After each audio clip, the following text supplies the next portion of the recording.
What the fuck? I'm live. What the fuck? Alright, cool. I'm live. Alright, cool. Let's got some chilaquiles here.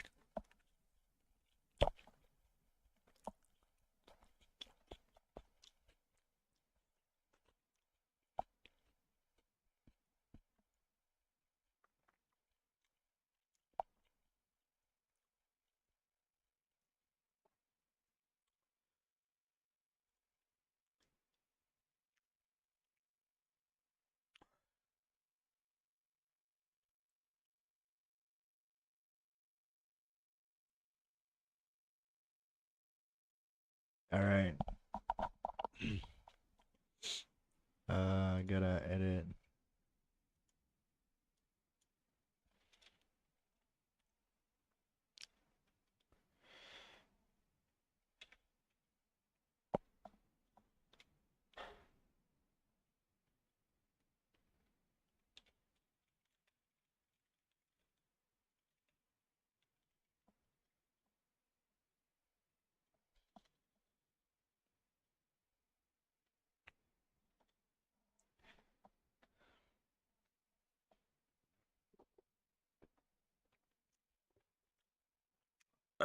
Gonna restart my stream here. I mean, my live notification. Let's see.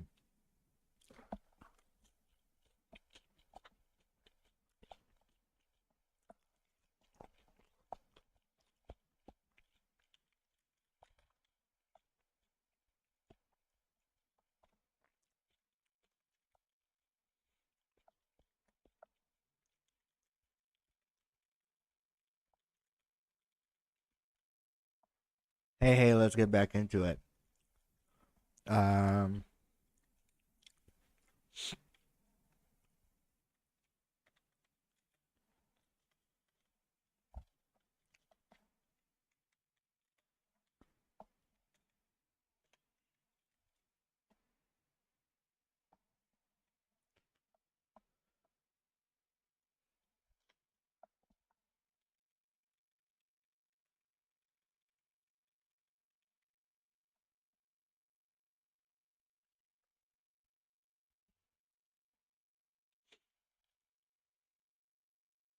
mm.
Let's see.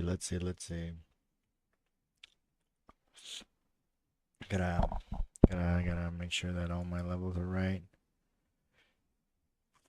Get my thingies popping. Let's see. Can we? Did you guys hear that? What the fuck?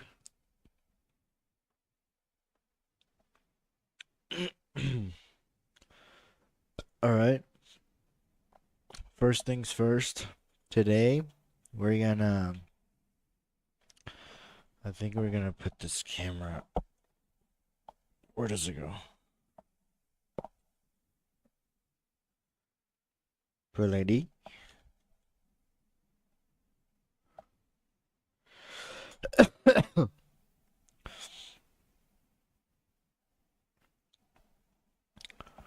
Oh, we put lady.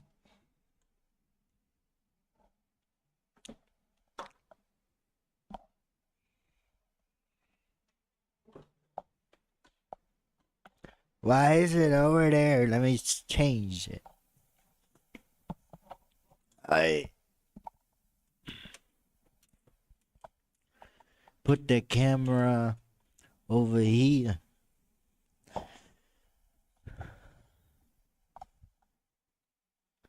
Put the camera over here.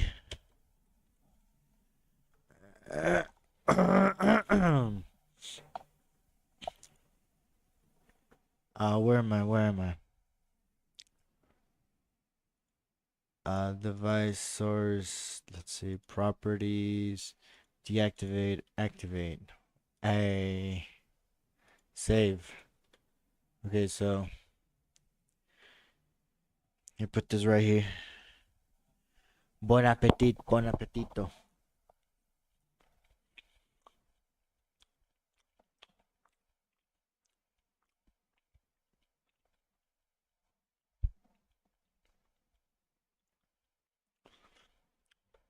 That light is so crazy.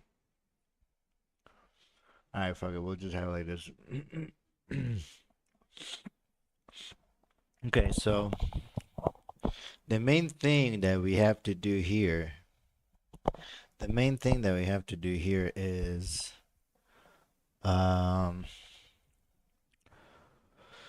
go on YouTube and check out. Go on YouTube and split my screen and go ahead and do Blender Guru Donut. And okay, 4.0, 9 chapters. Well, you made it. The end of the series you've watched. We made it. This is Blender, open source 3D software that can be used to make animation. Alright, so what we're gonna do here is Blender 4 just came out, and well, no, it didn't just come out. It came out a couple weeks ago, and I'm late to the party, but still at the party, still arriving to the party, fashionably late, and we got some chilaquiles. So we're gonna go ahead and, as you can see, it's 2 p.m. I'm gonna go ahead and have some breakfast and watch Andrew Price, which is Blender Guru, Andrew Price. I'm gonna watch this guy do step-by-step donut tutorial with the new Blender 4.0, which is gonna be probably amazing. Hopefully he talks about the new shit. So let's listen to it.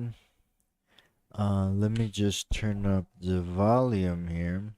And let's get it. Animations, visual effects, game assets, or practically anything 3D. And best of all, it's 100% free, and it always will be. If you've never used it before, but you want to learn it, well, then you're in the right place. If you do go and get Blender, read the manual, because it's not really like a manual, it's more like a story. And it's really, really good. This is a tutorial for complete beginners. I've been using Blender for 20 years, so I'm going to show you how to use all of its core features. And by the end, you'll finish with not only the confidence to start your own projects, but with your very own donut animation. And I know this looks complex, but I promise you it's achievable for a complete beginner. And I say that with confidence because many already have. This is actually the 4th version of this tutorial. I made the first donut tutorial back in 2016, and I've been remaking it every few years to keep up with Blender's development. So this is 2016. 2019. I remember doing this tutorial. I remember doing this tutorial. Actually, no, I don't remember doing this one. I did this one, and I did this one.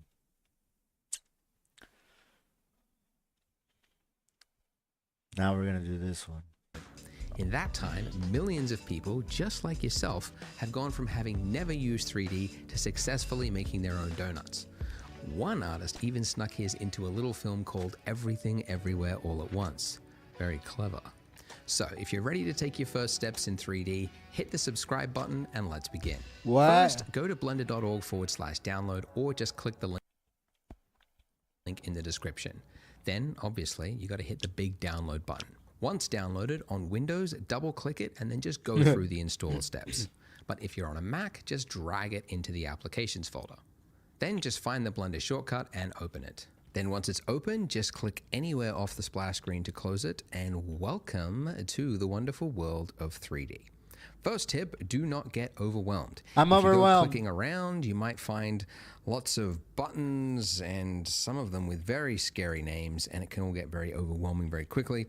The thing you need to know is Blender can do a lot of things, which means it has a lot of tools, but you don't need to know every tool in order to do what you want to do. If you're familiar with the 80-20 rule, there's really only 20% of Blender's features that you end up using 80% of the time. And that's what I'm planning to teach you in this tutorial series. So stay with me and you should be fine. We'll start making the donut in the next video. In this one, we're just going to look at the interface and I'm going to show you some of the basic navigation. So for starters, this view, this window right here is your 3D viewport, and it's where you'll spend probably 90% of your time because it is the 3D world. So you can see that we have 3 objects here. We've got a camera, we've got a cube, and we've got a lamp. And when we click on it, you can see it's selected because it has the yellow outline. So let's delete the default cube, of course, and replace it with something else. So we could do that by going up to the Add menu up here, or by remembering the hotkey, which is Shift A. So Shift A for Add. So usually the one you're looking for is underneath Mesh. So these are called your primitives, and it's what you use to start something when you're looking to make an object. Like if you're going to make a chair, you might start with a cylinder as the chair leg and then build out from there. But the one I'm sure you're all very curious, you want to click it, it's the monkey. So let's just click the monkey. Why does Blender have a monkey? Well, Suzanne. every 3D software has its own little random complex object because it's useful to test things like shaders or complexities of scenes. What so the 3ds fuck? Max has the Utah. My monkey is like, when you do enough acid and everything is a fucking cartoon. What the fuck? Whoa, hold on. As the chair leg and then build out from there. I'm trying The to one build I'm sure out you're all from very there. Curious, you want to click it. It's the monkey. Let's try this again. Mesh, monkey. What? So let's just click the monkey. Why does Blender have a monkey? Well, fun fact, every 3D software has its own little random complex object because it's useful to test things like shaders or complexities of scenes. So 3ds Max has the Utah teapot, Houdini has the toy, and I think pig's head. Blender has the monkey, and it's actually called the Suzanne monkey head, which you can see in the top left there, named after the orangutan from the film Jay and Silent Bob Strikes Back.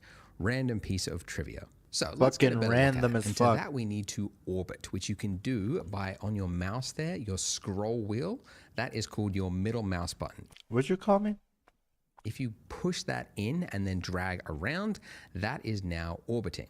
Now, for my laptop users, you've just panicked because you realize you don't have a mouse. How are you going to orbit around?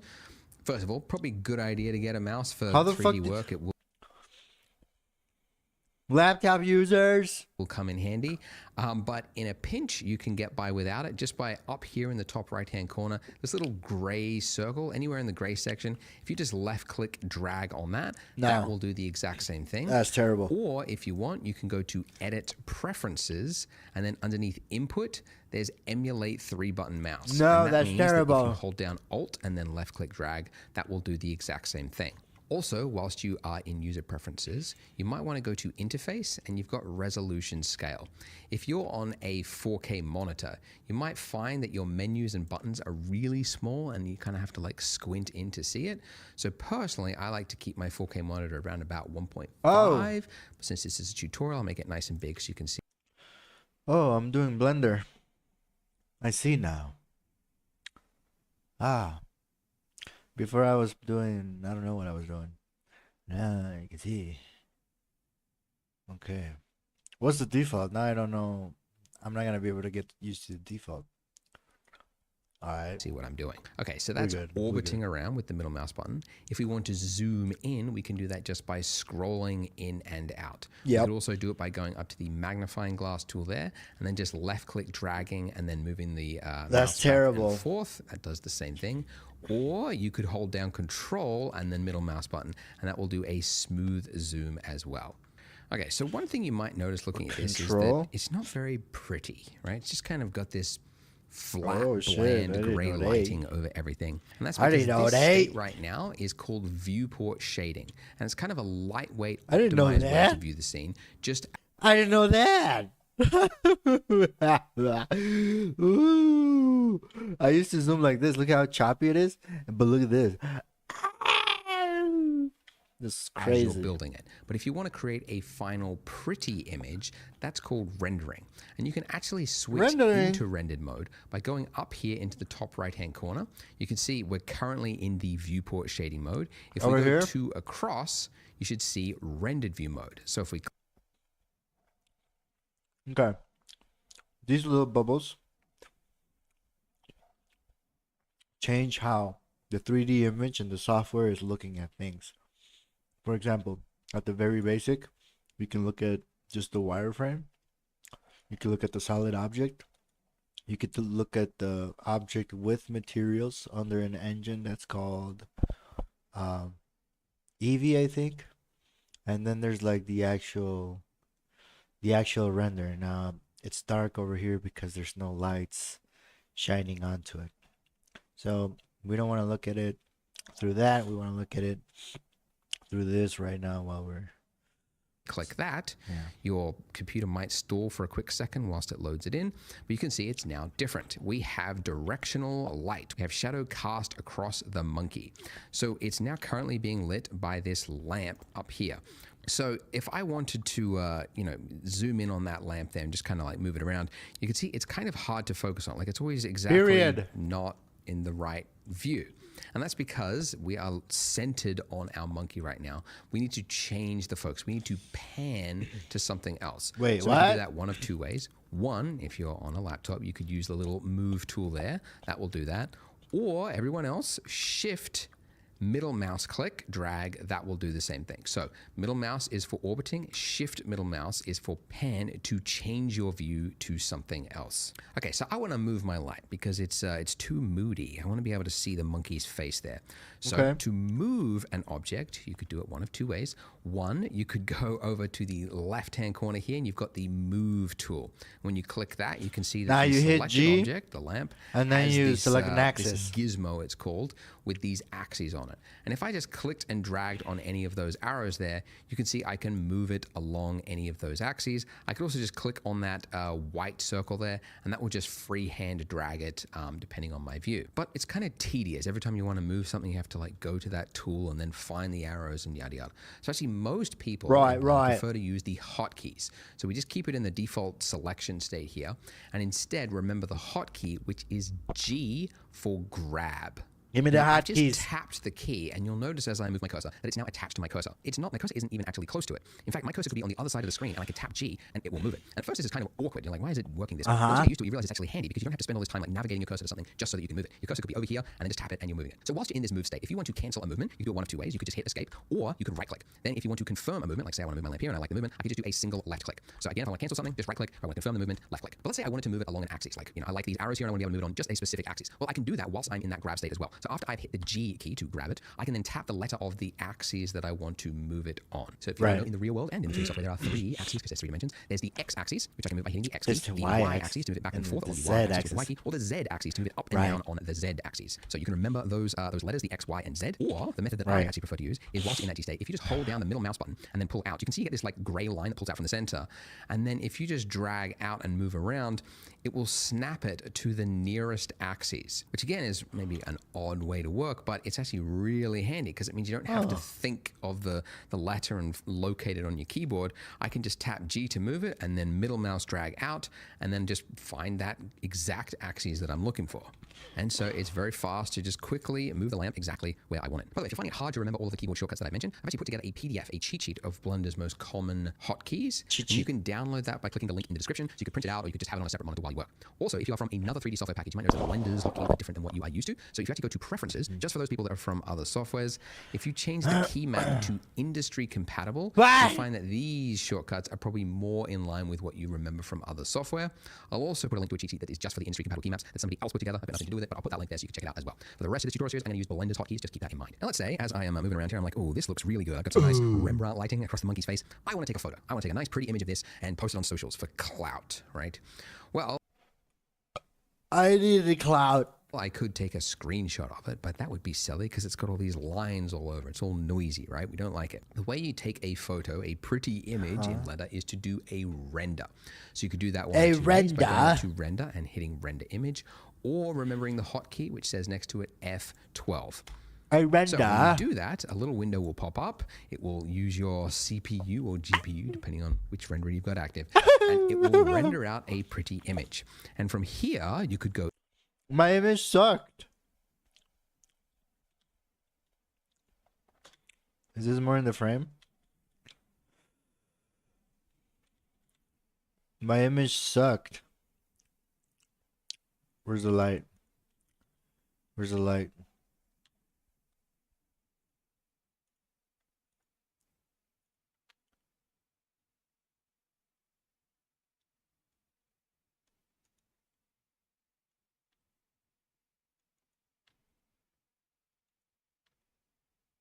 How the fuck do I move it back here? I'm going backwards or something. What?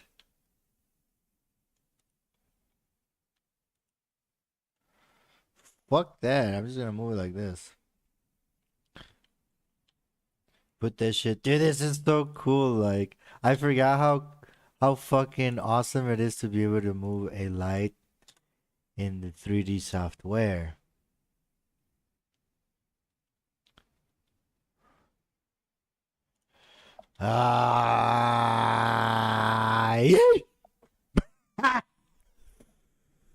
Wow.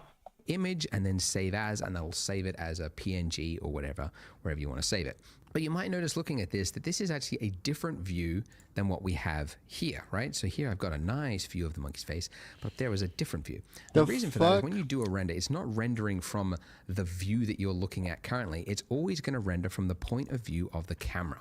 So this is our camera over here, and it's looking from this angle. And we can actually look through the camera by just clicking the little camera icon there, or by remembering the hotkey, which is number pad 0. So how do we move the camera? Well, Blender's a little awkward, maybe a little different to other software packages, but you're supposed to like hit G to move it and then like middle mouse to zoom in and out. And then if you want to like move it along an axis, I guess G and then X. You could do that, but actually what a lot of users prefer, especially those from other software packages, is if you've got your camera selected, which by the way, I haven't mentioned this, but up here, this is your outliner. It's kind of an inventory of every item that you've got in your scene. Okay, so with the camera there selected, if I hit N, N is to bring up the properties, N for properties for whatever reason. And then go to view.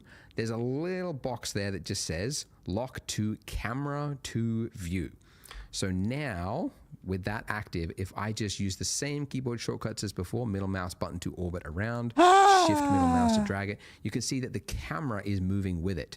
So essentially the view, I can set it up exactly as I want, then hit N again, and then I can disable that. And then now as I pull out, you can see that the camera will stay exactly where it was. And I could do a lovely, pretty render. But this is too simple. If we post this on the internet, people are bound to make fun of us. Imagine that. What? This is fucking art. What you talking about? Right? So, with our...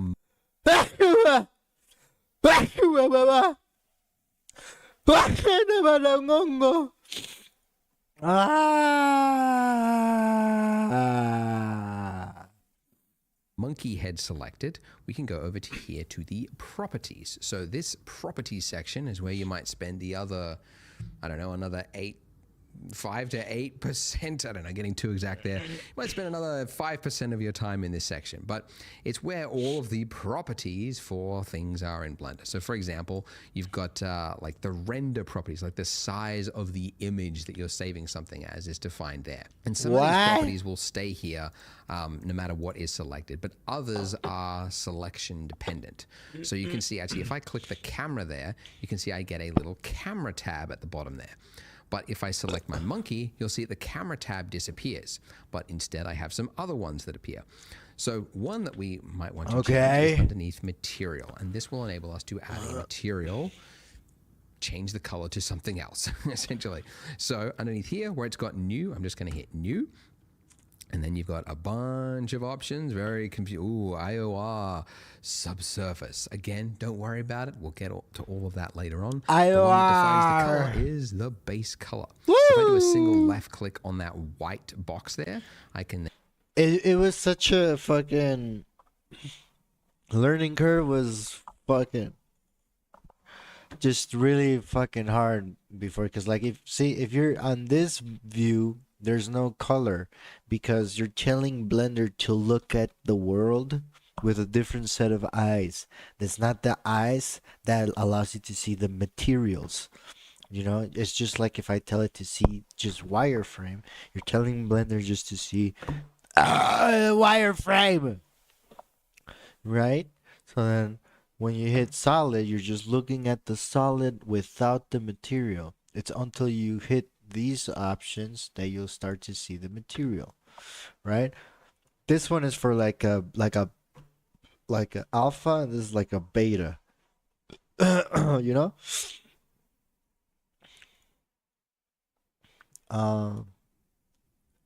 So we're gonna make this monkey this color. We're gonna render that real quick because we render things here. Wow. And then change this color to whatever I want. I could make it an odd, creepy, skin-toned monkey head. Shit, we can make it metallic like right here now. And do a render. Okay, so hey, all right. What's the IOR, by the way? Still, it's too simple. I think people will think we haven't put enough effort into this masterpiece. So let's add another object. Let's give the monkey a hat. So if we want to add another object, hat? No way. No way. Well, we could go to the add menu, like I mentioned before, or the hotkey Shift A. No fucking so way. Sort of hat do we want to add? We could do a boxy hat. Let's do a party hat with a cone. Let's not.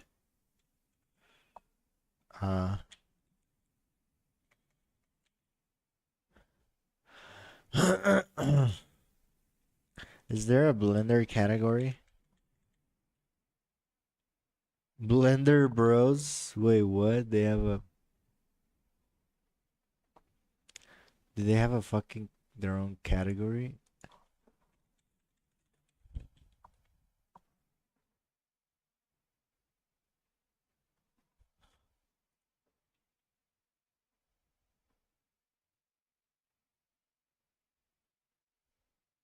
They're doing it. They're doing it.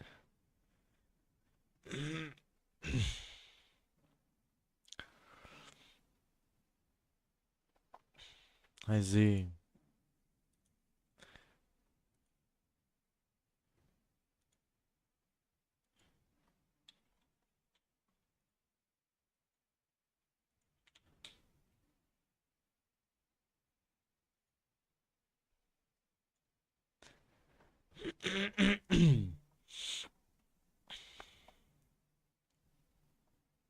Cone.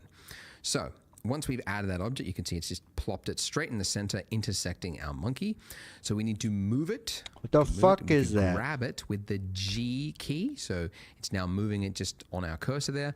I don't want to move it just freehand though, because I like the position, but I just want to move it up. So I'm going to hit Z to move it along the Z axis. Right, I like it there. So once I like the placement, I'm just going to do a single left click. Okay, great. But too big. See, we need to learn another tool, which is scale. So we could go to the scale tool there, and then we get this familiar little axes there. But again, most people prefer to remember the hotkey, which for scale is just S. So S to scale. So resizing that. Okay, that's pretty good. Let's move it down again. So G and Z. Okay. All right, but yeah, let's say we want to make it a little taller. Okay, so we could scale it along just the Z axis. So S and then Z, whoops, S, Z, there we go. And it's now making it a tall party hat. Scale it down. There we go. Ha, look at that. Be a very bland party if it's gray though. So let's give it another material, an exciting color, a vibrant aqua color. Why not? Give that a render by hitting F12. Okay. Camera is in the wrong position, so let's go to camera view mode with number pad 0. I'm going to select How my did you make it vibrant? camera. Look at that. Be a very bland party if it's gray though. So let's give it another material, an exciting color, a vibrant aqua color. Why not? Give that a render by hitting F12. Okay. Camera is in the wrong position, so let's go to camera view mode with number pad 0. I'm going to select my camera, and rather than dabbling with that little thing I had before, I'm going to hit G and then middle mouse, just tap it once. As I said, it's a little awkward. Blender's the way it handles with the camera, but anyway, just move that out. Fuck and yeah, then, dude. It's hyper realistic All as right, shit. so I'm going to rotate. So with the camera selected, tap R, then middle mouse, and it's now kind of like freehand rotating around. So I'll just move it up slightly. There we go. Wow. This is just a fool around session, so don't worry if you're making mistakes. We'll get to actual practical building stuff in the next part. Okay. I'm just trying to find ways to throw in these like fundamental tools. Rotate, right? The monkey's head is just, he needs to look dead on at the camera, and currently he's off. What an excuse to use the rotate tool. What So you an could enable the excuse. rotate tool, right? The familiar axes there. You could click and rotate it around like that. Again, most people prefer to remember the hotkey, which is R to rotate, right? So it's now just freehand rotating on my cursor. Remember the axes, as I mentioned before, can be used for any mode. So the X axis will rotate it back and forth. The Y axis, tilt it, or Z, there we go, to turn it towards the camera. Just a little bit, right? And there you go, F12. And we've done it. Let's save it. Beautiful. Let's upload it to ArtStation. And then just Let's wait fucking sell for this. the recruiters, essentially. All right, let's start a Let's fucking sell this monkey. new scene so that we can get ready for part 2, where we're going to actually start building our donut Sell it. and learning some of the more core features of Blender. So click here and I will see you in part 2.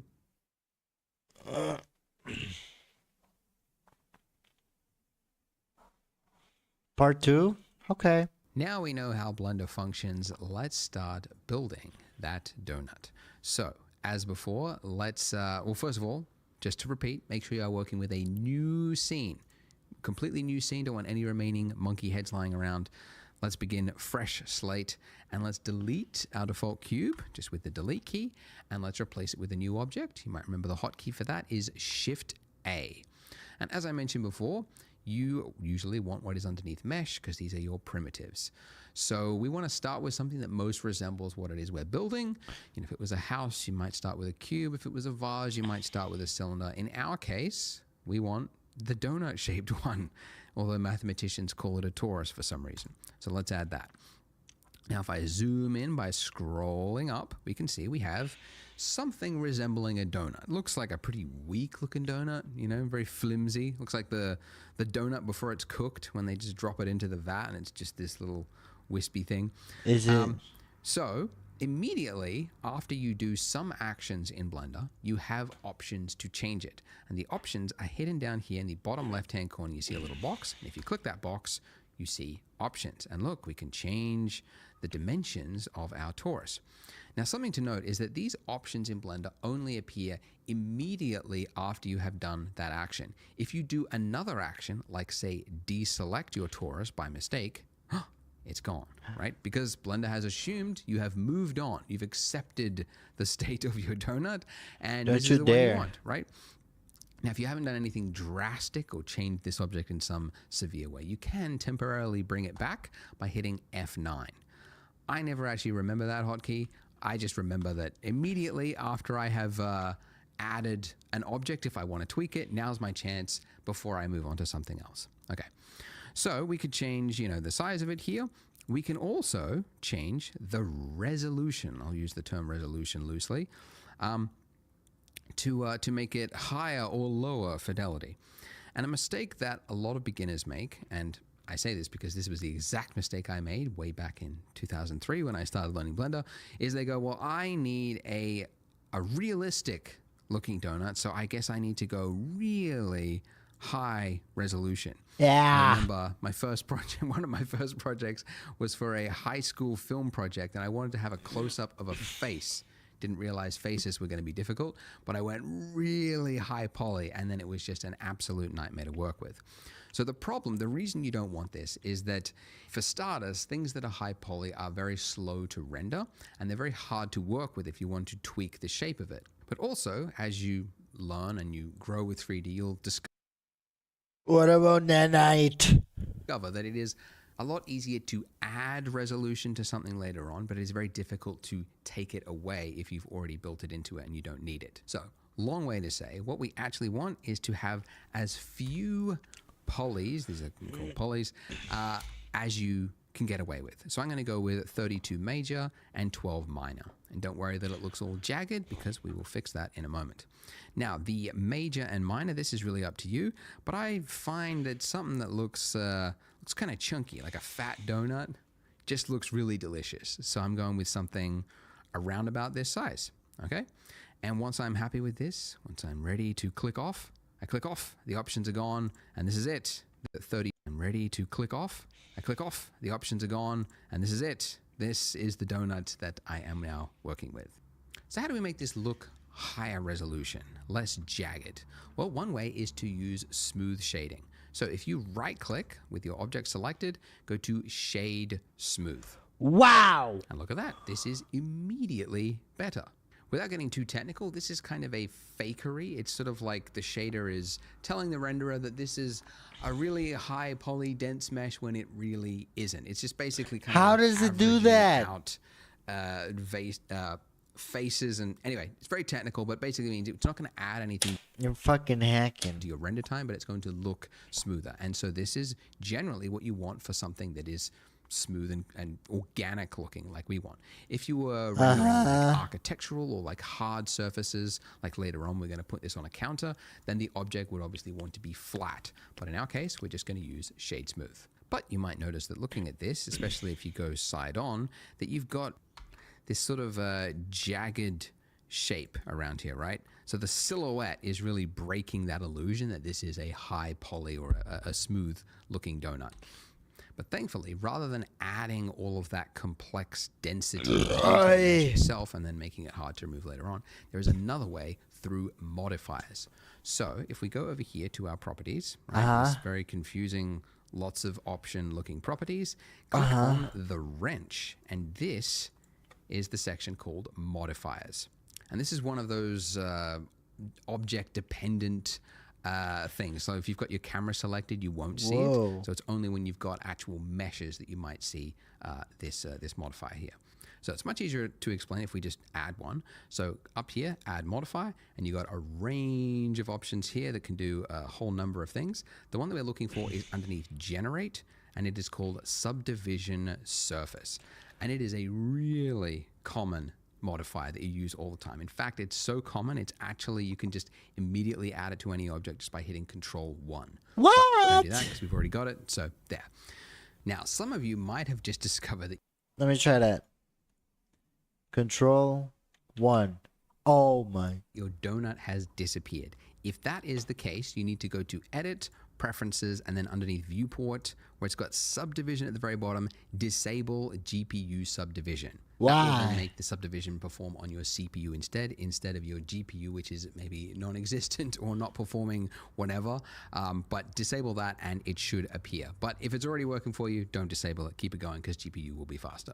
So what exactly is this doing? Well, it's a lot easier to explain if we look at the shade flat mode, because we're not being tricked by the smooth shading there. If I set this levels viewport to 0, this is our original mesh. This is before we add the subsurface, essentially. When we increase this, you can see that it is adding resolution to our mesh. And the more I increase this viewport levels here, the finer and finer that detail becomes. So to explain resolution, tricked by the smooth shading there, maybe non-existent or not performing whatever, but disable that and it should appear. But if it's already working for you, don't disable it. Keep it going because GPU will be faster. So what exactly is this doing? Well, it's a lot easier to explain if we look at the shade flat mode, because we're not being tricked by the smooth shading there. If I set this levels viewport to 0, this is our original mesh. This is before we add the subsurface, essentially. When we increase this, you can see that it is adding resolution to our mesh. And the more I increase this viewport levels here, the finer and finer that detail becomes. So to explain it, because this is such a very, very common modifier, it's kind of important to understand how it's working. You can see that this is these squares here. These are called faces, by the way.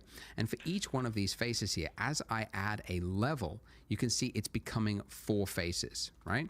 And then now if I zoomed in on this one face here, if I do another level, that's now become 4 faces. And then if I zoom in again, it's now become 4 faces. So it's exponentially adding detail. And you might also know that it is smoothing it out as well. Like this jagged edge that we've got here, you can see now becomes smoother. So to quickly visualize that, if I just draw it, like imagine you've got like a 90-degree corner, right? Like this. If you add a subsurf modifier, what it's going to do is it's going to add a point here, right? Because this is the extra detail. It's also going to take that point there and it's going to average it out. It's going to average it out between these points. And it's going to create another one there and another one there. So you go then from having that really hard corner there to having something that looks a lot smoother. So it's going to take a point and it's also going to change it to make it look smoother, generally speaking. So there we go. So now as I increase this, you can see it's getting smoother and smoother. Now, the reason there are 2 options here, you've got levels viewport and levels render. So reminder, this gray area that we operate in is called our viewport. The render is the pretty version. So as an example, you can see if I just turned it off for the viewport, it looks very jagged. But then for my render, if I increase that to 3, if I do my render, which you go up there and render image, or remember the hotkey at 12, you can see that donut is now smooth. If I go back and you can see it's jagged. So the viewport, you want to generally keep it lightweight. And then the render time, that's where you want to get a really nice looking pretty image. So you want to often have 2 different levels. Oh shit. Okay, so I could be like, oh, this is how it's gonna look rendered, so put it at render, but then I can work on it like this. I have the FPS. In our case, though, I don't really think we need to go beyond 1, even for our final pretty image, because this with shade smoothing turned on is good enough. And we're going to be adding more to the scene later on, so we don't want to make it too complex. So this is actually pretty good. Okay, so we have a perfect donut, and that's the problem. It's too perfect. You could spend decades trying to develop a machine in the real world that made a donut this perfect, and you never would. This is so mathematically precise that the eye will always see this as looking fake. So that's actually a problem you learn pretty quickly in 3D, that things that are too perfect just look fake. So you have to spend time making things look misshapen and adding variation there like you see in the real world because your eye expects to see it. So how do we do that? How do we make this donut look a little more lumpy and interesting? I do that by changing the mesh itself. So this mode that we are in right now, where we can, click on different objects, is called object mode. And I know that because in the top left-hand corner, you can see we are in object mode. But if I click the drop down, you can see I get a number of other options here. And these options, again, will change depending on the object you've got selected. If I've got a lamp, my little light there selected, you can see I've only got object mode. A camera, I've only got object mode. But a mesh will give you extra options here. So let's enter into edit mode. Ooh. Right, now you can see our mesh, our object has become something that looks weird. It's got a bunch of little points on it with lines and very technical. Well, that's because this is actually what the mesh is made up of. These little points here, which you can click on just by selecting, are called your vertices. The singular term is called vertex. I never say that. I like to just call all of them vertices, regardless of whether it's one or two, just because you always get some comments that go, actually, it's called vertex if it is singular. Anyway, so these are called your vertices, and if you have 2 of them joined by a line, that is called an edge, and if you have 4 of them forming a face, then it's called a face. So with these, I can quickly change the shape of my object by using the same hotkeys as before. And if I want to move this, then I would simply tap G. Right? You can see it's now attached to my cursor. Okay, my and then if I want to donut is confirm gonna its be movement, I crazy. just do a single left click, and there it is. Now, if I go back into object mode, like that, you can see that my mesh has changed, okay? And by the way, the hotkey for jumping in and out of object and edit mode is just tab.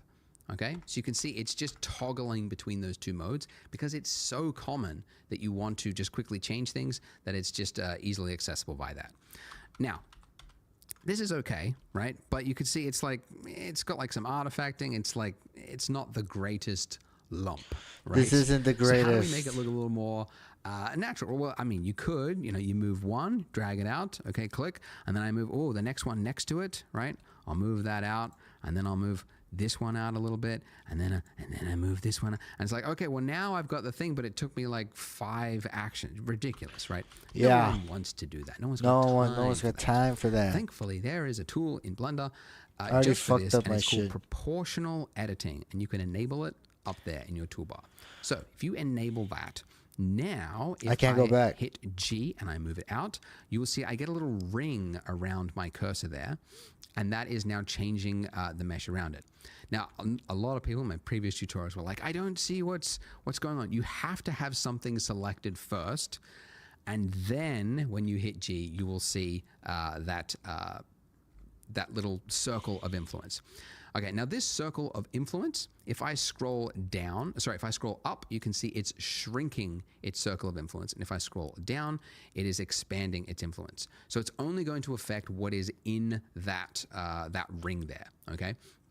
If you are on, if you don't have a mouse with a scroll wheel, you can also change the influence by using page up and page down. And if you don't have page up or page down because you're on a Mac keyboard, then what you would have to do is go to key map and then change your page up and page down to something else just so that you could get around that. But guys, you got to get a mouse. Get a mouse with a scroll wheel. I think they're, 50 cents or just in the nearest landfill somewhere. Get a mouse because it's going to make your life in 3D a lot easier. Okay, so with this, I can now make quick work of lumpy shapes, okay? So I just drag that out. Okay, I've got a little lumpy shape there. Maybe I go down here and I pull this up.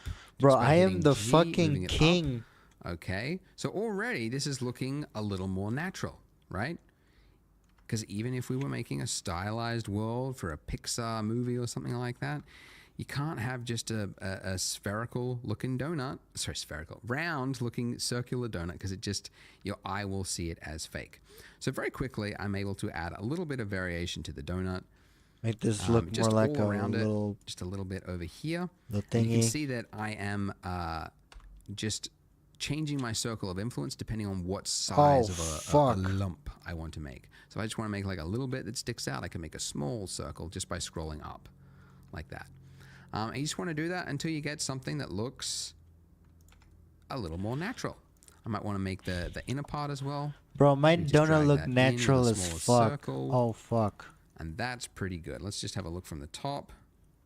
I might actually just drag that out and make it a little bit more like that. But there you go. That's pretty good for a donut. It's still kind of simple. It's not too detailed, but it's got just enough variation in it that it's more interesting to look at. Oh, one more thing, forgot to mention. Go back into edit mode with tab. Donuts, when they're sitting in the little vat thing, right, they're only like half submerged, so then they have to be flipped. But it means that the bit that's nearest to the surface is getting less heat. So essentially what I'm saying is the bit that's around the donut, the circumference of it is usually a little bit flatter. So donuts aren't like perfectly round all the way around. They're usually a little bit flatter. So what I want to do is I want to select these vertices along here, and then I want to shrink them.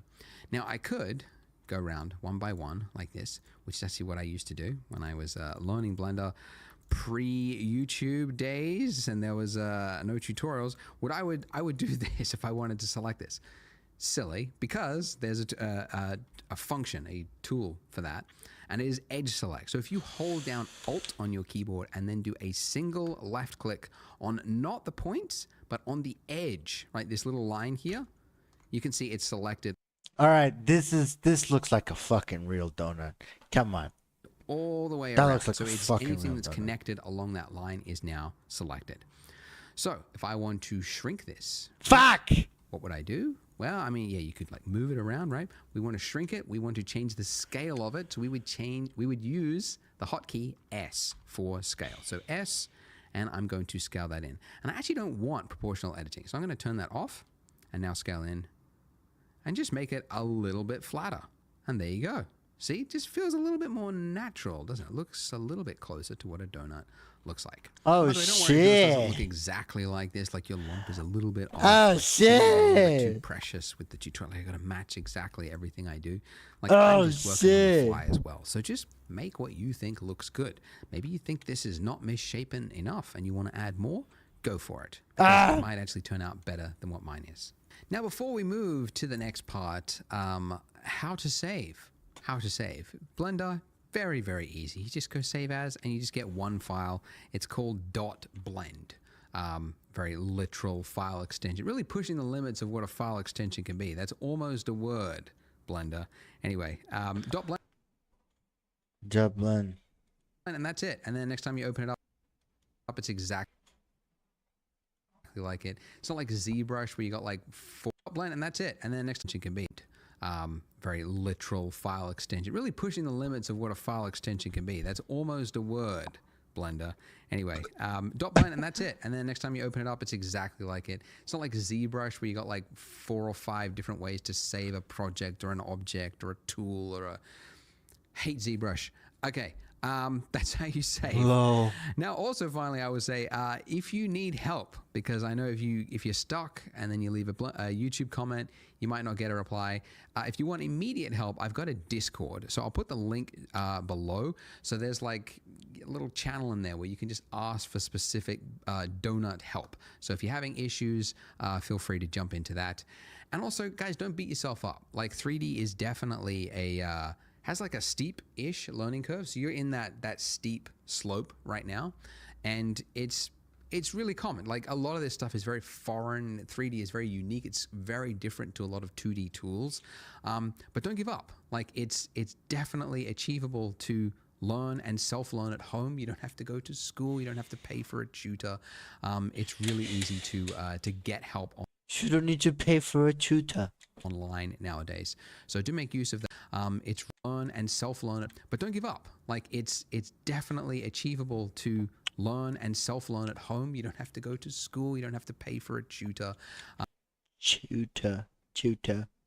It's really easy to get help online nowadays. So do make use of that Discord.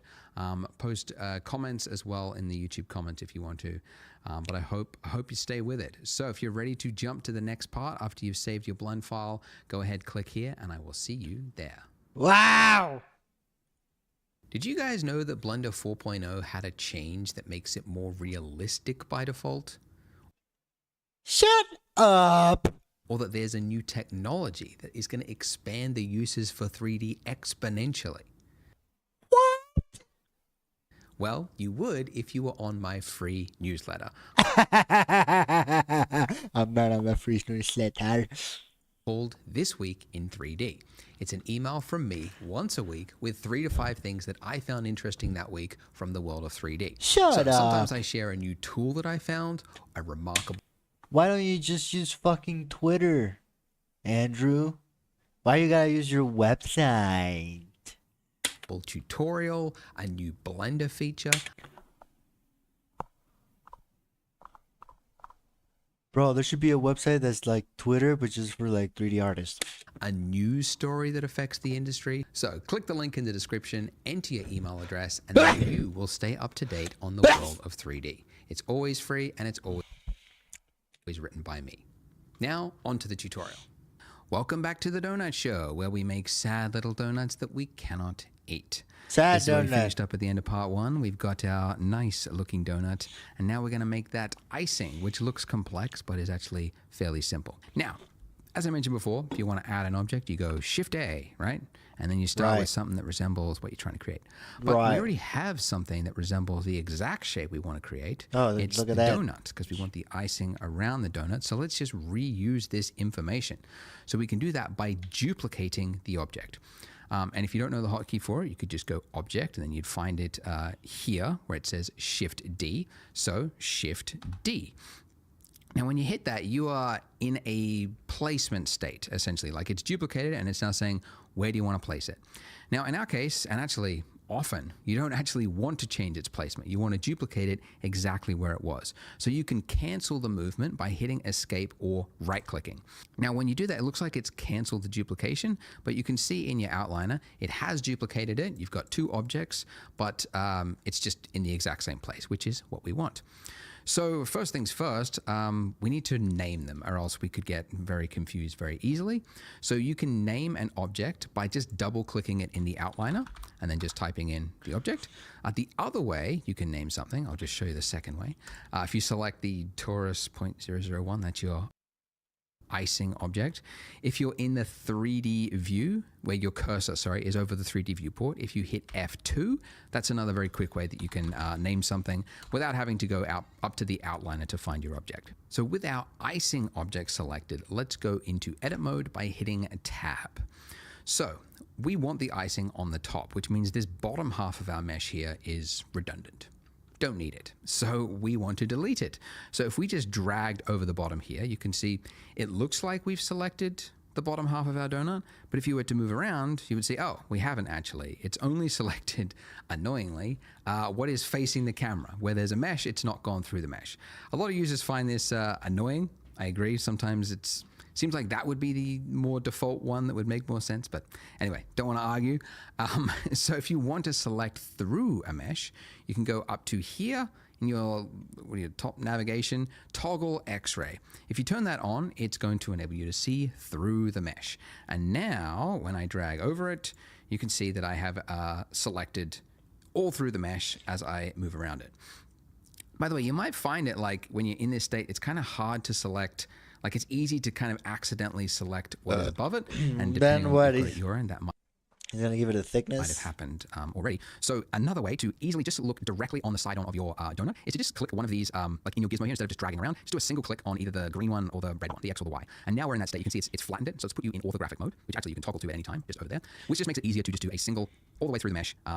Select. All right. Okay. All right. So we want to delete that. So just hit the delete key. You get an instruction here of what you want to delete: edges, faces. You want the vertices. That's everything. And now we have, if we go back to object mode, and then let's turn off toggle X-ray as well, and you can see it's working.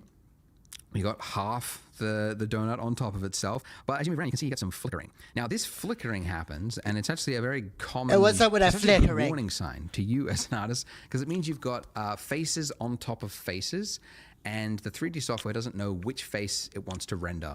Right? So it's like sometimes no. saying it's the front face, no, the back face, the front face. That's a and terrible there's no problem. understanding. Sometimes you can actually spot it in TV shows and like VFX or like low budget stuff. You can see something flickering in the background, and I'm like, ooh, there it is, Z fighting.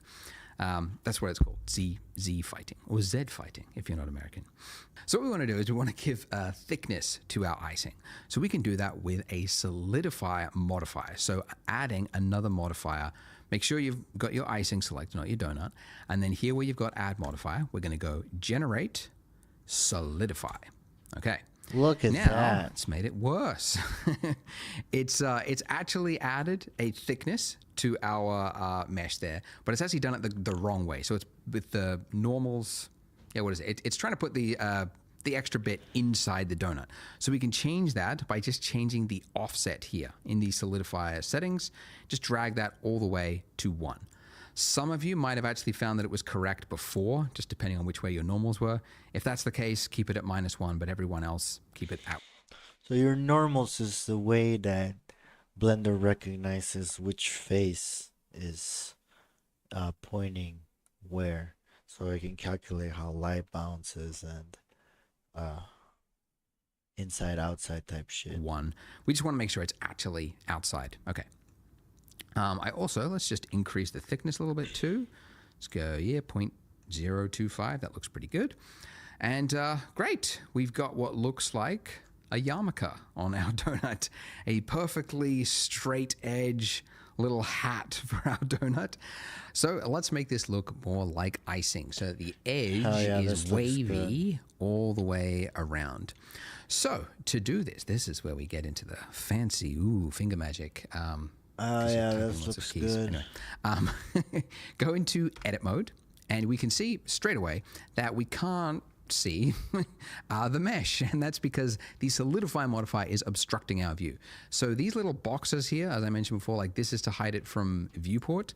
But if you want to just hide it from your edit mode, which is the state that we are in right now, the box next to it is the one that you uncheck, which means in object mode, when you're tabbed in object mode, you can still see it, but edit mode, it's it's temporarily hidden for you. So if I was to select one of these points here and move it down, you can see that it's working, but it would be, again, a lot of effort to go round and round and do these one by one. So we want to use that old familiar proportional fall off tool again. So proportional editing on, and now as I move it down, let's just... What? I have two? What the fuck happened here?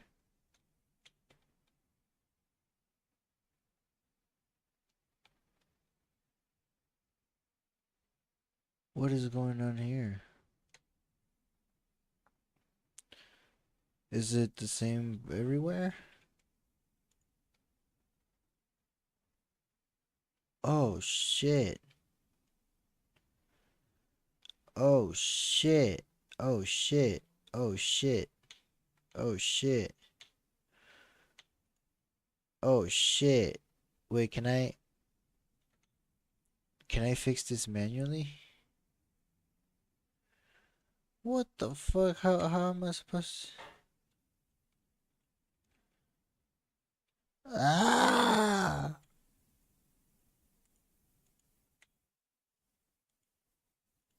Oh, this is the thickness? Oh, never mind. Hold on.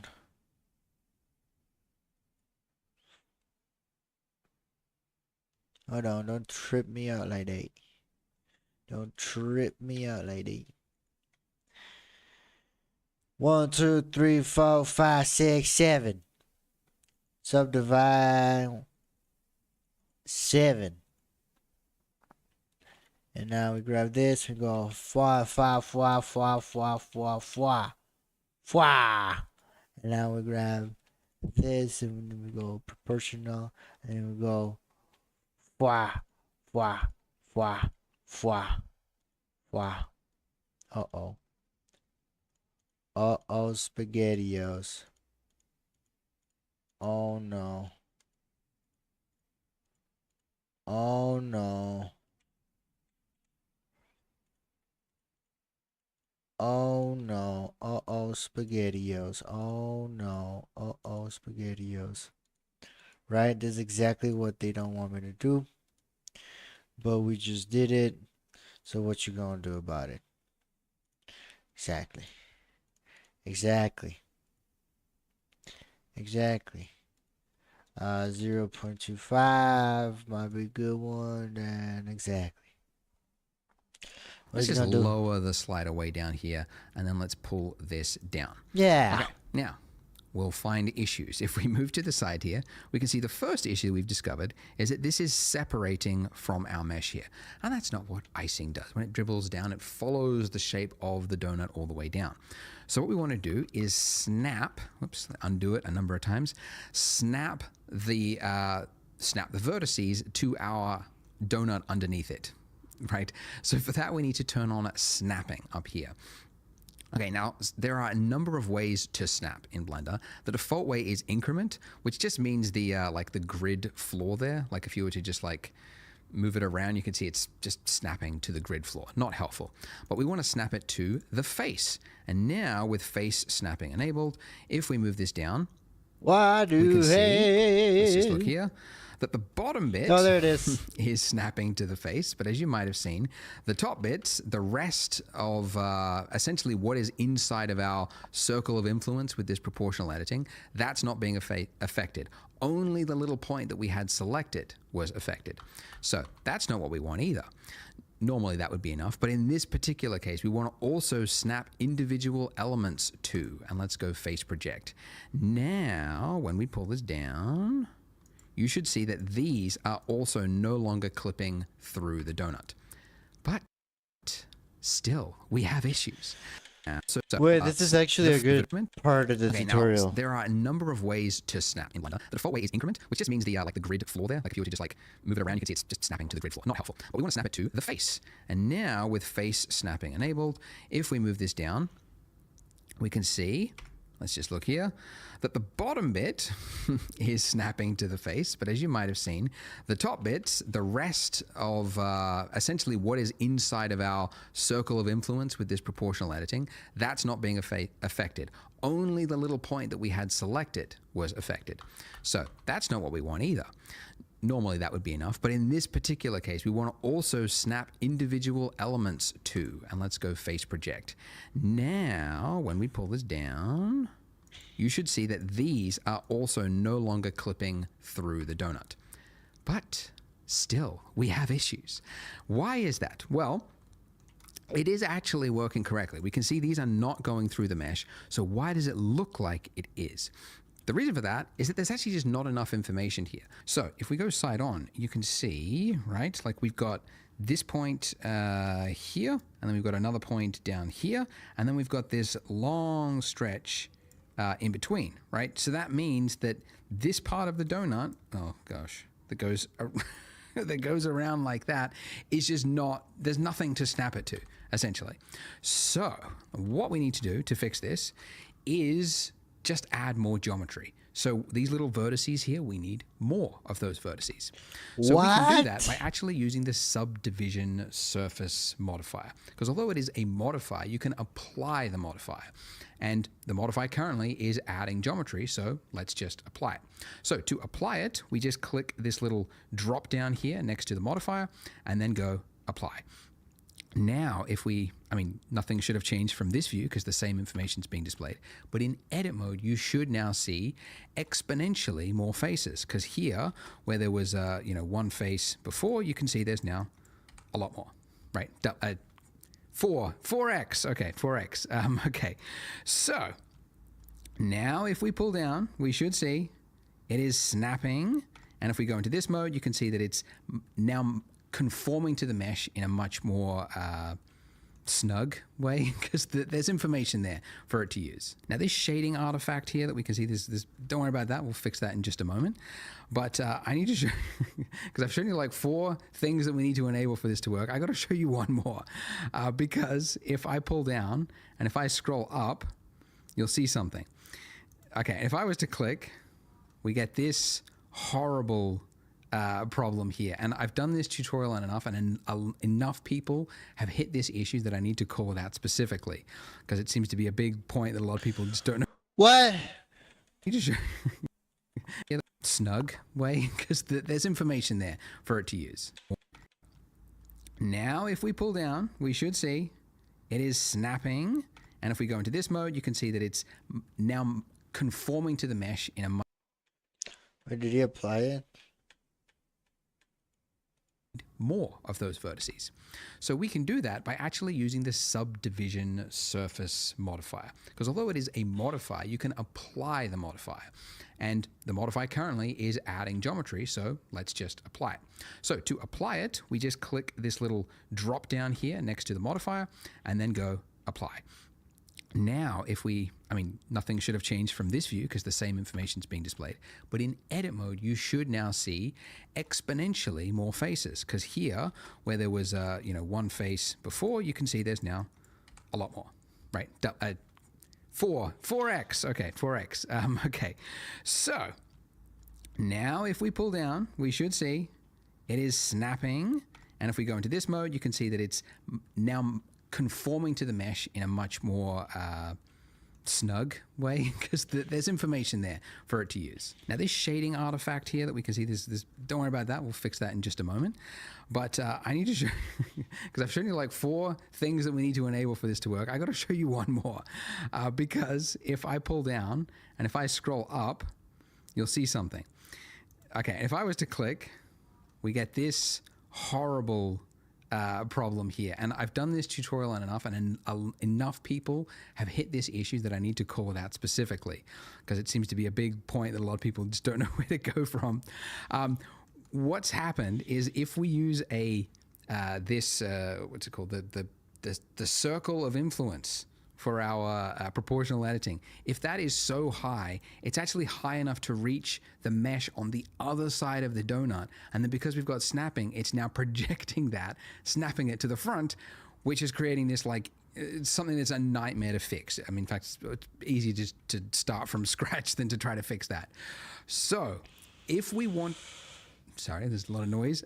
To fix this, we need to hide the part of the mesh that we don't want to be influenced by our proportional tool, right? So to do that, there is an easy way to do it. We can actually do it very precisely. Can you get to the fucking point? If I just hold down Alt and then do a left click, as I mentioned before, that selects the ring, okay? And we could do that all the way up, but actually there's a little, I don't know, it's an Easter egg. It's kind of a cool tool that not many people know about. Control plus. That will enable the select more tool. And if you use Control plus, Control minus goes the other way, you can see that it's expanding out. So Control plus will just like select the next vertex along a chain, roughly speaking. And you can see we can very quickly select all the parts of the mesh that we don't need. Okay. Right? Very cool. By the way, if Control plus doesn't work for you because you're on a laptop or something else, select more, less. You can also do it here. Anyways, to hide this part of the mesh, it's H. H for hide. Okay. So when you're in this state, it looks as though it's been deleted. It's very... Sometimes you don't know where part of your mesh, and then you forgot that you've got hide turned on. If parts of your mesh are hidden and you want to bring it back, it's Alt-H. So H to hide and then Alt-H to bring it back. Or if you can't remember it for whatever reason, you can also find it. Okay, it's underneath mesh. There we go. Mesh. Reveal hidden or hide selected. Okay, so that's the other way. But you can get my keyboard shortcut. It's in the link. It's free. Just use that and then you won't forget a lot of these handy shortcuts. All right, so now finally, after all that, after 4 different ways of problems to explain, we can now take part of this mesh and drag it down, and it will work correctly. So now we get to now finally be an artist and go like, what sort of edge or what sort of icing do I want to make this look like? So what I'm doing here, by the way, is I'm hitting G to pull it down, and then I'm just single middle click, and then because my cursor is closer to the Z-axis, it's now snapping it to the Z-axis. So that's why I mentioned before that it's really handy. You don't have to think of the letter and type it in. You just go in the general direction you want to go, and then just tap the middle click of the which is your scroll wheel, right? Middle click. It's such a weird button. You have to call it out. It's the scroll wheel button, because like no other application seems to use it besides scrolling. But Blender is like, no, we're going to use it for like 90% of the operations. It's going to be middle click. But anyways, as you can see, I'm not paying particularly too much attention to it. But I'm just making a wavy looking shape around it. You might also want to make some bits that go the opposite direction, right? And then maybe pull. So you've got like big shapes as well as medium shapes and some small shapes. Big, medium, small. It's the recipe for appealing design. Big, medium, and small details. But I digress. By the way, I should mention, if you're stuck, don't feel bad, because there was certainly a lot of finickiness going on with this donut here, and we're definitely in the steep part of that curve at the moment. Do make use of my Discord if you are stuck. I created it literally so that people could get instantaneous help. I don't have any other benefit for it, so it's there so that you can find help. Link is in the description, and there's like donut help chat room where you can post screenshots of your problem, and then people can help each other out. So do make use of that. Now, our shading issue here, this darkened edge, is actually going to fix itself by fixing another issue. So it's a 2 birds, 1 solution kind of problem. This 90-degree edge here for this icing, not ideal. Everybody knows that a real icing would create like a rounded edge there, right? So we can fix that just by adding another subsurf modifier. Because you might remember I mentioned, like, yes, if you've got 3 vertices, it'll create like another vertice here and another vertice here, but it'll also like round it out. It'll pull this one back, so you end up with a rounded corner. So right right here in your modifier stack, we're going to go add, modify, generate, subdivision, surface. Now, the order of these does matter. Okay, you want your solidify at the top and the subdivision after it. So Blender works top to bottom, and it's important it's in this way because you want the extrusion to happen first, and then in order to round that edge, it has to happen as a secondary step. So solidify on top, subdivision underneath. And whilst we're here and we're looking at the close-up, nice little profile of this edge of this icing, another issue to call out, you can see it's got this this shape that goes around. Yes, so far so good, but then it goes up. And it's like, it would be better if it went around and then tucked in and touched the edge, because that would look more like real liquid would. So we can solve that by just changing one of the settings in the solidify modify. It's not one of those things that you would figure out or know where it is. It's just over time you learn where some of these settings are. But essentially here, the edge data. So we want to change the edge data to say that before you do the solidify step, add a crease on the inner part right here. If we increase this all the way to 1, it now creates a sharpened edge just on that inner part.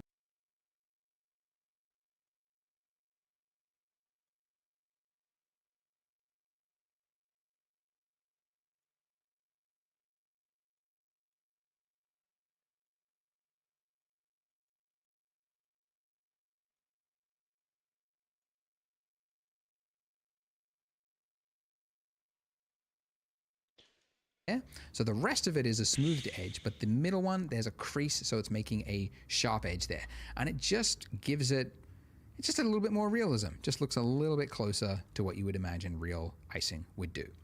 Okay, now for the cool bit. All right, so if you look at reference of donuts, right, yes, you've got these little wavy bits, but where the icing is really liquidy, it'll often break off from this wave here, and it'll create a trail that goes down underneath the donut, right? It just sort of drips all the way down. Whoops, bumped the microphone.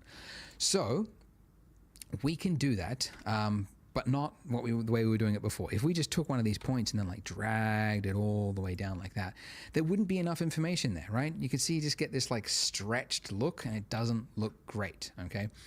So essentially we need to give it more information, and we couldn't just do it by like adding more and more subdivision surfaces. We need to actually like break this shape here and create a new shape that goes down. So we need to extrude. So if I select this vertice and then the one next to it by holding down shift, I don't think I mentioned it, but yeah, if you want to select two things at once, it's shift select. Anyways, so if we select two vertices like that, we want to extrude it downward by hitting E. So when you tap E, it's similar to G in that you're in a placement state now, saying where do you want to place this? So I'm going to move it down to, yeah, like about there where I want the trail to stop, and I'm just going to do click, left click, and it's now placed it there. Now, it's hard to see it, but if I just switch to wireframe, you can see what it's doing. So it's created this breakaway shape here, an entirely new face that's completely separate to what we've got there currently. And what this means is if we go to object mode, you can see it's not just like continuing this form here, it's pulled it down, right? Which is exactly what we want. And in fact, I wanted to go even further than that. So I'm going to select those two vertices, and I'm going to pull it down again, and then I'll do it again.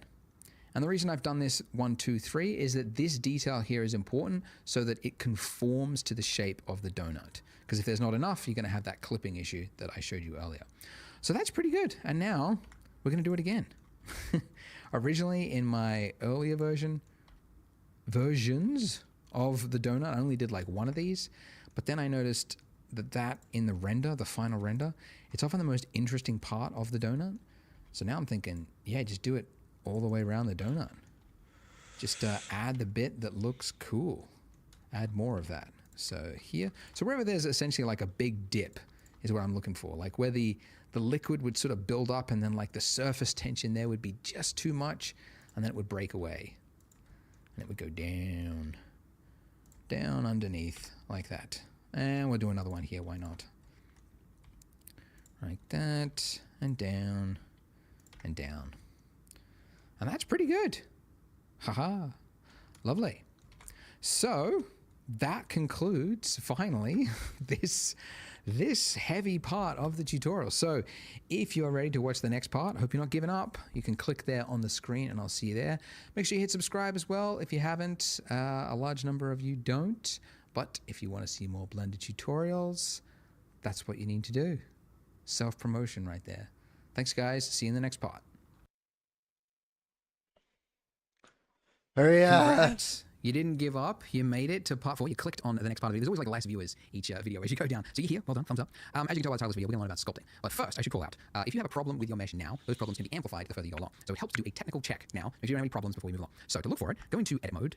And first of all, by the way, if you can't see that middle part of your mesh, it's because remember we temporarily hit it. So you can bring it back by hitting Alt-H, and that will bring back the rest of the mesh. And then we're looking for issues with the mesh, like right here. So this is a really common problem following this tutorial, because when you're projecting parts of the mesh, if it was like side on to the camera, it will project it that way, and then you can have like overlapping parts of the mesh. I'm already so fixing that creates what this he's... artifact here, which will be exact. I'm fixing shit before he even mentions it.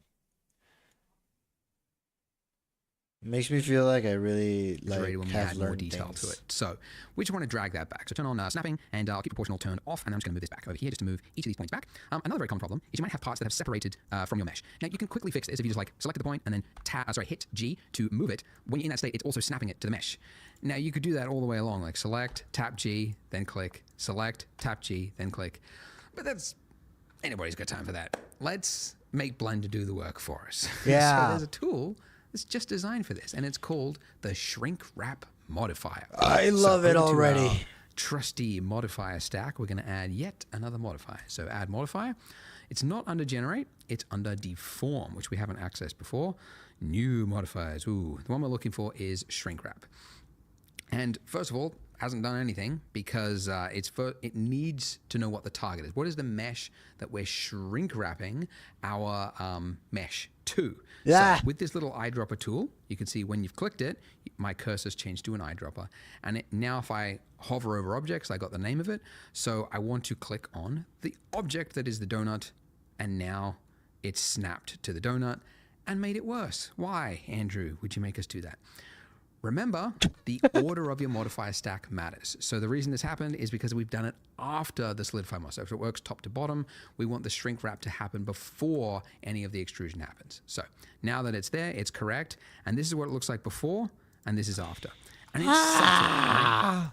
And you'll probably see this across your mesh, like little subtle changes where maybe it just separated off the mesh, which wasn't quite a perfect alignment, but this will just correct that. So great. We don't need this here now. We can just apply alignment subtle, and it's subtle. Now that it's there, it's correct. And this is what it looks like before, and this is after.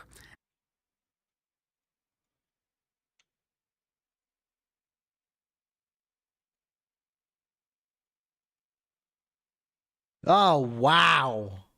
And it's subtle, right? And you'll probably see this across your mesh, like little subtle changes where maybe it just separated off the mesh, which wasn't quite a perfect alignment, but this will just correct that. So great. We don't need this here now. We can just apply it because it was just a once-off operation, and now all our mesh should be perfectly flat. And assuming you haven't got any other issues going on, again, make sure you use my Discord. If you do have issues and you need someone to help, make use of the community. So use that and post your problem, and I'm sure people can help out. I have issue right here.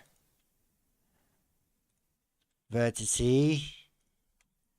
Face a doodle. Subdivide. Face a doodle. Face a doodle. No problem. All right, so we want to do some sculpting. Now, why do we want to sculpt? Well, because if you look at reference photos of donuts with icing on them, you'll see that icing is obviously a liquid, and liquid does weird things. One of the weird things that it does is that it will pool in certain areas. It's not like a uniform amount all the way on it. So the most obvious being like at the end of this trail here, there would be more that would accumulate at the end there. I think the reason for it... Wait, if I get the shrink wrap modifier, does that mean that I can grab this and like bring it down and like the icing will react? The icing will react. Let me see that real quick. Let me see that real quick in action though. What the fuck? I can't see shit. Let me get rid of this. And now this. Go like this. Go like this. Go like this. And now let me see this. Hi. Go like this. Go like this. I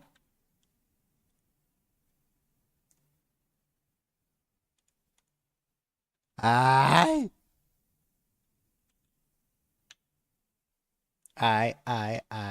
go like over here, go like this.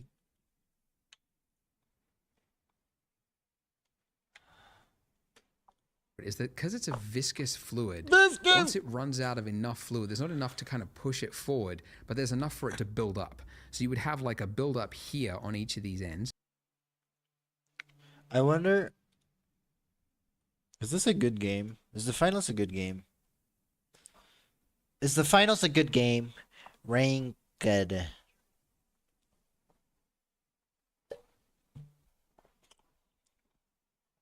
Is the finals a good game?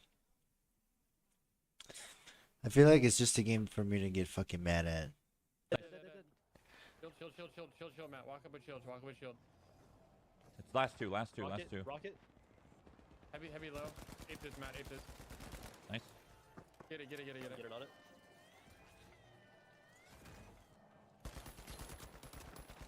Last two on me. I see him. One Nice. dead.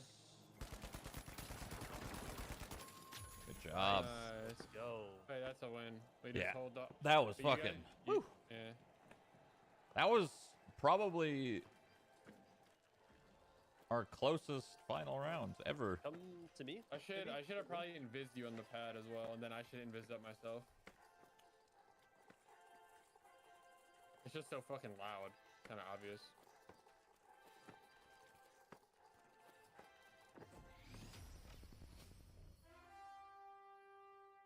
Heavy diff.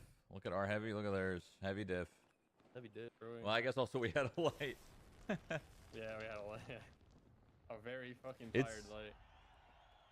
Lights are good to disrupt. Like, I want to make a donut. But you would also have buildups all along the edge. And you can see it in reference photos. Like here, we've got this like clear, was it like a glaze? And basically the areas there where it looks whiter, that's a thickened area. So we essentially want to replicate that across our donut. So we can't do that currently. Like if you go into edit mode, we don't have any mesh to work with because the extrusion, the thickened part is happening via this modifier. So we need to make the modifier real. So again, we're just going to apply it. Drop down, apply. Now in edit mode, we have that part of the mesh to work with. So we could, if you wanted to, come in here and like select the points that you want to add, a bulge to, and then very carefully come in and tap G, and then, oh, I've got snapping turned on. Turn that off. Pull this out, right? And go like that and go, yep, there's a little bulge there. But that's very tedious to first select a point, then tap a key to move it. It's very tedious. So that's really like you just need to use another tool to do the job. So edit mode is one tool, and it's good for like very precise things when you need to get precise things. But for more, so I want to click on the object that is the donut, and now it's snapped a mount all the way on it.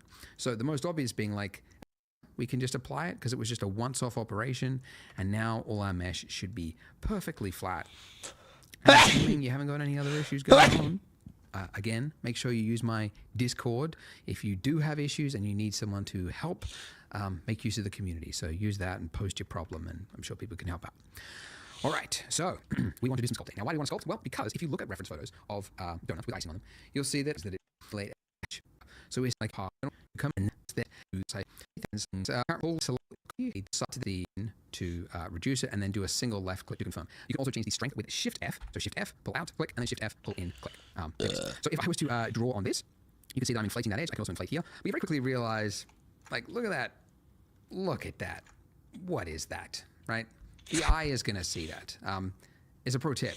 Your eye is like, if you're going low res, don't go low res for things that are round, because your eye is very quickly going to spot low poly things. Actually, just last night I was playing Spider-Man, the Miles Morales one, and there was like this coffee cup that was on a table, and then you walk, and it looks fine, like as a background asset, but then part of it, the mission, you had to go up and read something on the table, and you had to get close to this coffee cup, and it was like 8 vertices. It just looked like almost looked like a nut on a wheel of a car, right? Just like that jagged. So, anyways, what I'm saying is this is a rounded form, so we need more information. We need more detail to sculpt on. The reason this is jagged and the reason there's not enough detail here is that just even though we have a subsurf modifier, a subdivision modifier, it's applying it after we do the sculpt mode. So when you're in sculpt mode, it's still just using your raw mesh here, and then it does this as a secondary step. So if we want to sculpt into this detail, we need to apply this. So I'm going to use more than one. I'm going to use two because I want to have even more detail.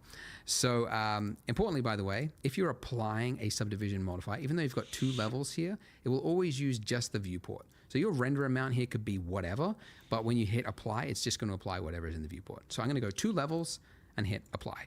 Now look at this. Whoo. We have 16 times the detail because we had level 1, which would be 4x, a 4x multiply, and then 4x of 4x, 16. So we have 16 times the vertices to play with. So now when we go into sculpt mode, look at it now. When we sculpt, God. look at that. So much more room to work with. And So more much fun. So for room for now that I'm in activities. that state, I'm going to just do little circles with this brush on each of these points here. And the reason I'm doing like little circles like this is that by default, the stroke state is, space. You can switch it to airbrush if you want, and then you can just click and hold it there. But I find that to actually be like harder to control. So I just keep it in space mode and then just do like little circles. And then that enables you to just kind of continue adding more pressure as you move your mouse. So a little circle like that. And there you go. Very quickly, already we have a more interesting looking shape across it. So another brush, another tool, I guess you call it. Is it a brush? Or is it, I think these technically are called brushes. But anyways, another one that you use all the time is grab. And conveniently, it's the hotkey G. And what this does is just like pushing clay with your finger. It's like, eh, eh, eh, eh, eh. It's really cool. And the reason I'm doing this is I'm actually just exaggerating the design because that is what makes appealing design. It's exaggerating the addition and subtraction that you see in a shape, even though in the real world you might not see this like tapered thing like that.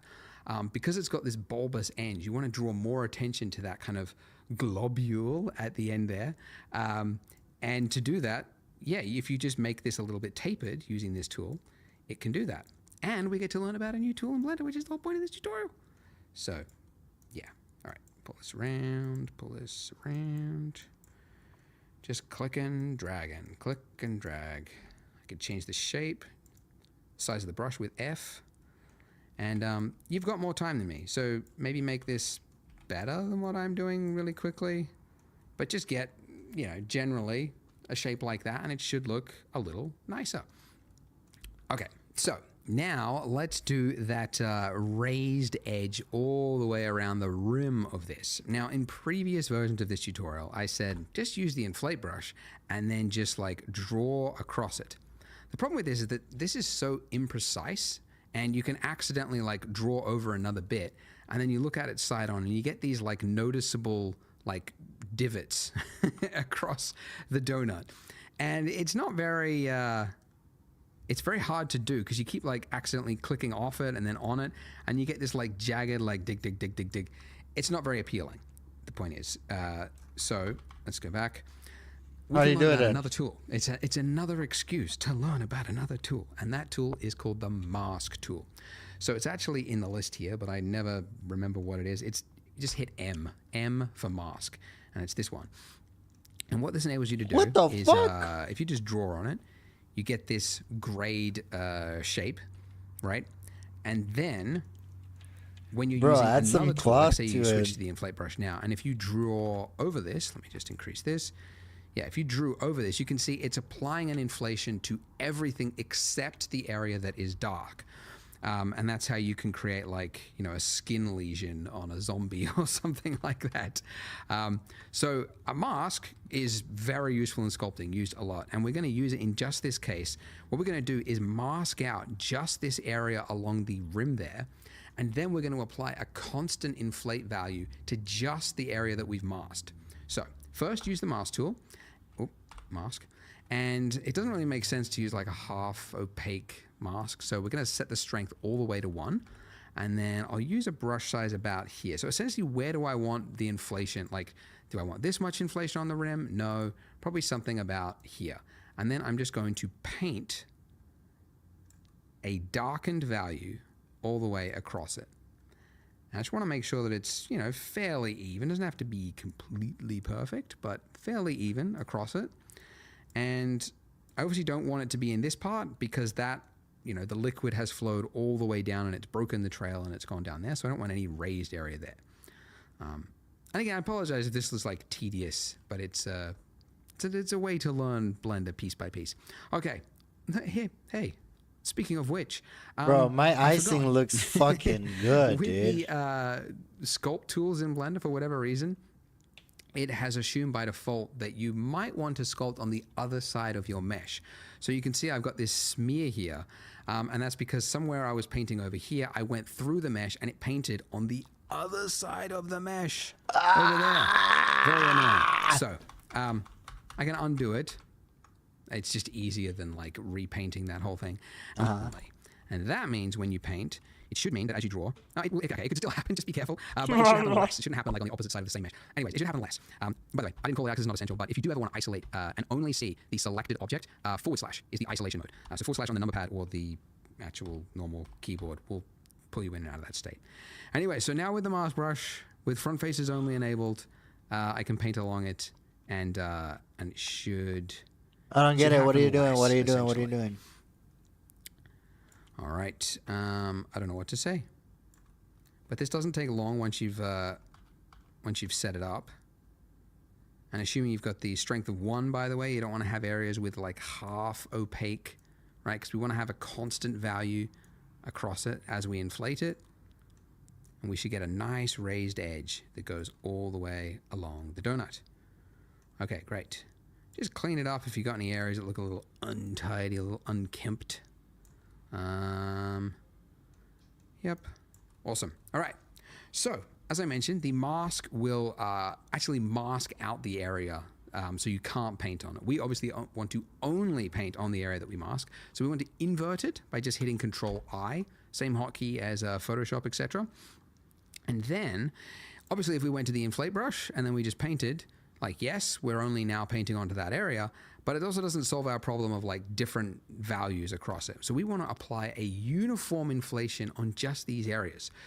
What? Out the area so you can't paint on it. We obviously want to only paint on the area that we mask. So we want to invert it by just hitting Control-I, same hotkey as Photoshop, etc. And then, obviously, if we went to the inflate brush and then we just painted... Like, yes, we're only now painting onto that area, but it also doesn't solve our problem of like different values across it. So we want to apply a uniform inflation on just these areas. So there is a tool in the sculpt tools called, where is it? Mesh Filter. So I will be honest, it's probably the laziest implementation of a tool in Blender. Like, mesh filters are not really well documented. You kind of have to just learn how they work. But unlike all these other brushes here, the way this one works is it's applying a uniform value to the entire mesh. So it doesn't actually matter where you click on the mesh, it's going to apply it. And it's applying what is in the filter types listed here. Wow. So if I just click, this is the other thing you have to learn. If That's I drag to fucked the right, I'm inflating. If I drag to the left, I'm deflating and sort of subtracting the opposite direction. You just kind of have to learn that that's how this specific tool works. My theory is, by the way, to go on a rant, ZBrush's user experience and interface is so arcane, so badly hodgepodged together from nice ideas over the last 2 backwards like decades. that. They never had any thought in the process. They just lumped it all in there. And Blender's sculpting tools competes with that. So they're like, hey, yeah, the filter tools, yeah, they're not the easiest to understand, but at least we're not ZBrush. How do you That's clear the my, mask? That's my theory. It's my working theory I'm going with. But anyways, point is now that we're in this, you could see we're applying a uniform value to everything. Hooray for us. I might also, I'm going to set the strength of this to 0.1, and that just means that as I move the cursor, it's applying less of a value for the movement, so I can use smaller movements. The other thing though is this is a little like, it almost looks, if we go into object mode, it looks like a tube almost around the edge of it. It's not very nice. It basically, the edge that we've got here is too hard. So we can smooth out that edge by using mask, smooth, mask. What? Okay. Now, if we use the inflate, Now you tell me. right a little bit. I'm just going to go with that. Let's go object mode and see how that looks. That's pretty good. I might actually go just a little bit more. Just exaggerate it slightly more. Hurry up. Great. So, yeah, that's roughly it. Now, there's a little bit of artifacting there because the way the mask works is it's kind of that Hurry up. feathering thing. It's not very exact. It's kind of got some values in between it. So we can smooth that out in sculpt mode by first of all just clearing the mask and then using the smooth tool. By default, it's too high, so just turn it down. And I'm just going to smooth that edge. And that'll just sort of clear up some of this artifacting. It's a little too high. For whatever reason, the smooth tool, I can't which notice the also you can artifact. access at any point when you're in sculpt mode just by holding down shift, and it'll temporarily Is this what artifacting invoke is? the smooth tool, and it'll use the value that is on the smooth tool. So you'll be in this mode, and then you hold down shift, and it'll actually not use this value, but the value that's on the smooth tool. Again, ZBrush is the competitor, so some things are a little weird here. Anyways, so it's a little too high. Just turn it down, and now I've got a nice value. And I'm just smoothing this out just to clear up some of the artifacting all the way around the mesh. Nice! Boop, boop, boop. And that's it. Lovely. Hey, if you've made it this far, that's it. 3D is in the cards. Babadingo, It's for papadongo. you. If you've made it this far, we've done 3D some fairly complex Babadingo, things. papadongo. So if you're a beginner and you're just getting started in Blender, congrats. Because it is Just a checking steep my learning volume. curve, but you have learned some very complex modeling. That was complex modeling? Holy fucking shit. I'm doing so good. This is where we finished at the end of the last part, and we are ready for some materials. Before we Okay. continue, do a check over though, because I looked inside my donut and I saw this, Wow! which shouldn't be here, obviously. So make sure you How do you do that? don't have any hidden meshes that should definitely not be there. You've only got your camera, your donut, your icing, and your light. Okay. Okay. So materials. Let's do some materials. If we jumped into our render mode, that little button that I showed you on the first Render part, mode. takes you into rendered view mode. You can see we've got a lamp and it's lighting Render our donut in a mode. very depressing, cold gray. So let's give it a material. Down here, the little material tab, and then we're going to hit new. So just like before, the one thing we're going to change is the color. Let's make it a nice pink color. And that looks pretty good. The other value that you typically want to change for a lot of objects is the roughness value. So you can see the further I go all the way to the left-hand side, the more it becomes a mirror. So all the way at 0 is basically a mirror. And then all the way to the right is your like most porous object, like a brick or something like that. Basically something that looks like it doesn't have Oh, reflection. look at the although glossiness. Everything does. The roughness is just merely dissipating that reflection everywhere, so it appears as though it doesn't. But anyways, so we're going to go with like a 0.3, something like that. It's pretty good. And then for the base of our donut, we're going to give it another material, and let's go with a nice orangey yellow, which we will change later on, so it won't matter anyway. But that's good. Great. Look at us. We've got a donut. By the way, we'll add some subsurface SSS later on to make this look a little bit more milky, but for now this is good. Now we want to put our donut onto a marble countertop. So first of all, we need that countertop as a separate object. So Shift A, and the one we're looking for is again under Mesh, and Uh-oh. Uh-oh.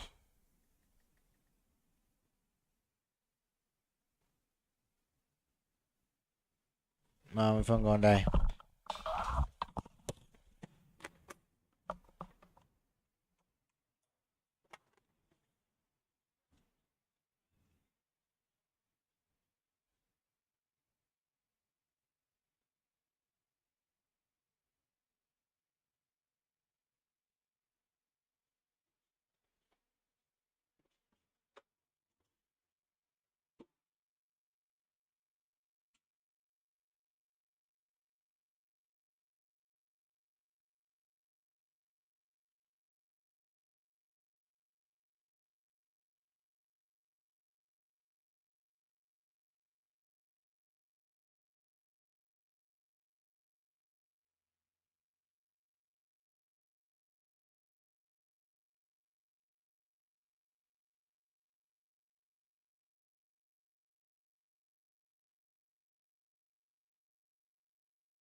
Did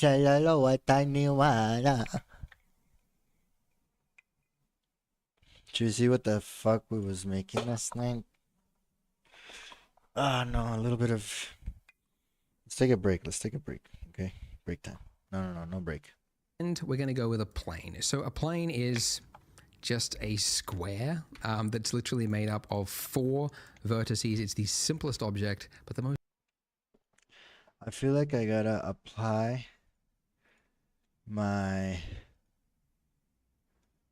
this thing for the artifacts. Oh, it's still artifacting. How do I change this?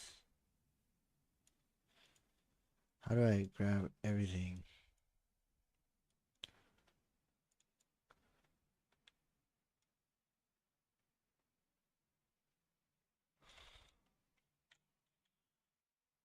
Why does it do that? Why does it do that?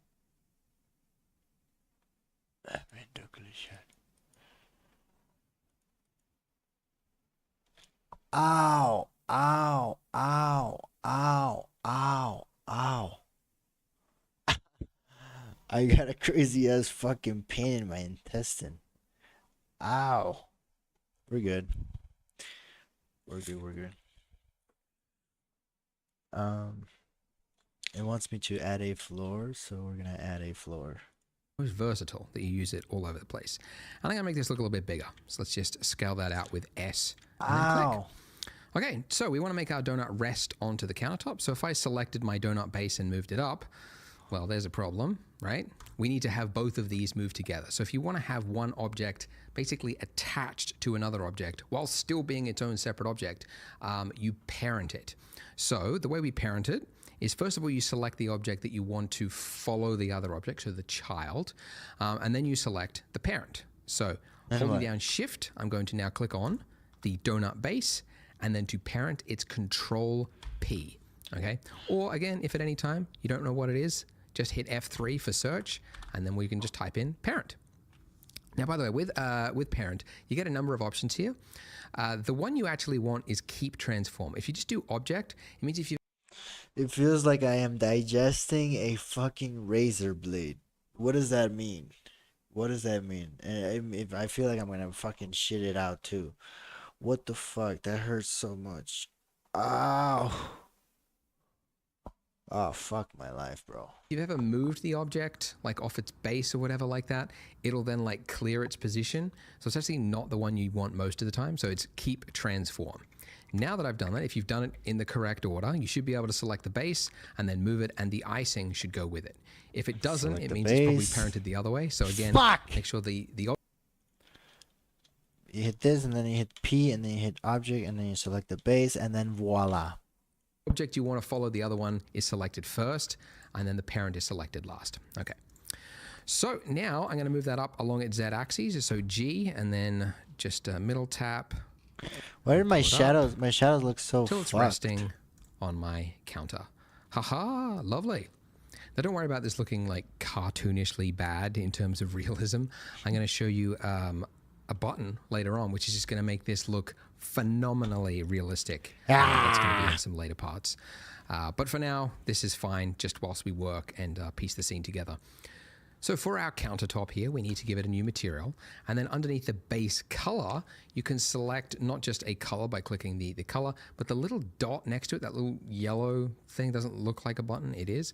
If you click that, you get this this pop-up or pop-down in this point, which just gives you a number of options. And the one that we're looking for is image texture. So essentially, it's replacing that import from a flat color to an image texture property. And it's now black, and it's asking you what image texture. So we need an image texture. Now we could go to just Google Images and just find any old marble texture, download that. The problem usually with textures on the web is that how'd you do that? A flat color to an image texture property. And it's now black, and it's asking you what image texture. So we need an image texture. Now we could go to just Google Images and just find any old marble texture, download that. But we got polygon. Usually with textures on the web is that what most people call a texture is not ideal for 3D. Most textures are good for websites, but for 3D, we need extra information to tell the 3D software how the material property looks. Like, how does it reflect light? What do the bumps look like across the surface? And all that information is never available on these sites. So to find those textures, you have to go to a separate dedicated website. And the website that I recommend is Polygon. And the reason I recommend it is because it's mine. It's my website. That's why I recommend it. No, I started it 8 years ago because I was pretty dissatisfied with the quality of the texture websites that were available at the time. So I used my YouTube money to invest in a team and some high-tech equipment. We went out into the world and we scanned stuff to a very high quality standard. And over the years, we've grown it to include models and HDRIs as well. And obviously, a lot of this stuff is paid, but we also have a free range. And obviously, we're going to be using a free texture for this part. So this is the free texture. This is the one we're going to use. And first of all, although it is free, you do need to sign up for an account. So you can just sign up with Google. That's usually the easiest one. It's a couple of onboarding Shout out questions. Google for always being there when I need to sign up. Are you a professional? Are you a student? That's kind of interesting to me to know that.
And then when you get to here, you're just going to say continue with free account. But power through that, and if you click the link in the description, again, this is the marble, and we just want to hit download. And you'll see in the bottom right-hand corner, it's downloading. It is a large size, but this is because it's 8K, and we've got maps at like 16-bit depth to get all of that accurate information there. But once it is finished, it'll just appear in your downloads. Then you just unzip the zip file as you would normally. And then finally, you should see some glorious high resolution images and ones with extra information like roughness. Very, very subtle, but will come through when we do the render. So back into Blender, where we've got that image texture, we're going to click on open. Then navigate to what I recommend. For Polygon's sake, we're going to go and do what he says, okay? Let's add this. Right. Is Polygon. And the reason I recommend it is because it's mine. It's my website. That's why I recommend it. Beautiful. No, I started it 8 years. What a nice, clean website.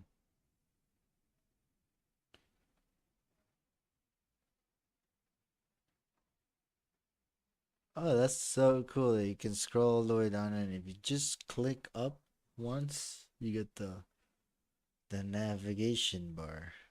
I like that. Damn, Polygon is like so nice. What do you got going on here? years ago because I was pretty dissatisfied with the quality of the texture websites that were available at the time. So I used my YouTube money to invest in a team and some high-tech equipment. We went out into the world and we scanned stuff to a very high quality standard. And over the years, we've grown it to include models and HDRIs as well. And obviously a lot of this stuff is paid, but we also have a free range. And obviously we're going to be using a free texture for this part. So this is the free texture. This is the one we're going to use. And first of all, although it is free, you do need to... What's it called? Denali Quartzy Texture Gray.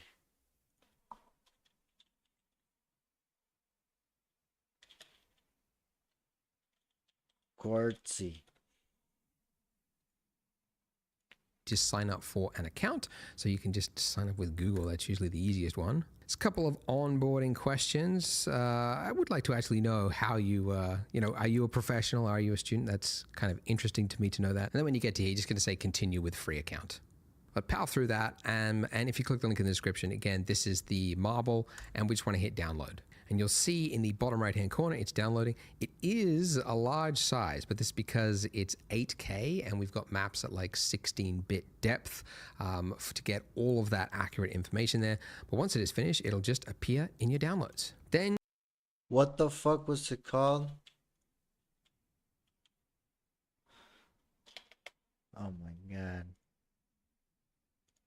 site that I recommend is Polygon. And then when you get to how the easiest one, although it is free, you do need to sign. So this is Denali Quartzy.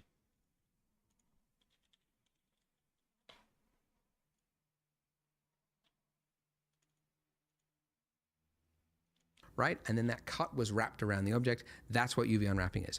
So the reason I think that would fix it. Very customizable. Okay, but we want to know. I started it 8 years ago because I was pretty and account. See in the bottom right hand corner, it's downloading. It is a large size, but this is because it's 8K and we've got maps at like 16-bit depth to get all of that accurate information. Well, it even has its own thing. Damn, Polygon is a nice website. It talks to you about the add-on right here. That's so smart. What the fuck is this? Let me go into my, where is it? Show in folder. Right. I'm gonna extract here a babadongo. Fuck! Information there, but once it is finished, it'll just appear in your downloads. Then you just unzip the zip file as you would normally, and then finally you should see some glorious high resolution images and ones with extra information like roughness. Very, very subtle, but will come through when we do the render. So back into Blender where we've got that image texture, we're going to click on open. Then navigate to where you unzipped it and then just click on the one that ends with COL in the name and then just hit open. And here it is. Okay. And it looks great up close. Only problem is, of course, look at that reflection. So bland, so fake. And as I mentioned before, fake is the enemy and you need to squash it by just adding variance. So that's where our roughness map is going to come in. And while we could... How do you do that? How do you do that? Appear in your downloads. Then you just unzip the zip file. Okay, here's as you my would beautiful normally, images. And then finally, you should see some glorious high resolution images and ones with extra information like roughness. Very, very subtle, but will come through when we do the render. Beautiful. So back into Blender, where Back we've into got that Blender. image texture, we're going to click on open. Then navigate to where you unzipped it and then just click on the one. Where did we unzip it? We unzipped it in a library called Polygon. You know, this is in my first rodeo. One that ends with COL in the name and then just hit open. COL in the name. Why? Uh-oh. Oh my God. And here it is. Okay. And it looks great up close. Only problem is, of course, look at that reflection. So bland, so fake. And as I mentioned before, fake is the enemy, and you need to squash it by just adding variance. So that's where our roughness map is going to come in. And while we could try to add it in here, this section on the right-hand side, it's actually not where you do most of your material work, because this is kind of like a simplified, dumbed-down version. It doesn't really... It gets a little bit complicated when you try and add too many things to it, because there's like too many menus and drop downs and all that kind of stuff. So instead, if you go to your shading tab at the top of the screen there, this will change the layout of the screen to something completely different we haven't seen before. And lots of windows, actually too many. I never actually need this one on the right hand side. So where you just mouse over where you've got the divider and then just right click and then say join areas. And then you want to join it to the left. Wait, what the fuck? Free account, and ones with extra information like rough, where we've got that image texture, we're going to click on open. Then navigate to where you unzipped it, and then just click on the one that ends with COL in the name, and then just hit open. And here it is. Okay. And it looks great up close. Only problem is, of course, look at that reflection. So bland, so fake. And as I mentioned before, fake is the enemy, and you need to squash it by just adding variance. So that's where our roughness map is going to come in. And while we could try to add it in here, this section on the right-hand side, it's actually not where you do most of your material work, because this is kind of like a simplified, dumbed-down version. It doesn't really... It gets a little bit complicated when you try and add too many things to it, because there's like too many menus and drop downs and all that kind of stuff. I see. So instead, if you go to your shading tab at the top of the screen there, this will change the layout of the screen to something completely different we haven't seen before. And lots of windows, actually too many. I never actually need this one on the right-hand side. So where you just mouse over where you've got the divider and then just right-click and then say join areas, and then you want to join it to the left to close it. And I'll do the same here, because I've never needed those on the left-hand side. So I've just got my view at the top here and then this one here. And the reason, by the way, this looks different than what we had before is because this is the material preview. But you can change it back to what we had before by clicking that. So material preview, by the way, it's the same. It's a rendered mode, but it's using lights, a different light setup. Basically, just an HDRI, which is like a fake kind of light and reflection map, just so that you can quickly preview materials. And really, you could use either or. They both kind of show the material, but yeah, let's use this one. Okay, but the bit that we're looking for is here. So this section here is your node setup, and it's actually an exact duplicate of what we did over here, because this on the right hand side is the simplified version. If you're just doing like a quick change, you might want to use this, but over here, this is what's actually happening to it underneath the hood, right? So you can see as I change this on the right hand side, that is also changing there. So they are linked. So the way nodes work is basically a left to right function. So we start over here with our image texture. It goes into our shader, which is the material for this plane. And then it comes out into a material output. And that's what is fed into the final shader. So essentially we could do anything. Like for example, and this is one of the value of nodes, is between these two nodes, we could add another node. Like for example, I could hit Shift A to add. Again, same hotkey, works everywhere. And then I could add in like a hue saturation value node. And then I could change the hue of my marble to look blue, right? Or something else. So that's the power of nodes, and you could just keep going, adding in adjustments and everything you want. So nodes, very, very flexible. They do look daunting because they get all these like, you know, squid looking lines going everywhere, but it's very, very convenient, very customizable. Okay, but we want to add something to our roughness so that we don't have a flat single value roughness, which is what that is currently. We want to use that map that we just downloaded. So one, you could hit Shift A and then add an image text this way, but actually we could also just drag out from that input there and then just do a release, and it'll now say, what do you want to add in this input? And we could type in image texture color and then hit enter. Then here, go to that same place that we unzipped it, and then we're looking for the one with roughness in the name. So roughness in the name, and then hit open. Okay, so this is better, right? You can kind of see we've got some detail there, but it doesn't look quite right. Something is not going right.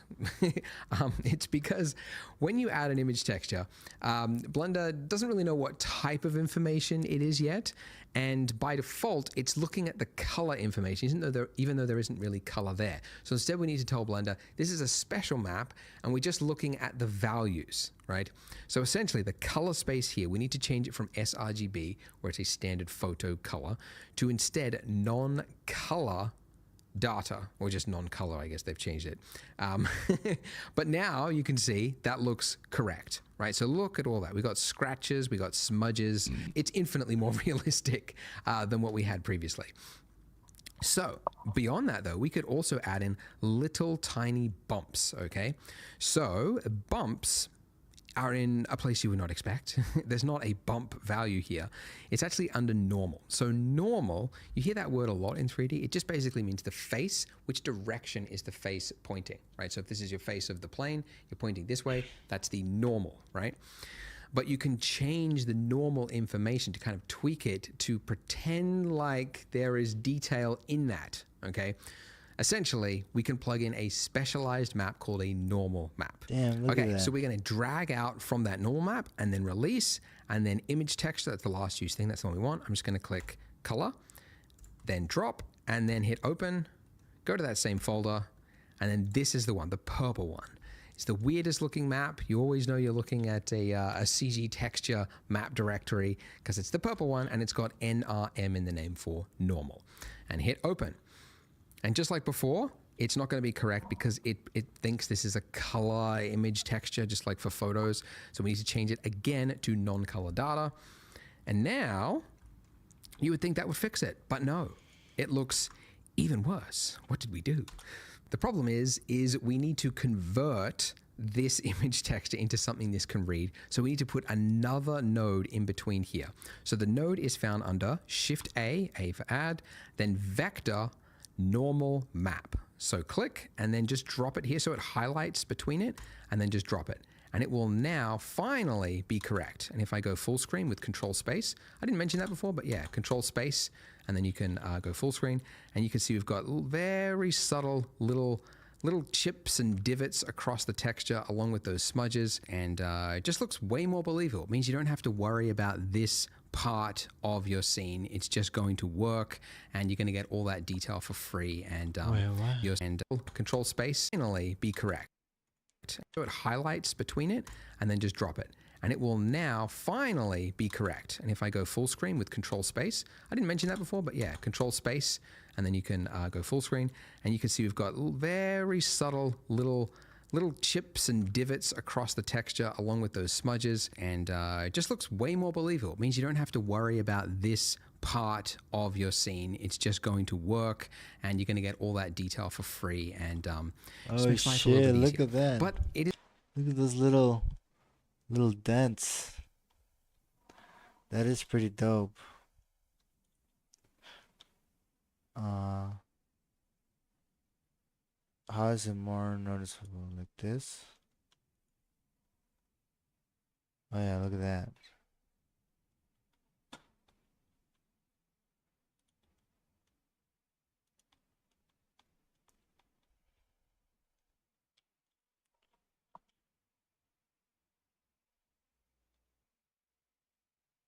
So how big is this compared to...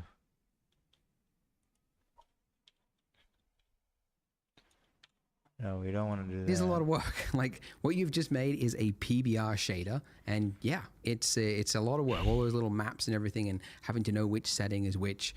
But it is a very common thing to learn, so that's why I wanted to include it in here. If I could plug my own website again, Wait, though, I need to be in will say we circles? did hear you, because a lot of people say that. So we actually made an add-on called the Polygon add-on, which I'll actually show you how to install later on, because that is actually, and it just looks way more believable. It means you don't have to worry about this part of your scene. It's just going to GPU? work and you're going to get all that detail for free, and just makes life a little bit easier.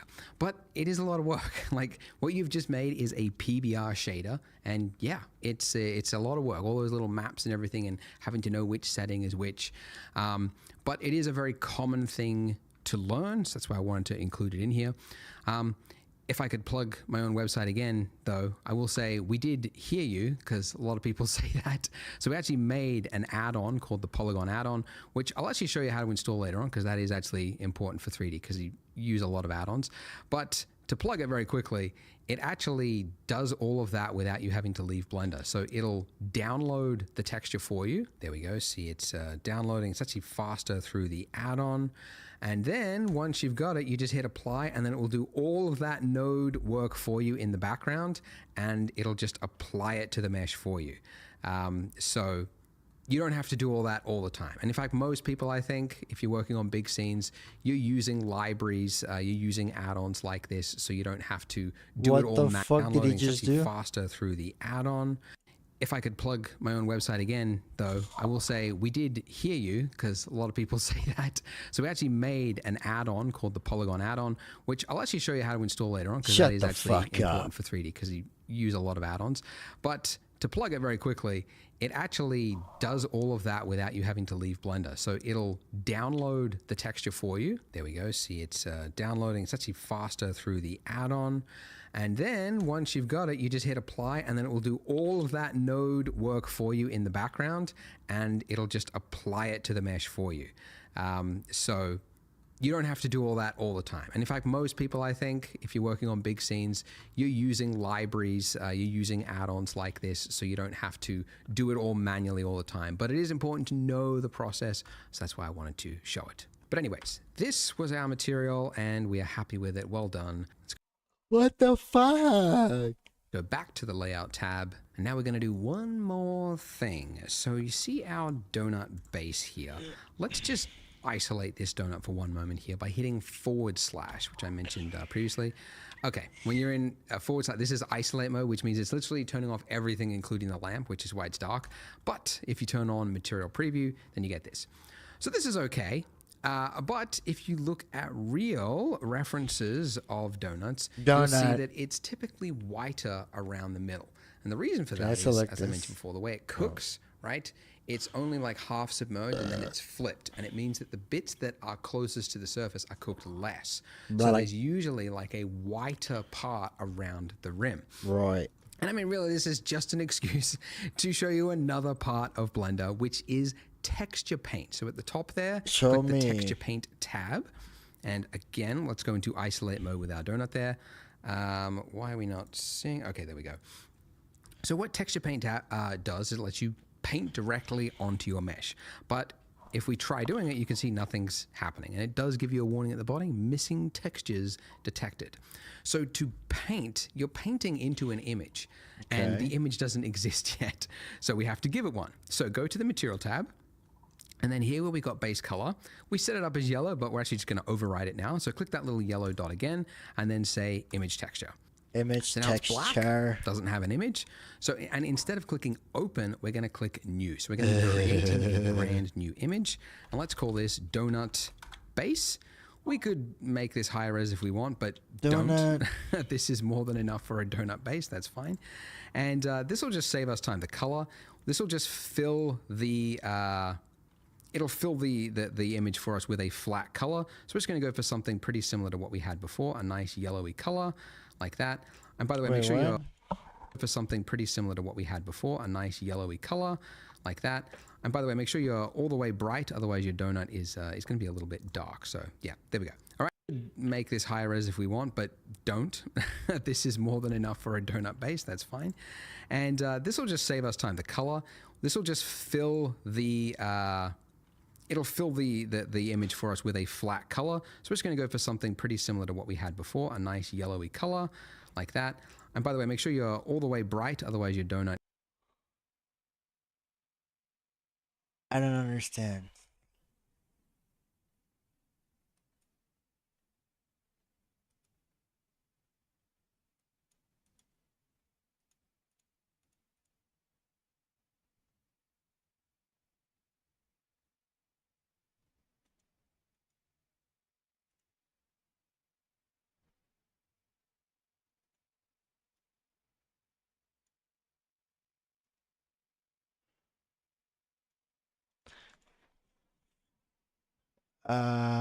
You hit new, and then you hit donut base, and then you select your color here. Is going to be a little bit dark. So yeah, there we go. All right, and then hit OK. And once we've done that, you should, I mean, it should be over there on the left-hand side, but if it doesn't pop up, you can just select it from the drop-down donut base, and there we go. So now we're in this state. Look what I can do. Ooh, fancy. So Wow. I don't know why I said it like that. But we can paint directly onto our mesh. Bro, I So, just guessed where the to fucking shit understand goes. this, because it's kind of weird. You can also paint directly over here. And you might be thinking like, well, how does it know, like, how do I know which part over here is actually going to be painted over onto the donut there? You might not care, but it's actually good to understand how it works. So basically this mesh here, it has to be unwrapped over onto this left-hand side here, because that's the only way to have a 2D texture, 2D flat image be applied to a mesh is to unwrap it in some way. I mean, there's projection. I'm not getting into that. To unwrap it. And unwrapping is essentially like, there is a meme actually that explains it. But if you have like a chocolate, right, that is wrapped in some tinfoil, if you flatten it out, that is essentially UV unwrapping. There are little places in that wrapping where there had to be a cut, right? And then that cut was wrapped around the object. That's what UV unwrapping is. Sucks. So the reason this works for us is because the cuts are actually already in place for default objects. So this torus is already perfectly UV unwrapped, so we don't have to do anything. I did want to mention it though, because it's important to understand UV unwrapping. Anyways, so we could actually paint directly on here, as I mentioned. White is a little bit too extreme though. I So I'm was just gonna click say that and choose a color. First of all, I'm going to select the eyedropper and then not click over Oh, here. wait, 'cause so I that's could got just, shading like, paint the information. I'm gonna whole click thing? on the left-hand side so we get the exact color. And then I'm going to make it closer to white. So not fully white, because that'll be too far, but closer to white. And I'm also going to change the strength of my brush. I'll make it about halfway. And then now I can do paints across it. And this will enable you to get a much more natural feel, because you'll have, just like, in fact, I might even go a little bit softer, and that way you can kind of just paint across it. And this is very forgiving because we've got icing that's going to go over the top of it. But that's good. We don't want it to be too extreme. Let's just make it, I might go the other way, make this a little bit more saturated. Anyways, that's basically all we need to do. We just want to just dab our toes into the field of texture painting. I would say texture painting, by the way, it's one of the weaker areas of Blender. It's actually due for an update at some point in the future, but it doesn't do like, you can't paint into like the height information or the roughness information at the same time like you can with Substance Painter, but it's got basic functionality. Now, importantly, this is an image, but it's not saved into your blend file. It still needs to be manually saved. So see at the top left-hand corner there, it's got image with a star. If you see that star, it means you've got changes that haven't been saved. So we need to go image and then save and specify where are we going to put our image. Because if we don't do this, we're going to lose it. So it has to be saved somewhere. So I'm just going to save it, anywhere. It has to be saved somewhere because it will not be saved as part of the blend file. You don't wanna be said, don't say nah. I gotta listen to that part again because I don't know what the fuck he just said. But it's important because you gotta know how shit's being generated and saved in these types of programs. Or else you'll just be lost. This could have a little bit more saturation, you know. Don't be shy. You don't wanna be saved, don't save her. You don't wanna be saved, don't save her. Alright, so the key here, what I'm learning is you do a couple layers and then you bring back the original colors to dial in those layers exactly where they go on the map. So now I have a donut and this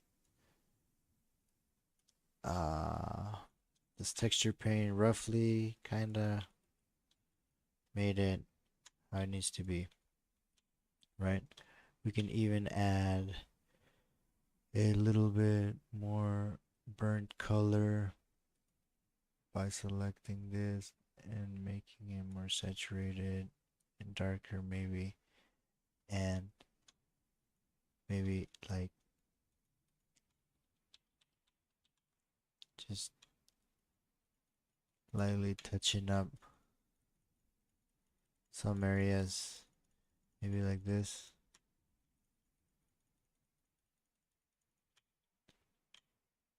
So maybe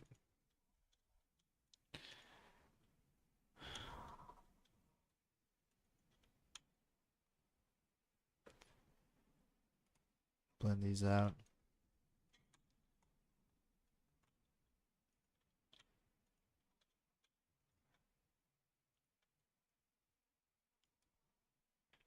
Add a bit burnt. And then on the other side as well.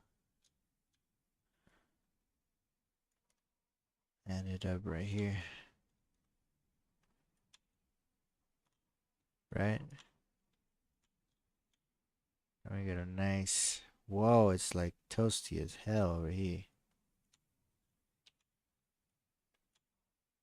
Wait, no, I think.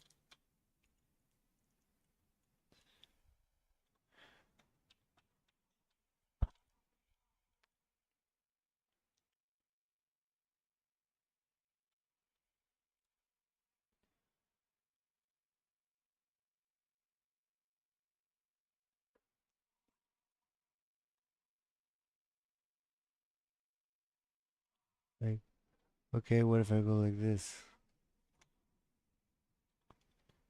Nope.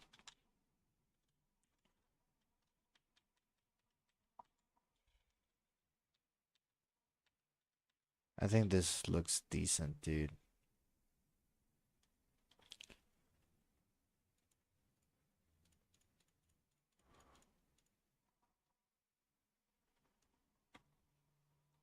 I think this looks decent. Very important to know that, otherwise you can lose texture paint work. So And what that does way it say? you can kind of just paint across it. And this is very forgiving because we've got icing that's going to go over the top of it. But that's good. We don't want it to be too extreme. Let's just make it, I might go the other way. Make this a little bit more saturated. Anyways, that's basically all we need to do. We just want to just dab our toes into the field of texture painting. I would say texture painting, by the way, it's one of the weaker areas of Blender. It's actually due for an update at some point in the future, but it doesn't do like... I love how Blender 4 comes out and he goes through the texture paint, which is like the biggest part of making the donut. To like give the donut color. You can't And paint he's like, yeah, this is due for an update. into like the height information or the roughness information at the same time, like you can with Substance Painter. But it's got basic functionality. Now, importantly, this is an image, but it's not saved into your blend file. It still needs to be manually saved. So see at the top left-hand corner there, it's got image with a star. If you see that star, it means you've got changes that haven't been saved. So we need to go image and then save and specify where are we going to put our image. Because if we don't do this, we're going to lose it. So it has to be saved somewhere. So I'm just going to save it, yeah, anywhere. It has to be saved somewhere because it will not be saved as part of the blend file. Very important to know that. Otherwise, you can lose texture paint work that you've done. But there we go. So now to bring back everything, remember if it looks like, where's the rest of my scene gone? See the top left-hand corner? Local means it's isolated mode. So that means you just have to hit / again, and it brings back everything. And there we are. So that's the extent of this isolated mode. So where's the rest of my scene gone? See the top left-hand corner? Local means it's... Okay, layout, and then I'm in collection.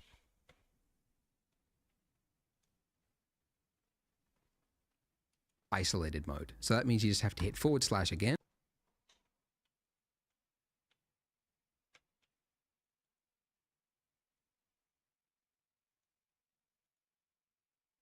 Okay. What the fuck happened? This is where we finished at the end of the last image to do it all manually all the time. Was our image texture. Click on and fill. By the way, left here. I want to know mesh here to a mesh is to unwrap it in 2D.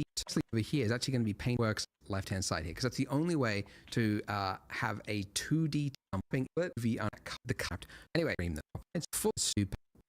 We just want to say information, but it's not left in there.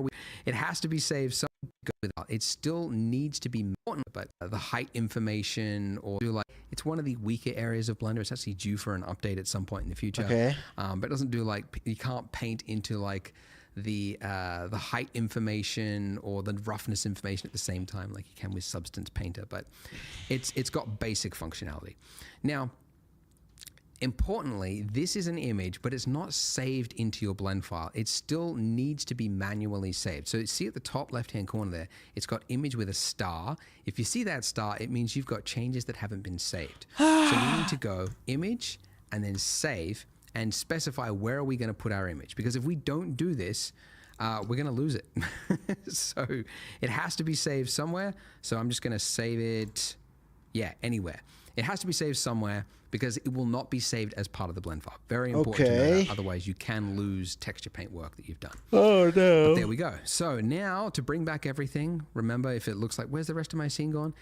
See the top left-hand corner? Local means it's isolated mode. So that means you just have to hit / again, and it brings back everything. And there we are. So that's the extent of this part of the tutorial.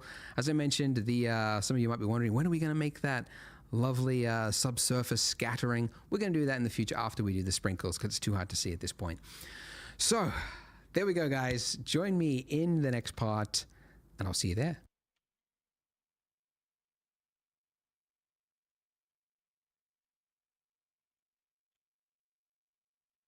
The time has finally come to decorate our delicious looking donut with some sprinkles. So the feature we need for that is called geometry nodes, and you can access it by going to the top of your screen. If you don't see it, just middle mouse drag across and you'll see the tab geometry nodes. Ooh. So it's adjusted your screen layout. Don't get disorientated. Your donut is still there. This screen on the left here, it's called the spreadsheet. Never needed it. Touch on wood, never will. So we can just close that, right click, join areas, and then just collapse it into it. Okay, so with your icing selected, click the new button. So welcome to the world of geometry nodes. So geometry nodes is actually a modifier. So I need more coffee.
So when we hit new there, we've added in a modifier called geometry nodes.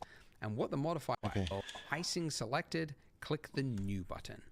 So welcome to the world of geometry nodes. So geometry nodes is actually a modifier. So when we hit new there, we've added in a modifier called geometry nodes. And what the modifier is doing is whatever we want it to. Okay. So what this section down here is, this is a node-based system, and it looks familiar, right? You got boxes with little lines, and it's the exact same type of system that was used in our materials, right? But it's a completely different system. Okay, so the same nodes will not be referenced between the completely different systems. What the fuck? So the way this works is our mesh that we've got here of our icing is what is being represented on the left-hand side with your input. It's then taking that mesh and it's feeding it all the way to the right, and it's going to spit out whatever is in your group output. So currently, nothing has changed because there's nothing between those points.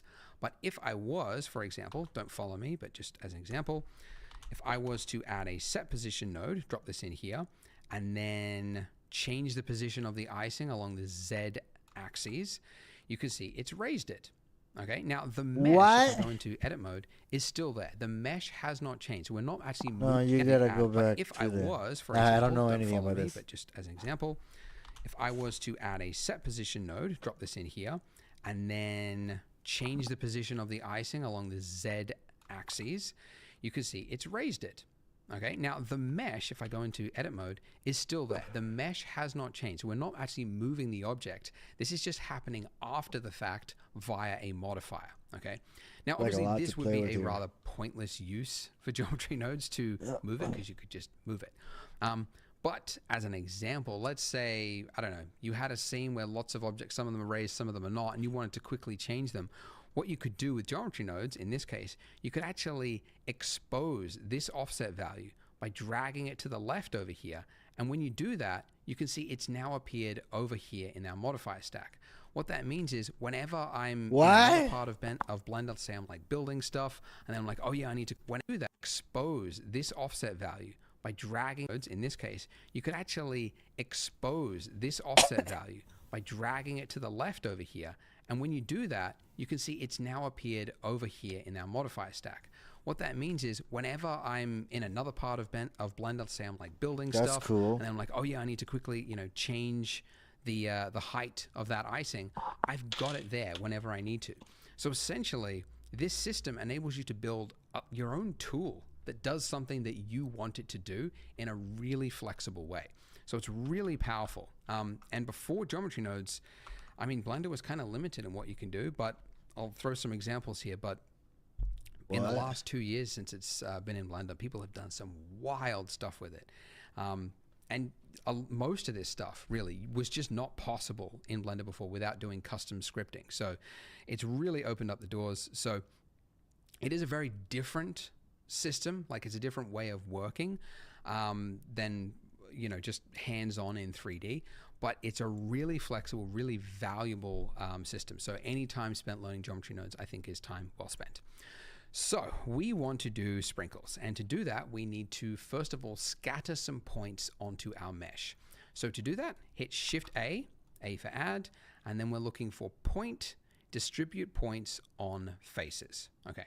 And then it's just it's just going to put you in a placement state.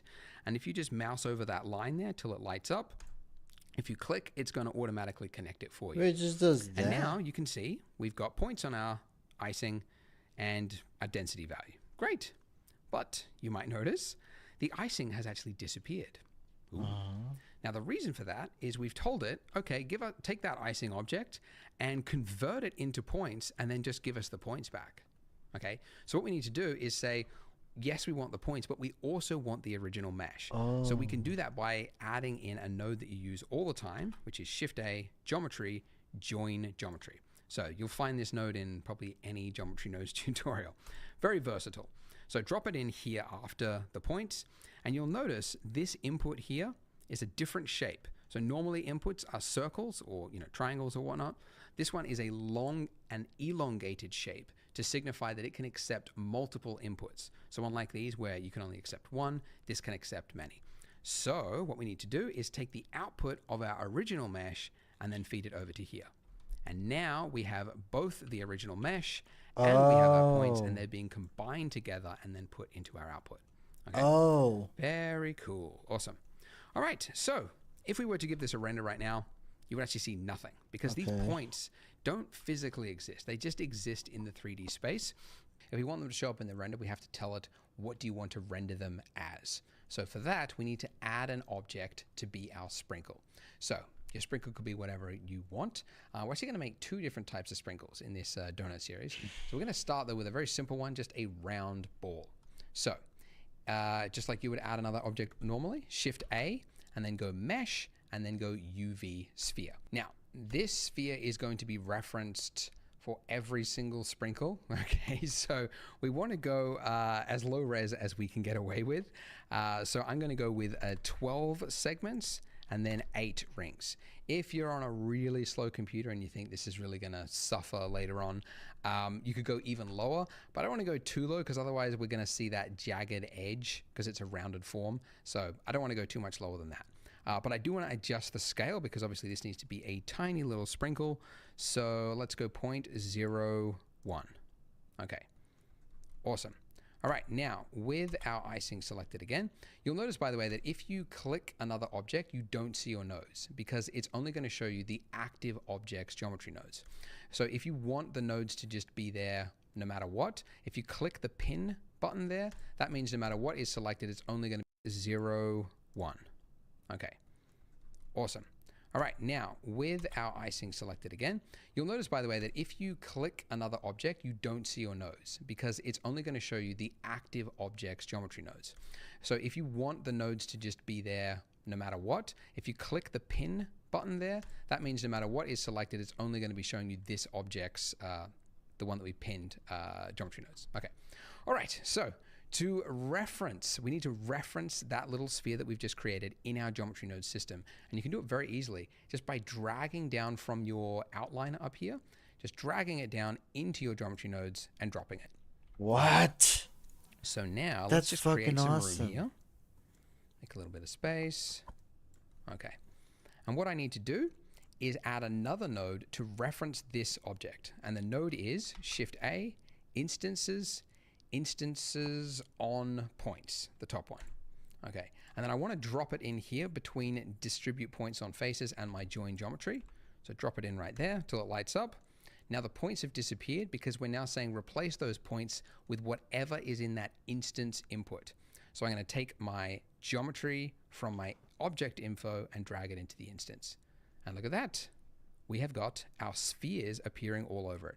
And if I increase the density, we've got sprinkles. And if I do a render, it will actually display. Doesn't look very good, hey, but it does work, which is the main thing right now. Okay, so first things first, you'll notice that as we increase the density, I think it's not working correctly because my sphere needs to apply all the transforms and set selection to origin to cursor.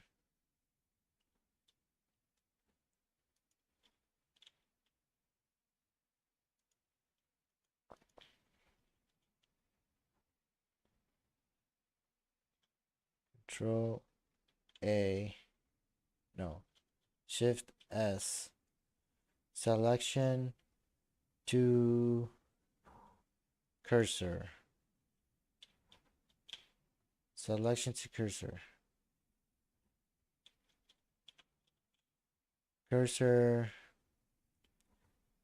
to active, no. Fucking A, dude, what the fuck, how did you, I forgot how to do this. You move snap selection to, no, it's object to origin.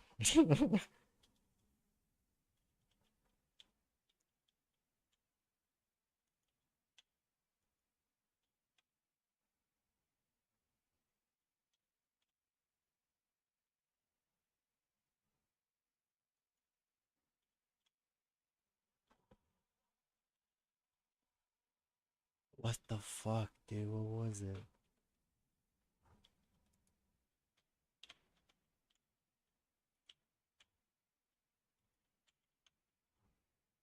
Is it here?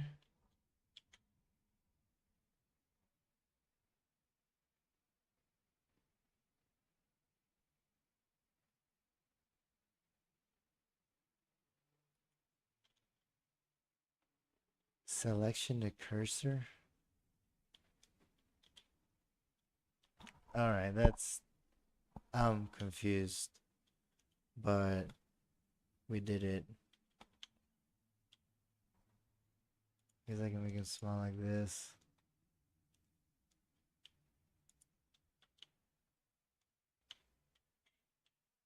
Maybe a bit smaller.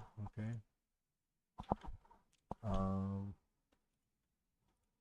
First problem is that they're crowding each other. They are straight up overlapping each other with no respect for its fellow sprinkle. No Because respect. it's just a random distribution. So we can change that by going here in our distribute points on faces, change it from random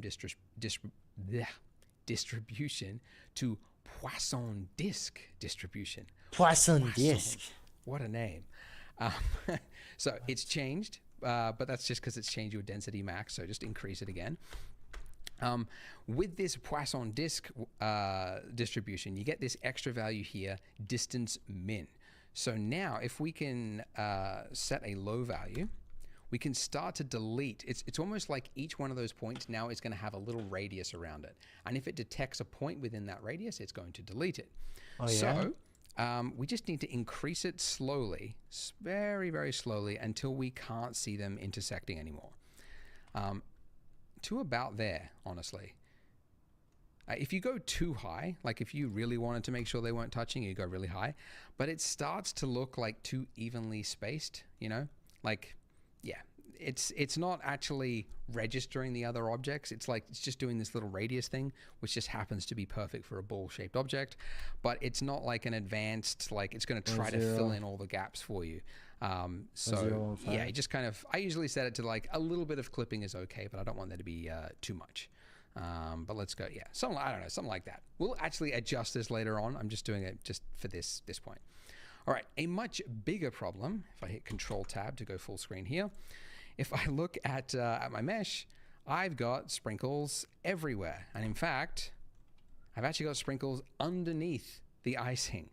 And that's not good, because it's actually going to put that in the render. Even though you won't see it, your computer is going to use resources to render little individual balls underneath the icing, which is not what we want, obviously. Yeah, we don't want that. So, going back here, what we need to do to fix this is we need to do weight painting, okay?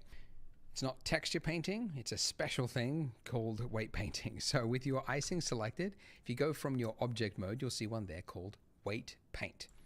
Now, your mesh will become blue, and weight paint is actually referenced in multiple parts of Blender. Like if you're doing rigging and animation, you would use weight painting a lot during the rigging step to assign values to certain bones. Essentially what it's doing is it's allowing you to paint a value between 0 and 1 onto any part of the mesh, and then reference that however you want. So we can then reference that weight paint mask in our geometry nodes and use this almost as, well, exactly. How did you get there? Okay. It's not texture painting, it's a special thing called weight painting. So with your icing selected, if you go from your object mode, you'll see one there called weight paint. Now, your mesh will become blue, and weight paint is actually referenced in multiple parts of Blender. Like if you're doing rigging and animation, you would use weight painting a lot during the rigging step to assign values to certain bones. Essentially what it's doing is it's allowing you to paint a value between 0 and 1 onto any part of the mesh, and then reference that however you want. So we can then reference that weight paint mask in our geometry nodes and use this almost as, well, exactly as a mask for our sprinkles. So if we just do some paint right here on it, you'll see that we have some colors, right? Now these colors aren't going to appear in the render. It's just for you to visualize those values. The blue value means a value of 0, and the red value is a 0 of 1. I believe actually in maybe not the next version of Blender, but maybe the version, I don't know, but they're planning to change the colors of this. So depending on the value, on how, late watching this you are, your colors might be different here, but it should be the same. Essentially, you should have a brush of 1, and you should be able to paint from 0, which would give a blue value in this case, to a value of 1. So whatever is 1, whatever is red, is where our sprinkles will go. But you'll notice that this is not having any effect. Okay, so we need to reference it.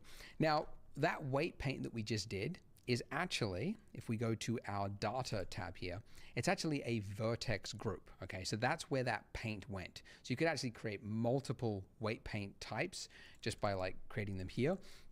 But we've just created one and it's added one here for us. So we can give it a name by double clicking it, and let's call it Sprinkle Mask. Okay.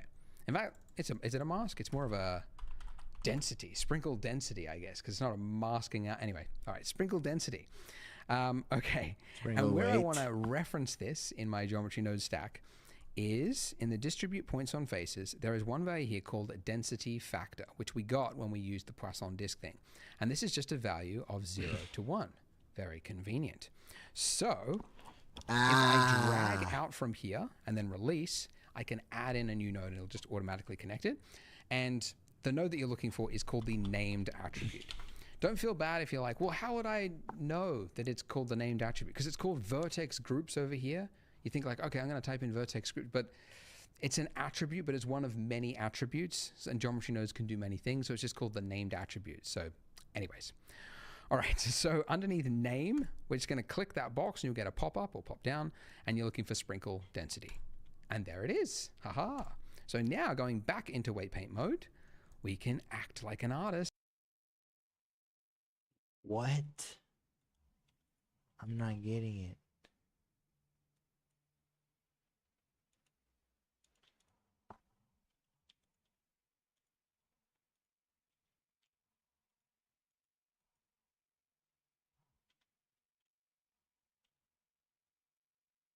Maybe I have to save it.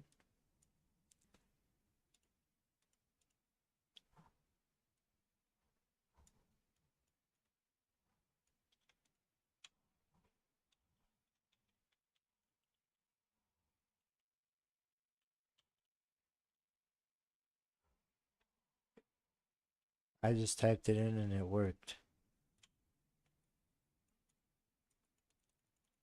Okay, to remove the sprinkle completely needs to be at a certain shade. Okay, so let's go like this. Add some sprinkles.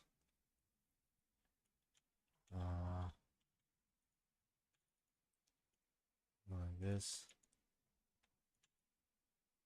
Add some sprinkles here. Hella sprinkles. Hella sprinkles. Sprinkles. Okay. Oh, we click a bunch for the density. Oh, okay. 1 go, 2 go, 3 go, 4, 5, foul. Density. Yeah, Okay, that's how it works. Okay. So what does this look like? Object. It's okay.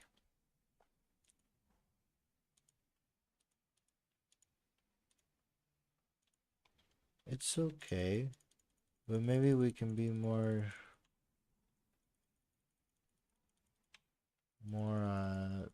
let's skimp it out a bit with the sprinkles.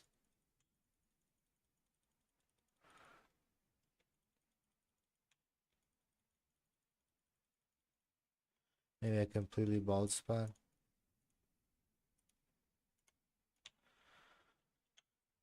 And then let's check it out real quick. Okay, the completely bald spots are kind of like worth.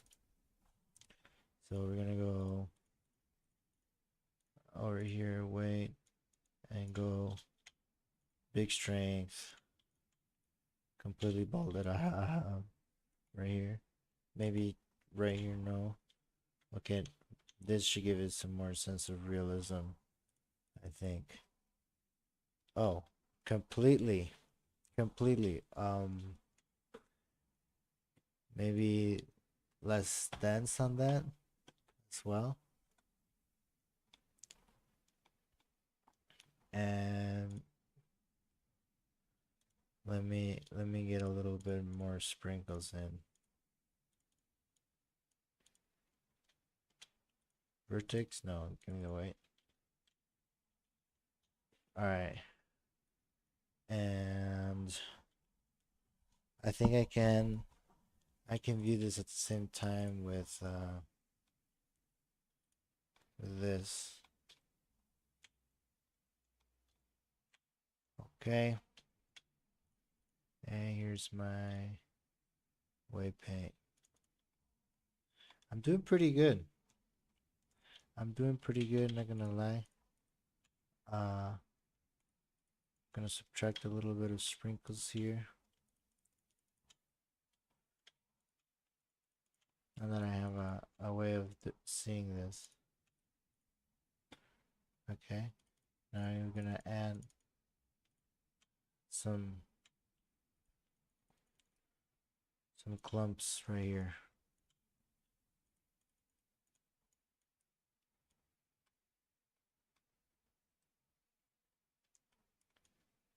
It's just, they just dropped it like it's hot right there.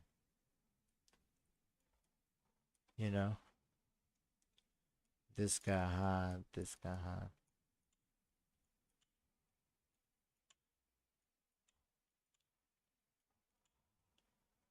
Alright, that kind of looks realistic.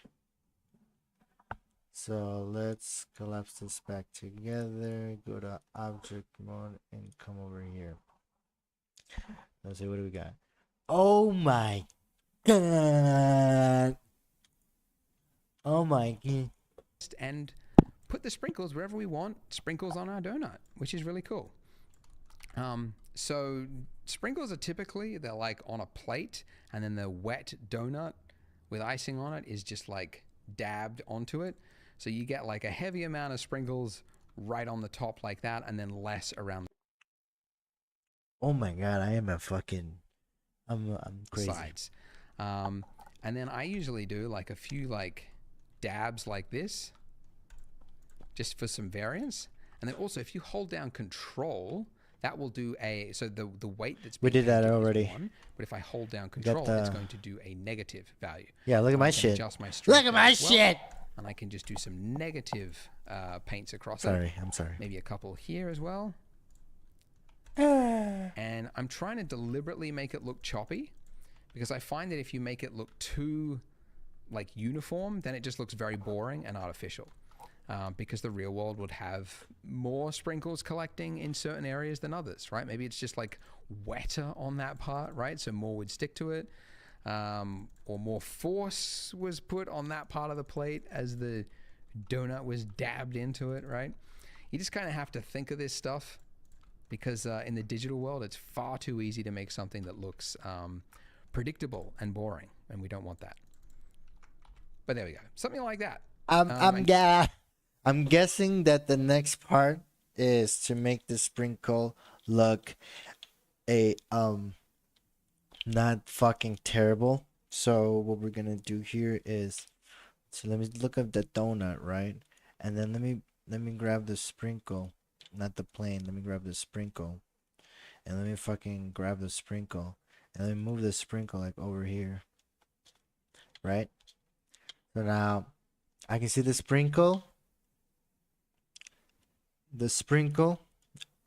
and then I can see that. Oh wait, no. Let's just And you watch could the video. obviously finesse it and make it better than what it is, but that's what we got. You'll notice. See, I wanted to change this geometry, you know, so that it change the sprinkle. But I'm gonna watch the video because maybe it's done differently. Each of these spheres have a very jagged looking shape, and that's because the sphere itself down here. Oh, I think I mentioned this.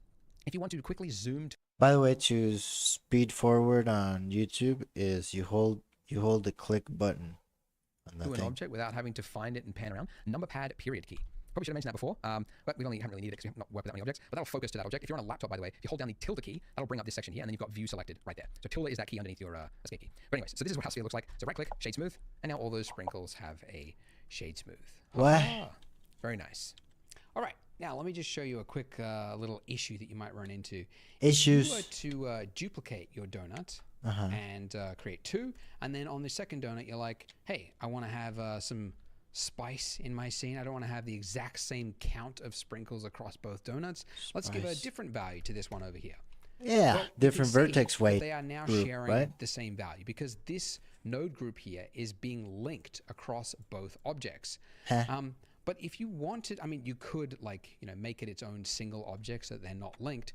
But if you wanted everything else to remain the same, Named so that action. let's say you change the sprinkle at some point, that's preserved across it. But that one value you want to be different across multiple objects, you can expose it. So just like what I did at the start, if I drag out from the value What? I want to expose, and then I put it up to here in my group input, the empty slot, if I just release it, it's now disappeared. The value's disappeared from here, and it's now appeared in my modifier stack over here. And now I can put in a different value. So this has now got a value of 2000, and this one is 500. So essentially by What?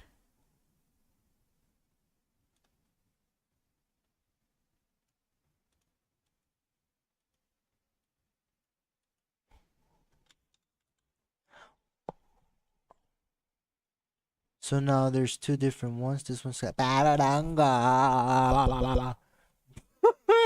dragging it out and exposing it, it's essentially removing the value from this node setup and saying this is its own separate thing, which is independent per object. And it has a 2 birds, 1 stone kind of effect that it makes it more accessible. Two in a birds, one completely different stone. Part of Blender, I'm working on my scene and I'm just very quickly giving different sprinkle amounts to different donuts, right? Like a madman, right? No one can stop me. But No one's stopping yeah, the very madman. cool. And that's now exposed. Oh, the other thing we probably want to do though with that this group input here is I want to give it a different name because density max, not really that useful. I can call it sprinkle density, right? So now it's like a fully customized little node group that I could drop on any Wait, object. wait, I could wait, build wait, a wait, wait, car wait, just wait. here, and we work that up and saying this is its own separate thing, which is independent per object.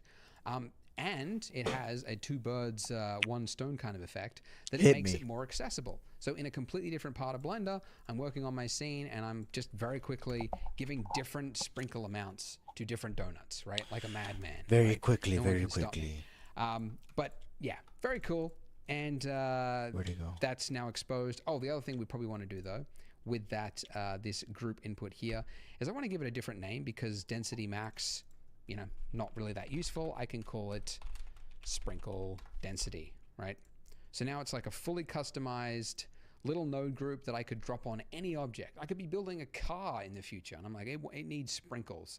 And I can just drop this on it and I've got a sprinkle density value for my car, right? So you can see how geometry nodes, you can build something really customized for what you want and then it's just readily accessible every time you need to use it. Roy. Awesome.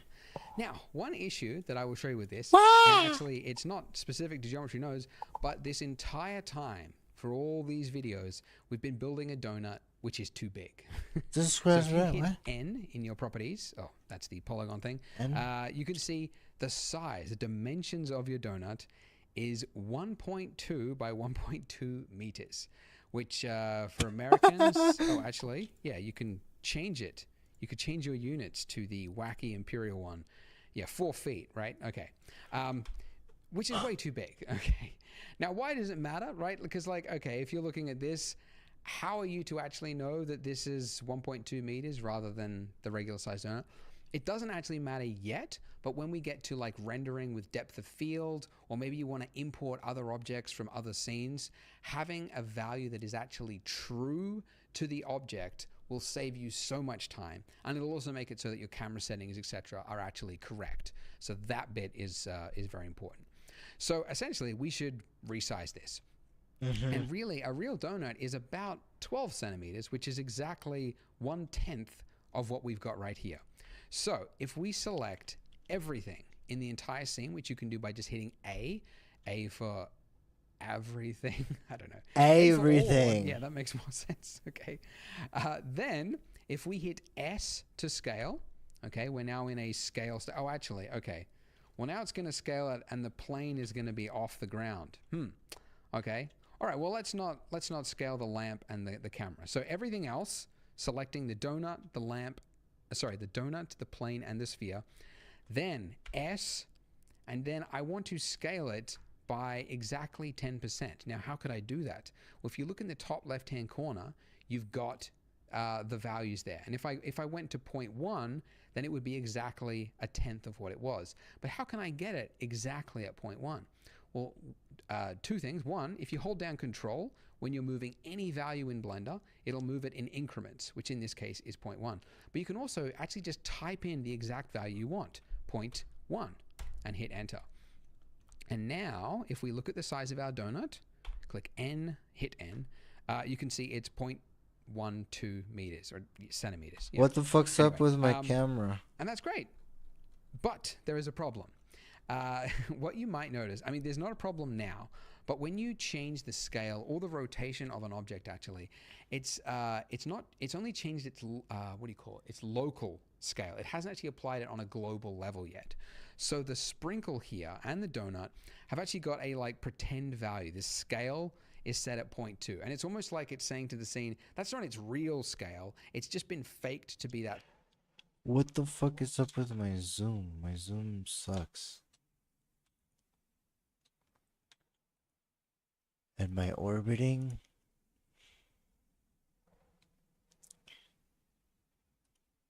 Input, key map.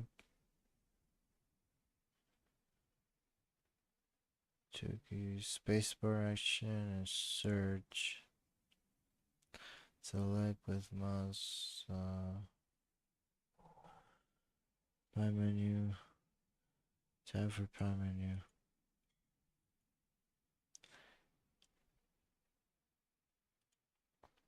Open file, single play, window scroll.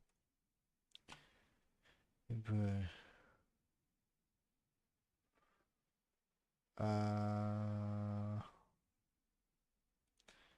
Report.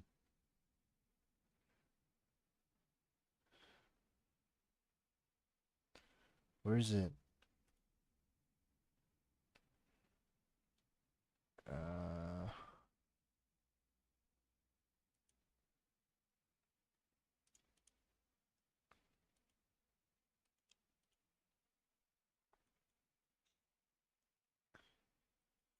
Zoom to frame type, seconds, timeline, animation, add-ons, input touchpad, key map, zoom, scale, zoom in on it as if you were scaling the view, mouse movements relative to center.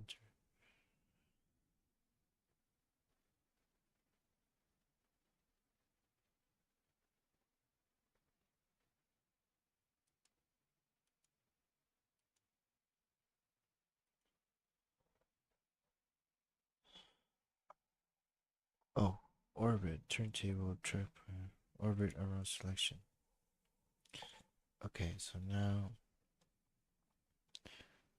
I can zoom in. Oh yeah. That was lucky because I have no fucking clue what the fuck I'm doing. Size yet. It needs to be applied if you want to like confirm really that this is the true scale or rotation of the thing. And you do that by selecting the things and then hitting Control A and then applying scale. Okay, so now we've done that, we can see something's changed. So our donut here with the sprinkles has now massively changed its density count. And the reason for this is that if we go to geometry nodes again, let's zoom in here. Let's look at it with this. This density, this sprinkle density, is actually not the count of sprinkles at all. It's the density in relation to the whole scene. And the way I think of it is like, okay, it's a weird visualization, but if you've got a car, wait, what is this guy saying? Applied if you want to like confirm what you might notice. I mean, there's not a problem now, but when you change the scale or the rotation of an object, actually, it's only changed its its local scale. It hasn't actually applied it on a global level yet. So the sprinkle here and the donut have actually got a like pretend value. The scale is set at 0.2. And it's almost like it's saying to the scene, that's not its real scale. It's just been faked to be that size yet. It needs to be applied if you want to like confirm really that this is the true scale or rotation of the thing. And you do that by selecting the things and then hitting Control A and then applying scale. Okay, so now we've done that, we can see something's changed. So our donut here with the sprinkles has now massively changed its density count. And the reason for this is that, if we go geometry nodes again, let's zoom in here. Let's look at it with this. This density, this sprinkle density, is actually not the count of sprinkles at all. It's the density in relation to the whole scene. And the way I think of it is like, okay, it's a weird visualization, but if you've got a car and it's driving along a highway, right, a certain amount of bugs are going to hit the windshield, okay? And the bugs could be defined by here. But the smaller the object is, right, you could have the same amount of bugs going across the highway, but if it was like a tiny Matchbox car, there's going to be very few bugs that's going to hit it, okay? So the density is kind of like the density of the world, and now that we've made the object smaller, there's only 3 sprinkles left. There's only 3 bugs that's hit the windshield of our donut here. So this value now needs to be much bigger. In fact, it needs to be exactly like if it was 6,000 before, it needs to be, yeah, 60,000 now. But the problem is that it's not just a value here. The distance min value has also changed because this is also based on a real world value. So this now needs to be really small. So let's try 0.01. And that's actually pretty good, I think. There's a little bit of overlap, but that's roughly kind of what we want. And let's see if I can increase this. Yeah, so if I want this density to be really dense, yeah, I would have to increase it to a crazy number. Now, something I like to do personally, this isn't, you have to do this. Mine don't work like that.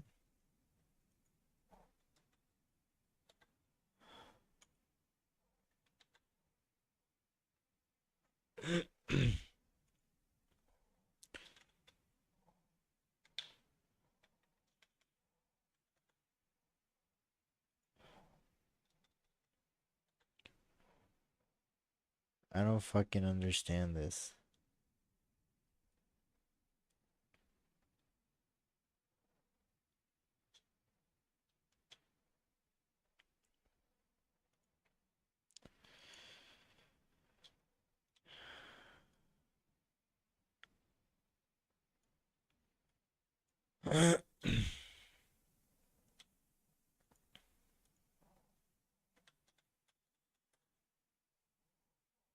$50,000.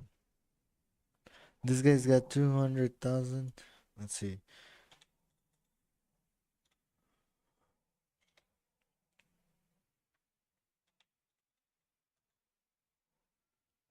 How does that not fucking work now?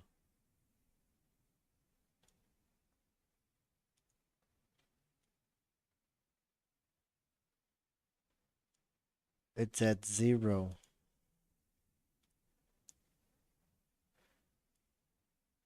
This makes no fucking sense, dude. This makes no fucking sense. But you notice how like this number is really large. And if I want to increase or lower my sprinkle value, and I'm in a different part of Blender, if I'm just dragging this value, it's having no effect because the range, like the scale of it is just so large. So This what is I so actually weird. do is I set it to a value that I think makes sense, which in this case is 200. And then whatever the value was before, it was 200,000, right? I do a math value inside of my geometry node setup between here and here. I do a math calculation to multiply that by the value that it needs to be, almost as like a scale adjustment. So you can do it with just one node, Shift A, Utilities, Math, and just drop it in here. Now the math, I said I want to multiply it, so I need to change it from add to a multiply. And math is the most versatile of any node. You can do all sorts of stuff, but multiply. So multiply, and it was 200,000 before. So if I want this value 200, then I just add Oh shit. 1,000. Yes, that's correct. Okay. So now Wow. I can very quickly change the scale of the sprinkles across the donut. That is so without having cool. to like manually type in the value. I can just move it back and forth. And there you go. So that's it. So we've changed the scale of it to what it should be. We've got a correct we've got a correct sprinkle setup, looking good.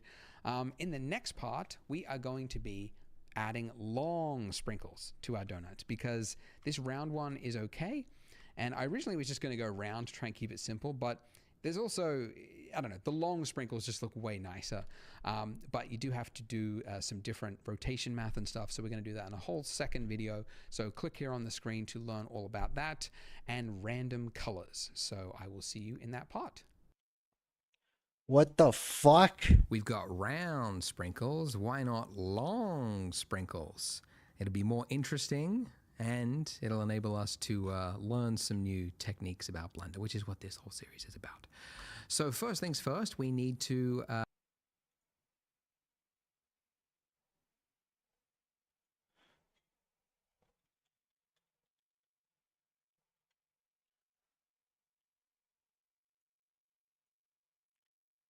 No, this guy's playing the finals. We gotta see what this game is about. Nah, I gotta fucking work.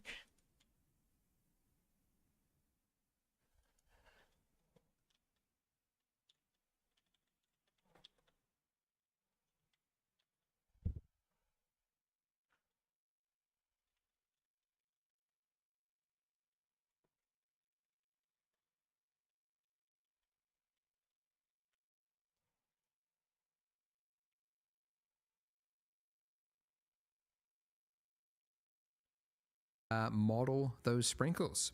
So let's move to the left here, and we want to add an object. We haven't mentioned it before, but when you add an object, it's going to put it at your 3D cursor, and your 3D cursor is that thing, that weird little thing, little crosshair at the bottom there. That's your 3D cursor. And yeah, I don't know, Blender has a 3D cursor, maybe other applications don't. It's going to put it there. And if you don't want it there, you can move that 3D cursor somewhere else by hitting Shift and right-clicking. Nuh-uh. And you can see it's now moved it and actually attached it to the plane, which is where we would want it. If you don't have a mouse, do get a mouse. But in the interim, you can also use the cursor tool, and that'll do the same thing. All right, so we're adding long sprinkles. So obviously the object that we want to add is Shift-A, Mesh. It's the cylinder. Okay. Too big by default. So let's click this little thing, bring this up, change the radius all the way to its lowest and the depth all the way to its lowest as well. And the vertices, that's the like the resolution, right? Oh, we'll fix that in a sec. The resolution would be way too high at 32 to be scattered on an object. So let's set this to 12, and that'll be just enough that it won't look jagged and it'll look smooth. Okay, great. Now I'm going to move this up just so it's above the plane, Z. Okay. Now this problem that you have, if you go in too far, it disappears. The reason for that is that Blender has a clipping start value. And because we're working at such a small scale, we've got sprinkle-sized things now, it's too small and it's clipping it out. So if you hit N and go to your View tab, the clip start value there, it's 1 centimeter by default. Drag it all the way to the left, and it's now 1 millimeter, and it will have fixed that. I don't know why it's not the default. Like, maybe somebody can tell me why is that not the default value? Maybe there's a reason, but to me that would make sense because then you never have this problem. I don't know any disadvantages. So anyway, we've got the base of a sprinkle. Need to make it long, so tab into edit mode, S, scale it Z along the Z axis to elongate it, and now we've got the rough length of a sprinkle. But how long is a sprinkle? There's no actual answer to that. If you look at reference, they are all over the place. The government evidently never stepped in and said, like, we're going to regulate it. This is the length of a sprinkle. This is the size of a sprinkle. I mean, it's the Wild West out there. They're doing crazy things. So what that means as artists is we get to pick whatever is most visually pleasing. And I like the ones which are more readable. And to show you what I mean, if we pull up 2, right? This one on the left is like large sprinkles, right? Very like bold. And then one on the right here is like long, thin, wispy ones that look like they get stuck in your teeth. And if we zoom out on this and then zoom out on this, you can see that the ones on the right tend to kind of like the colors and everything just kind of blur together and it just looks like a donut. Whereas the one on the left, the sprinkles are still readable. So that's what we mean by readable, and that's the one I like the most. So we're going to go with some larger looking long sprinkles, but you can see that the sizes, there's no standard size because I think it's actually like it's from a piping bag, at least if you make them at home, but you can just pipe out icing and then when it dries, you just smash it up and it becomes sprinkles. But yeah, they just come out at any odd size. So we got long ones, we got medium ones, we got short ones, and we've even got some curvy looking ones, right? These little like just slightly bent-ish looking ones. So we're going to model small, medium, large, and a bent-ish looking one, and then we're going to scatter that across the object. So back in Blender, this is going to be, yeah, this will be the short one, okay? But the end, speaking of which, this end bit here, it's a very sharp edge. And even if we hit shade smooth, it's not going to solve it. We want that like a rounded form to it, not this horrible blobby looking shape. Because the reference, again, you can see, oh, it's a different reference now, is a rounded shape, all right? So to create that rounded form, we're going to create a bevel. And so I want you to go into face select mode, okay, which you can do by that. So this is the faces, right? This is the edges, if you go to edge select mode, and then this is the face there. So select the bottom and the top face, like that. And then we're going to add a bevel, which will immediately become clear when you do it, Control B. And now that we're in this state, as we pull out, we can change the amount of the bevel.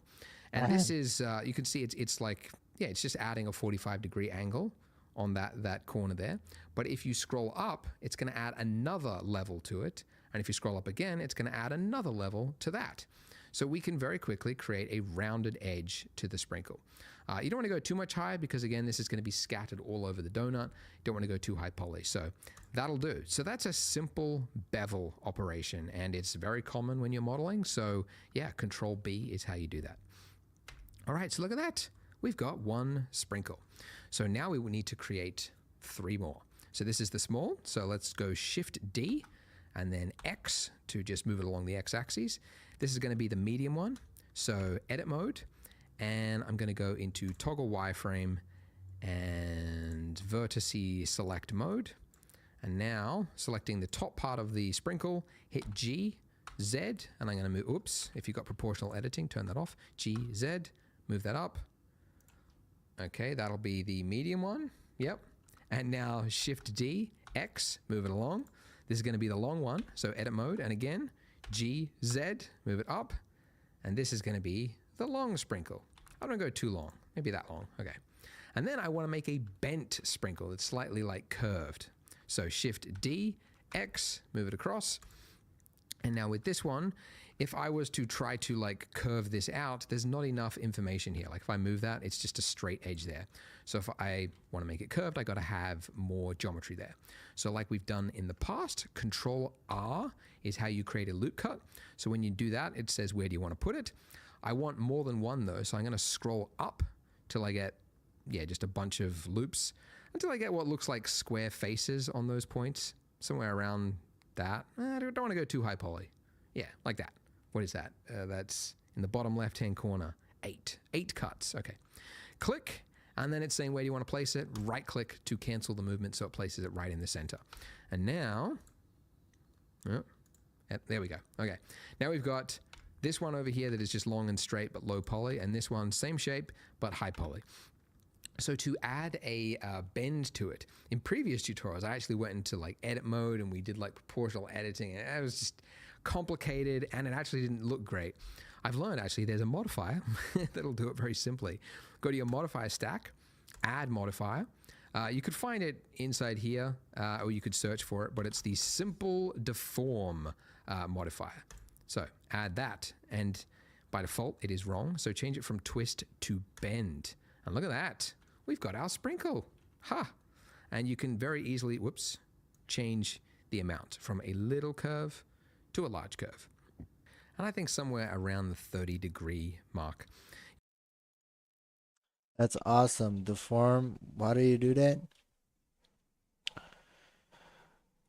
And twist to bend. Simple deform. This is under the simple category. And it's already looking weird. We fucked it up.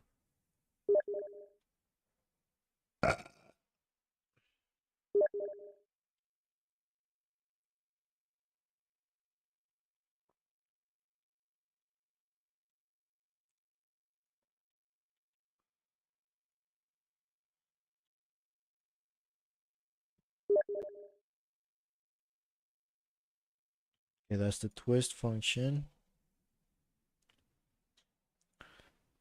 Bend. Wow.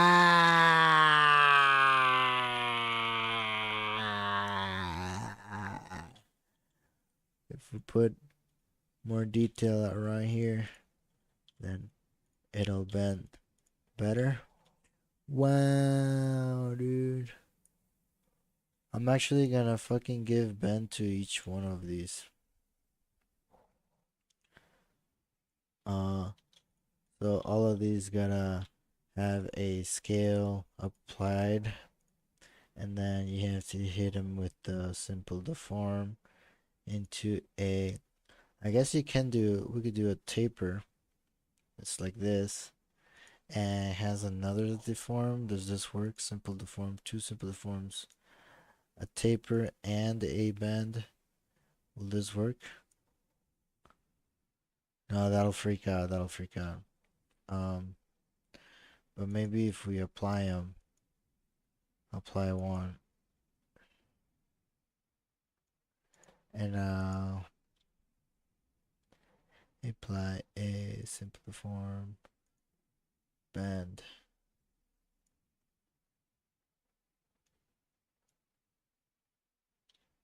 Nah, it ain't working. Why not?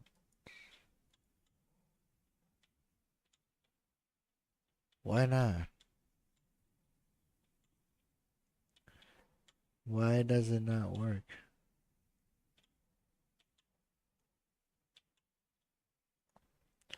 Let's see, just. Oh, it's because it got no detail, you dummy, you dumb idiot. It has no detail. Alright, so now we can hit it with that bend. Can I do two at the same time? Taper at the same time?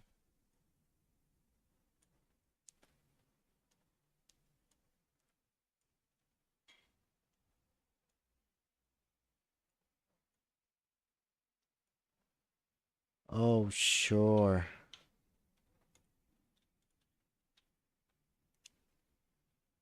Oh, sure. You know with that.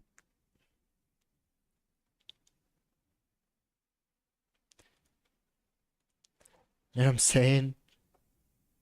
That looks kind of wrong. Alright. What else? We got this one. We got one with a little bit. This one. And then this one gets one. Deform. Simple deform. Stretch. What does stretch do? It stretches it. Taper is just like that. And twist is really weak. Simple deform is really good for this bend function. Holy shit. Let's get make it really thin. Really thin one. And then this one can be like a stubby one. It could even be a little bit fatter. You know? You know? Maybe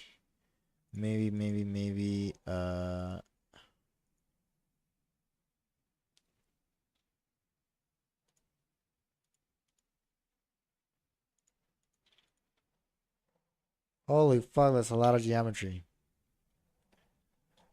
Alright, it don't matter.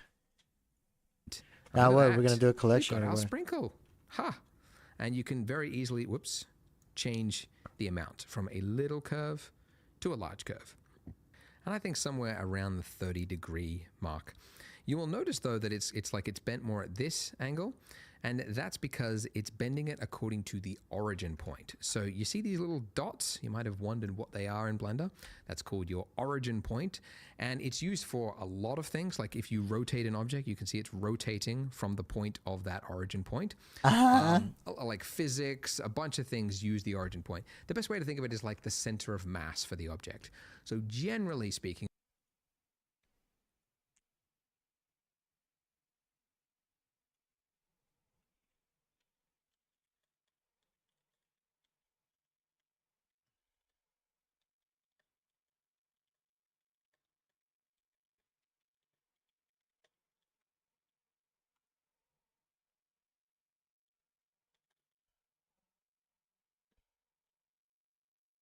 as a rule of thumb, you want it to be in the center of the object. And you can do it very quickly. You select multiple objects. You want to clear its origin point. Shift, select all of them, and then right-click, and then say Set Origin, Origin to Geometry. And now you can That's how you do that shit.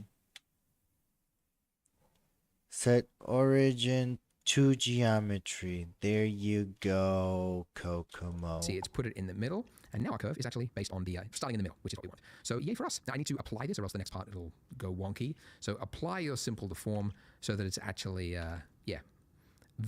realized onto the mesh. Okay, so going to your outline, you can see we started from humble beginnings, but we've now got too much going on, and it's all starting to get a little bit chaotic. So the way you organize things in your outline and in Blender generally is you can group things together by creating collections. So by default, we've actually got one collection already, just called collection, but we can create new collections by this little button in the top right-hand corner to create a new collection. And I want to create it outside of our... I mean, I don't actually know if we need, like, I don't know why it creates a collection for you. For no, I mean, you could just, it's in the scene collections. Anyways, I don't know if we actually need that one. So we create a new collection just by hitting that, and we can double click it to rename it to be whatever it is we want. So I'm going to call this sprinkles, okay? And because we have two types of sprinkles, we have the sphere round sprinkle, and then we have these long sprinkles, I'm going to create two other collections within this collection. So hitting new again, you can see it's placed it underneath it, and I'm going to call this one round, and then clicking sprinkles again, I'll add another collection, and this one I will call long. Oh, wait, sorry, this one, long. There we go. Okay, so to move something to a collection, you can do it one of two ways. One, you can select the sphere, which is the round. Remember, it's this little guy over here, the little tiny round sprinkle. You can just drag that into the that collection, and you can see it's now moved it there. The other way is in your 3D viewport. If you select all of the objects that you want to move to a new collection, hit M, and it brings up this, and you just say move to the sprinkles long sub collection. There we go. And now they're all moved there. And now this one here, if you wanted to give this a name, you could. We got the camera, we got the light, we got the plane. Yeah, you know what? Let's move our donut and our icing. Let's move that to a new collection as well. So M, and we can actually create a new collection from the move options as well. So I'm going to go new, and let's call this let's say donuts, because we're going to duplicate it and make more donuts in the future. So donuts. Okay. Great, so now this one here has got the camera, the light, and the plane. So I'm gonna do what I sometimes do with a scene is just call this one ENV, which is for environment. Since this is a tutorial, I'll actually just type it out. I'm not gonna be lazy. Environment. Okay, so we've got some organization in our scene so that as we add and grow our scene, it's not gonna get too crazy. All right, so. Okay. It's also good that we've created collections because we can now use that to scatter across the geometry nodes. So with our donut here, so the icing and the donut, we're going to create a duplicate, and this is going to be the variant with the long sprinkles. So Shift D and then hit X to move it along the X axis. So it's just placed next to it. And then clicking your icing, you can see we've got the modifier stack that we created the geometry nodes on. And if we were to start tweaking this and make this look like long sprinkles, it would apply to this one over here because we can see that little number next to it. And that number, if you hover over it, I think we mentioned it before, but displays the number of users sharing this data. So any change you make to this is going to be reflected on that one. So if we click the 2 button, it's now independent, so we'll now have 2 different versions. So the one on the left, What? the one, the original one, let's call that round sprinkles, and the one on the right, let's call that one long. Brain fart for a second there. Long sprinkles. So Shift D, and then let's call this let's say donuts, because we're going to duplicate it and make more donuts in the future. So donuts. Okay, great. So now this one here has got the camera, the light, and the plane. So I'm going to do what I sometimes do with a scene is just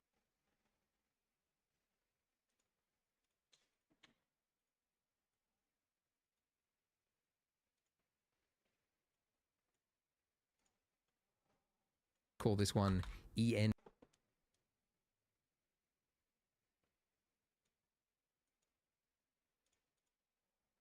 Okay, so we got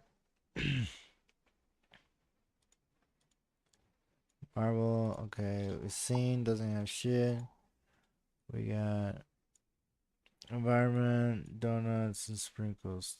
Donuts, sprinkles. V, which is for environment. Since this is a tutorial, I'll actually just type it out. I'm not going to be lazy. Environment. Okay, so we've got some organization in our scene so that as we add and grow our scene, it's not going to get too crazy. All right, so it's also good that we've created collections because we can now use that to scatter across the geometry nodes. So with our donut here, so the icing and the donut, we're going to create a duplicate, and this is going to be the variant with the long sprinkles. So Shift D, and then hit X to move it along the X axis. So it's just placed next to it. And then clicking your icing, you can see we've got the modifier stack that we created the geometry nodes on. And if we were to start tweaking this and make this look like long sprinkles, it would apply to this one over here because we can see that little number next to it. And that number, if you hover over it, I think we mentioned it before, but displays the number. I need to take a piss.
number of users sharing this data.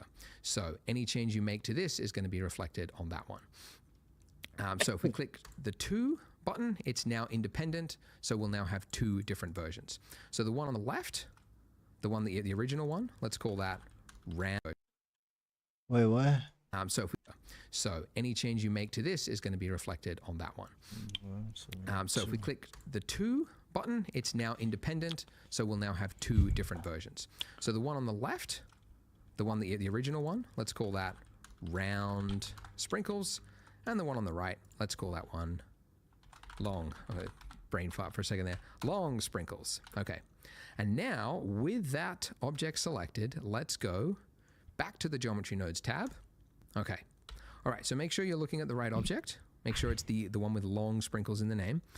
And if we were to start editing here, we would have we would have made one big mistake, and it's because this is actually not the long sprinkles node setup. We clicked the pin button. Remember that? The pin means it's always going to be there, even if it's another object with a different geometry node setup. So remember, yeah, it's a common mistake. You always do it. You forget you've got pin on, and then you start changing things, and it does the wrong one. So make sure you're looking at the one that has long sprinkles in the name. Okay. So the bit that obviously matters the most is this bit where it goes into our instance on points node, and we've currently got it connected to a sphere. So, I mean, you could change that to another object, but that won't help us because we've got more than one object. We want to scatter 4 different objects across it. So we can delete that and instead just drag from your outliner. Don't just, if you click on it, if you click off it, it's just going to disappear. So make sure you don't do it. You've clicked the icing, but you need to click and drag into your node setup. And now it's got a collection info node rather than object info node. Drag that into your instance input, and nothing happened. It has actually happened, but it's off center in a weird place. Why is it doing that? It's because of the way 3D software handles data. It's now doing it on its like global or local position, not relative to, anyway, it doesn't matter. What you need to do is check 3 boxes whenever you use collections to scatter. Separate, reset children. Now it's on the mesh correctly. And then you can see it's actually using all 4 of them on each point. So then you click pick instance, and now it's going to use one of those, not all 4 of them together. Okay, so it's good. It's using it. What? That's it? What's going on? Well, the reason this one was easier with its round sprinkles is that the rotation of the objects didn't matter because it was round. Now that we have long sprinkles, you can see the rotation matters, and it's currently screwed up. So how do we fix that? The first way, well, yeah, there's a number of things you need to do to make it work correctly. You'll see, is we want to take the rotation of the face. So the face of these mesh here, we want it to affect the objects, right? So we take the output of our distribute points on faces, the rotation of that, and drag it into the rotation input of the instances. And now you can see it's having some effect. It's still not right, but that is because these sprinkles are currently just pointed upwards. So That's it thinks, so cool, though. okay, well, you want to point them all outwards. Anyways, to fix that, I mean, you could fix it you could actually fix it in Geometry Nodes. This is simpler. So if we just rotate those sprinkles along the x-axis, so R, X, right? And then we just want to lie them down flat. So essentially 90 degrees. You could type in 90 degrees, or holding down Control will move it in 5-degree increments. Okay, so 90, and then do a single click. Okay, so why has that not worked? Well, it's because, as I mentioned before, when you're scaling or rotating things, it's not actually saved to the object. So to apply it, you have to go Control A and then say rotation. Now that we've done that, it's worked correctly. All right. So now you can see what I said by you need to do a lot to make it work correctly. The rotation is working, but it's not doing what you would expect. And that's because Geometry Nodes are so flexible. You have to tell it exactly what you want to do. We want actually random rotation. So around each of the points, we don't want to each have the exact same rotation. We need to randomize it. So for that, if you want to tweak the rotation on anything between this point here on this dotted blue line, let's just move that out of the way. We need to add Shift A, Utilities, Rotation, Rotate, not Euler, Euler. Yes, I know. They went with the weird pronunciation. I think it was a Frenchman, right? could be German, doesn't matter, same, right? Just to annoy all the Europeans. Anyways, rotate Euler, and we're just going to drop it on that line till it lines up. Okay, so nothing's happened currently, but with this, we could change the rotation of our sprinkles up here. But you'll notice that as you rotate it, it's kind of weird. It's not the rotation that you would expect for each point. It's the relative to the actual object as a whole, right? Which just means we need to change from object to local. And now, as you move it around, you can see we're able to rotate those sprinkles. But again, it's not changing the, like randomizing it. It's giving a solid value. So to randomize it, if we drag out of the rotate by input and then type in random, it'll bring up this, and we're looking for random value. Click, and now we get this. Ooh. So this node looks kind of scary, right? It's got a whole bunch of different values in it, and it says vector, and it's very, very foreign. It's actually easier to understand it from a float point of view. With the random value, if it's in a float state, it's going to generate a value from 0 to 1 on each point. So if you've got like 10 points, one of them is going to be like 0.015, one of them is going to be like 0.92, and one's, whatever. When it's in vector state, it's the exact same thing. You've got min and you've got max, but there are 3 values. And the reason for that is that there are 3 axes. There's the x-axis, there's the y-axis, and there's the z-axis. And same here, right? So you're able to define what type of rotation on each axis. So if we set both, and by the way, if you want to change multiple values at once in Blender, you can just click and drag down, and then you can change all of them. So we set all of them to 0. And now you could see this bottom one is going to be the Z, because it's X, Y, Z. It doesn't tell you, like, I don't know, because it's vector math, I guess there's other areas of Blender, anyway. But this is the Z axis. If we increase this one, you can see that's the main one that we want to change, right? Because that's the one that makes the most difference. Now, you might also know, looking at this, you're probably thinking like, okay, well, we need to rotate it by 360 degrees, so we would set this to 360. But you can see they're more than rotating fully already. So what value is this exactly? This is radians. Oh, just to get real. So radians, degrees. Actually, like, I had to ask ChatGPT before I recorded this. What's the difference? Radians are more mathematical and easier for mathematical equations. It's the circumference of pi. No. 2 pi is the circumference.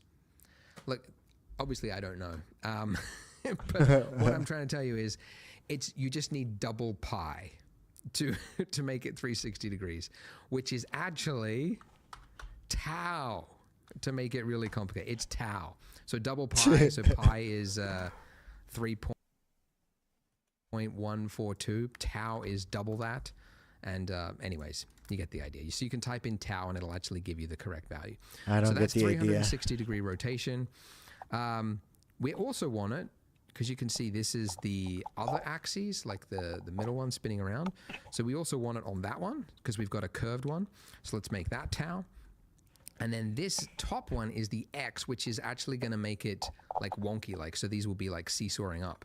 So if you increase that, that's where it gets crazy, and you don't really want to use that.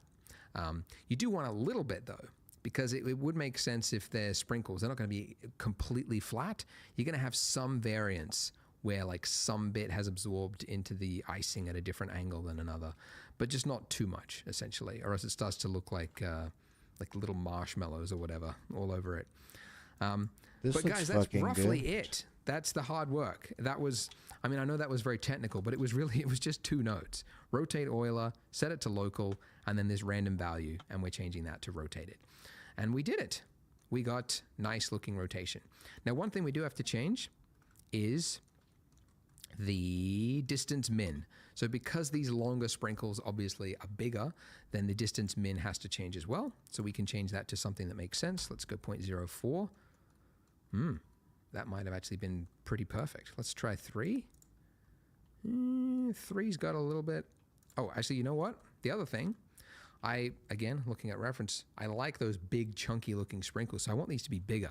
So we could, alter the scale of the actual sprinkles, but we're working with geometry nodes, and we've actually got a scale value right here. So we could change it here just as easily. So the scale, dragging down, and again, there's not just one value, there's three axes, so X, Y, Z. So drag down on all. 1.5 is going to give us some nice, big, chunky looking sprinkles. And now this distance value needs to be a lot bigger. So let's go 0.06. That's actually pretty good. I'm getting pretty good at nailing it. 0.0, no, I was right before. There's always going to be some overlap, right? You're not going to be able to stop it because it's not doing object like collisions. It's nothing like that. It's a very simple, again, it's doing a point and then it's creating a radius around it. And if you do the correct amount, which for this is probably something like this, then it looks way too predictable and boring, which we don't want. So 0.006 looks pretty good for me with a scale of 1.5 for these. And that is it. I was going to put in the random color in this part of the tutorial, but I think we've gone over already. So join me in the next part and we will finally add some color to our sprinkles and make this look nice. So join me in the next part.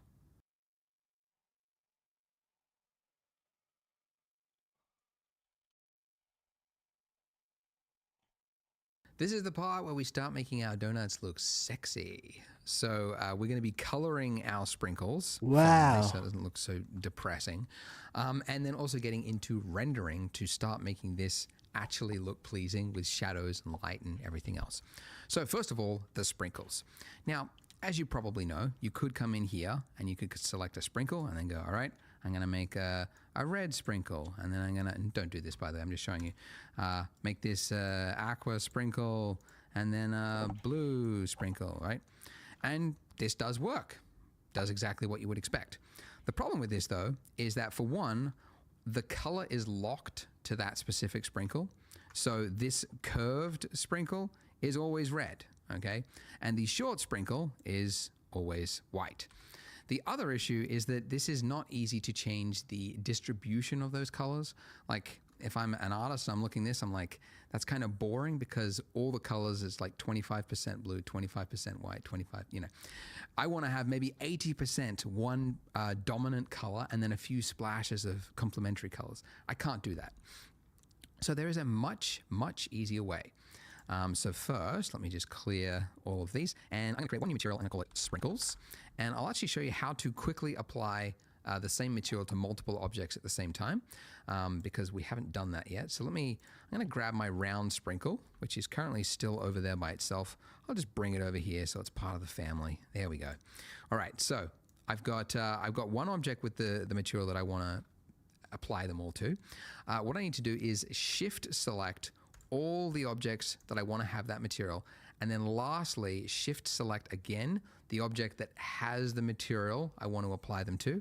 And you know that because it's highlighted yellow, okay? Then hit Control L. This brings up the link or transfer menu, and we want to link the materials. And now you can see our material has a 5 next to it because 5 objects are sharing this material. And that's it. And now, obviously, because they're linked, it means if I make a change over here, they're all going to be reflected. Great.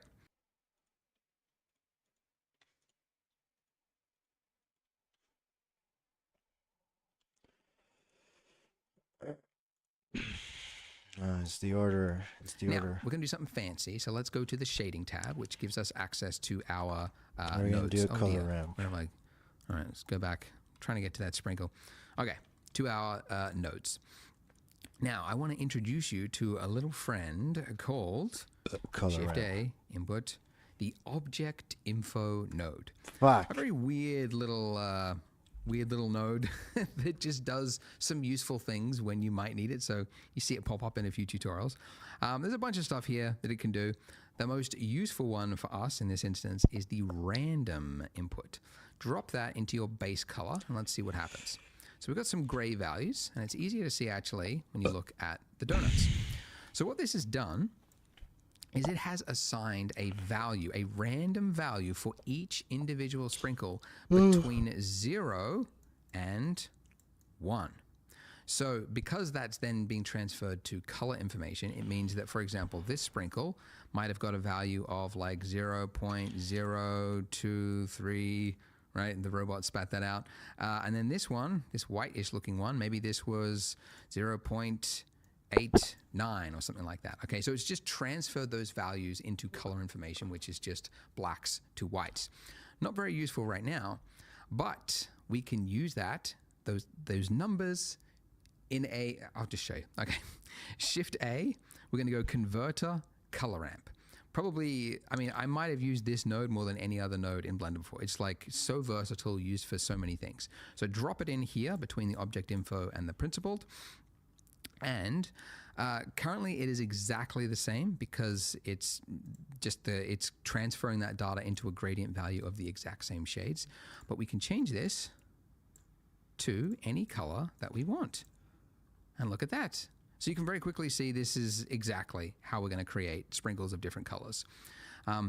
Now, one thing you'll note looking at this is that every single sprinkle is a different shade. Like no two sprinkles have the same color right now because this is a gradient. And that's not how it works in the real world because the sprinkles come out of, one constant icing bag, right? Or a machine with the same food dye. So basically all the blue ones would have the exact shade of blue and all the orange ones would have the exact shade of orange. So we need to change this from linear to constant. And now if I slide this across, look at that. We are influencing what percentage now is orange or blue. And this is really cool because it means you get to work like an artist and just create a really nice, appealing looking donut very, very quickly. So I'm going to go with like a light blue over here. And then I'm going to create a new color just by hitting the plus button. And then let's give this a purple like that. And I'll make this one pink actually, same shade as our donut, why not? You'll note by the way that I'm not going like full saturation, and that's deliberate because you learn in art that, like saturation and color is quite aggressive, it's quite noisy and quite attention grabbing. And so if you use too much of it, it can be exhausting. So I tend to keep it at like 0.8. Okay, and then I'll also go over here and I'm gonna make this white. Let's go, no, not like that. White, and I'm going to create another one next to it. And this one I'm going to make yellow. Okay? So just by sliding this around, I could say like less white, more yellow, less yellow, more white. And then I can go, more blue. It's just a really simple, easy way to create the exact look you're going for. Awesome. Now, something... you don't have to do this next part, but it's so easy. Why not? I was looking on Pinterest on like aesthetically pleasing donuts, like trying to make this look really cool. And I saw like metallic sprinkles, and I was like, that's an interesting idea. What if I made these white and yellow ones metallic, and then they would look silver and gold? So there is a slider in your principled BSDF. Technical name that just means it's the shader that does everything. And it's the metallic shader. Look at that. So if I slide this all the way to 1, all my sprinkles are now metallic. And if I slide it all the way to 0, then they are non-metallic. And that's actually how you should use this slider. All materials in the real world are either non-metallic, also known as dielectric materials. So that would be most of the sprinkles. And then some objects are metallic, entirely metallic. There are technically a few rare materials on Earth that have some blend between it, but as a rule, you should not have a value that is between 0 and 1. It should be either 0 or 1. Anyways, so what we can do with this, because we've got this color ramp information here, is I can actually just convert, like I can make a color ramp that is just black and white that just shows which sprinkle is metallic and which one isn't. So, if I duplicate this, and here's a pro tip, if you use Control-Shift-D, it will duplicate it, but it will retain its connection. So it just saves you, 1 second. And now I'm going to connect that into my metallic input.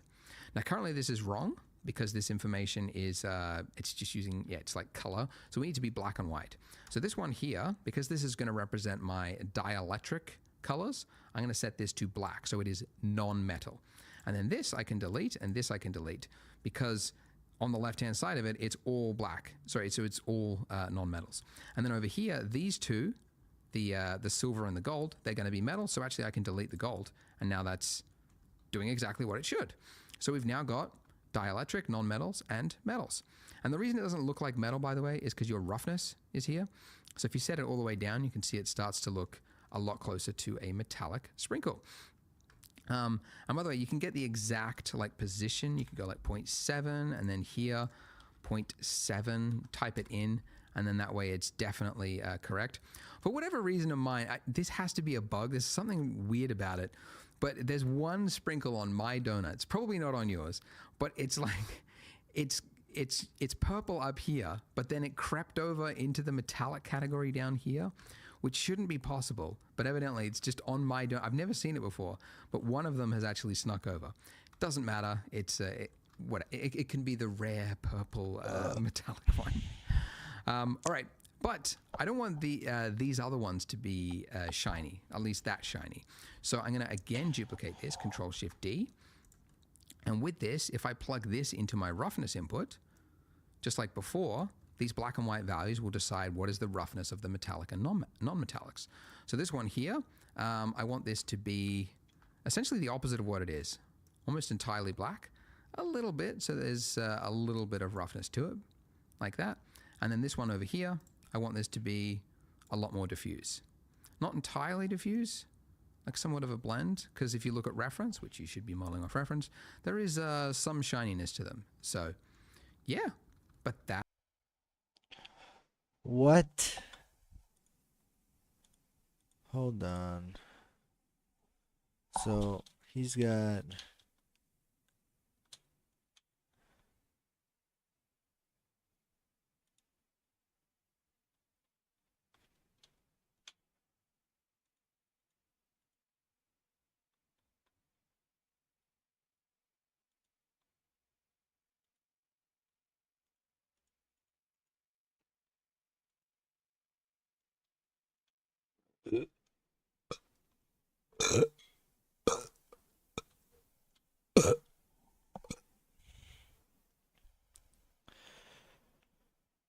Okay, so let's add one more color. Let's make this gold. This is a percentage, right? So then we're gonna just make some red ones, some blue ones. Let's make some purple ones. And then the gold ones are established like that, right? So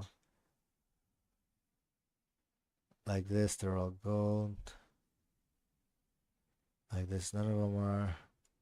Like this, they are. That's cool. Now what? is matter. It's just on my donut. I've never seen it before, but one of them has actually snuck over. Doesn't matter. It's it can be the rare purple metallic one. All right, but I don't want these other ones to be shiny, at least that shiny.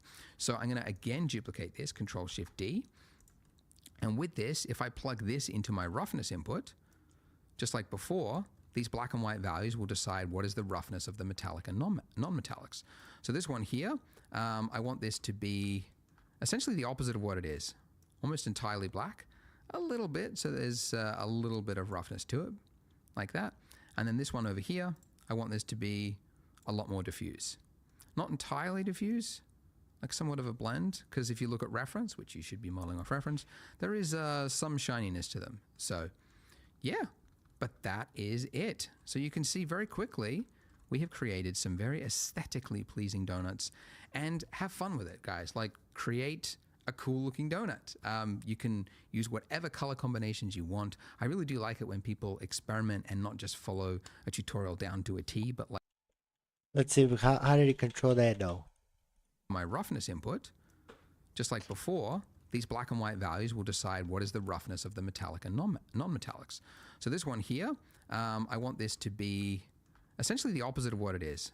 Almost entirely black, a little bit, so there's a little bit of roughness to it, like that.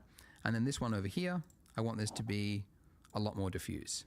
Not entirely diffuse, like somewhat of a blend, because if you look at reference, which you should be modeling off reference, there is some shininess to them. So, yeah. But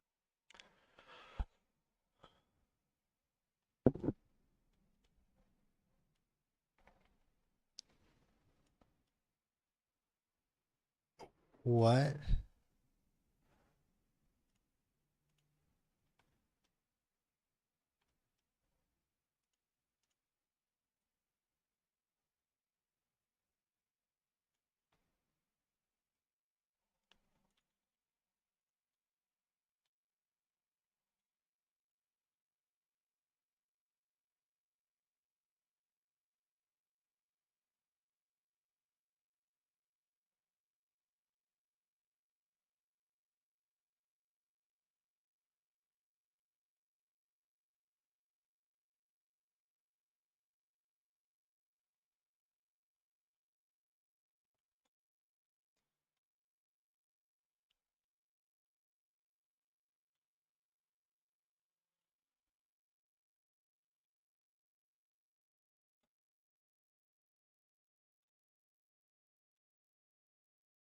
All right.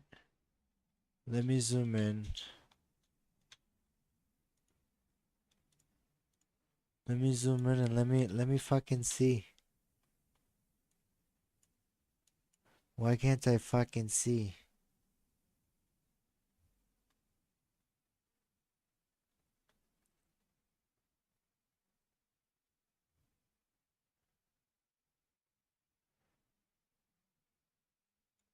Okay. That's more like it.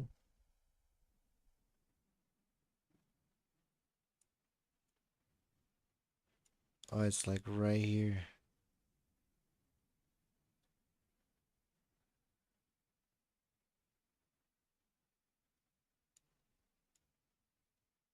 This is how the metal. Okay. So then this is how glossy, right? So this would be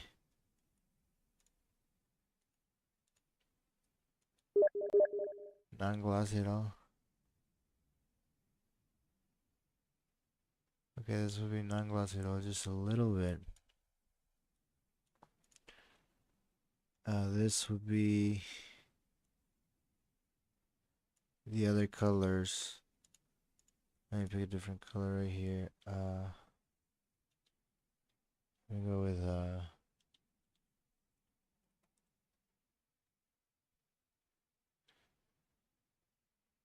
maybe one of these. Okay. Let me add another one and see what happens. Yeah, like a blue or like a black. That's just barely in there. How would I do that? Oh, I was just squeezing just a little bit of squeezing just a little bit of black in there.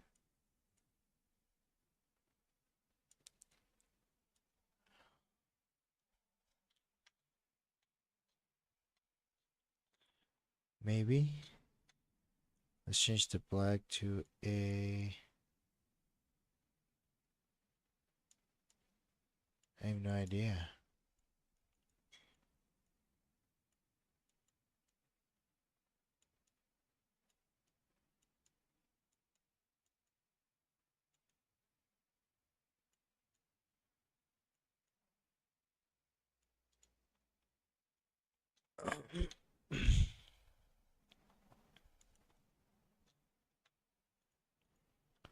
Alright, does this work? Let's see, the gold is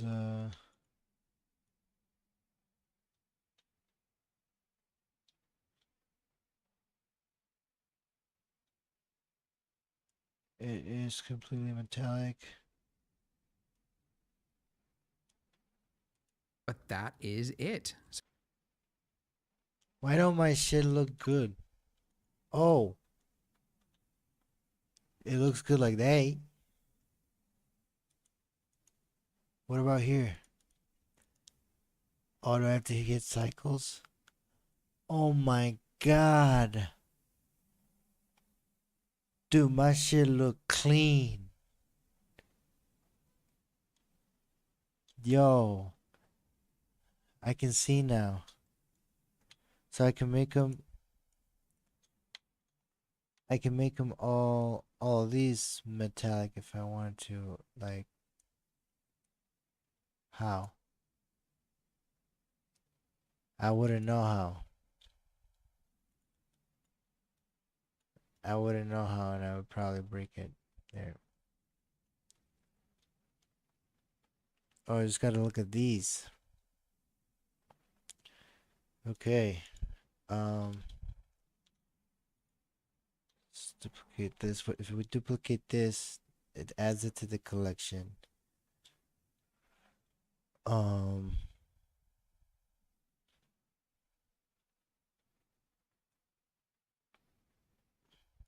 Right. What does that mean though?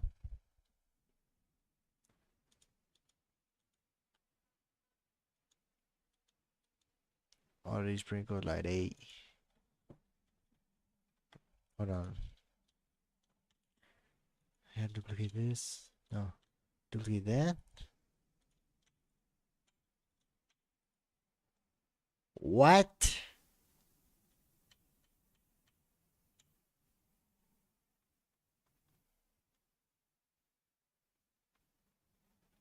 I don't know what's happening anymore.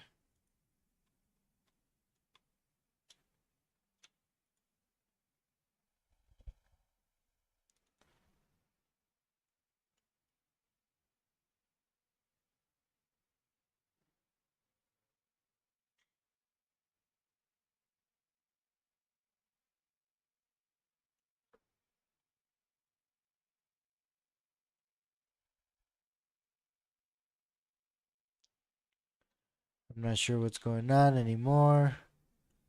So we're gonna leave it like that.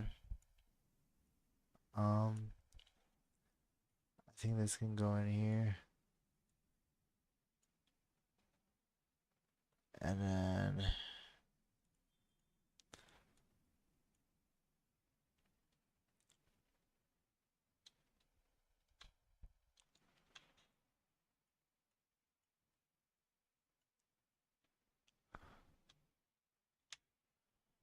it's gonna be completely glossy.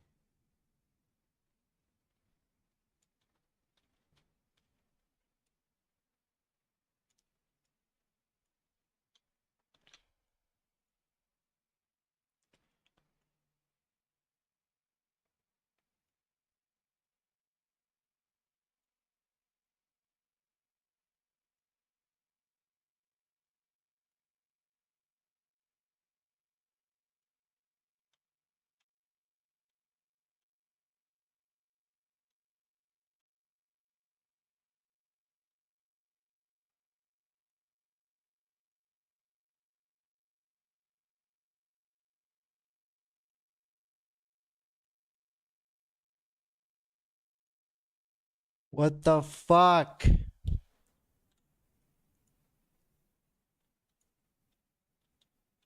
Oh, this goes like that. Okay.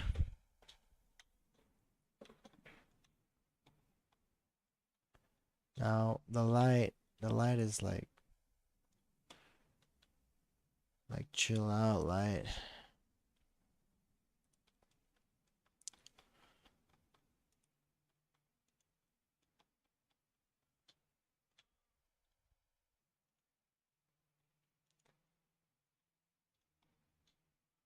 Okay.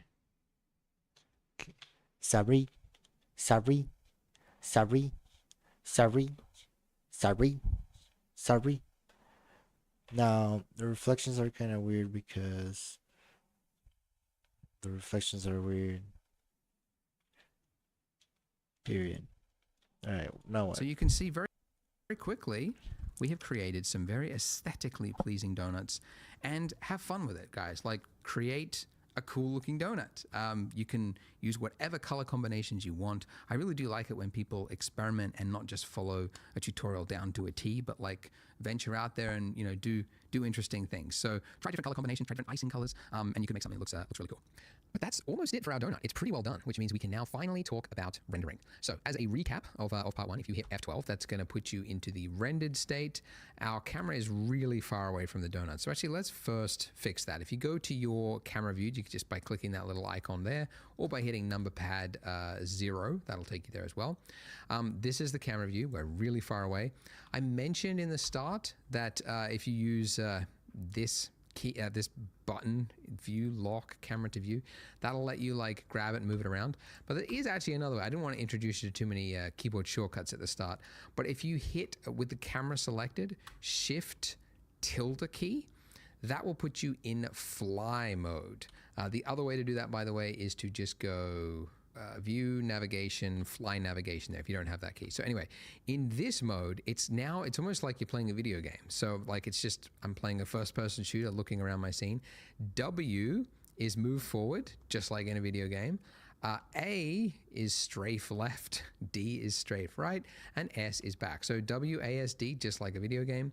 I can also go up by hitting E and then down by hitting Q. And if it's too sensitive, like if the movement is like, crazy fast, the scroll wheel also decides how far, oh goodness, there it is, okay, how fast the movement is. So scroll down if it's going too quickly for you. But yeah, I can now place the camera wherever it is I want, and then when it's there, I just click, single left click, and that's there.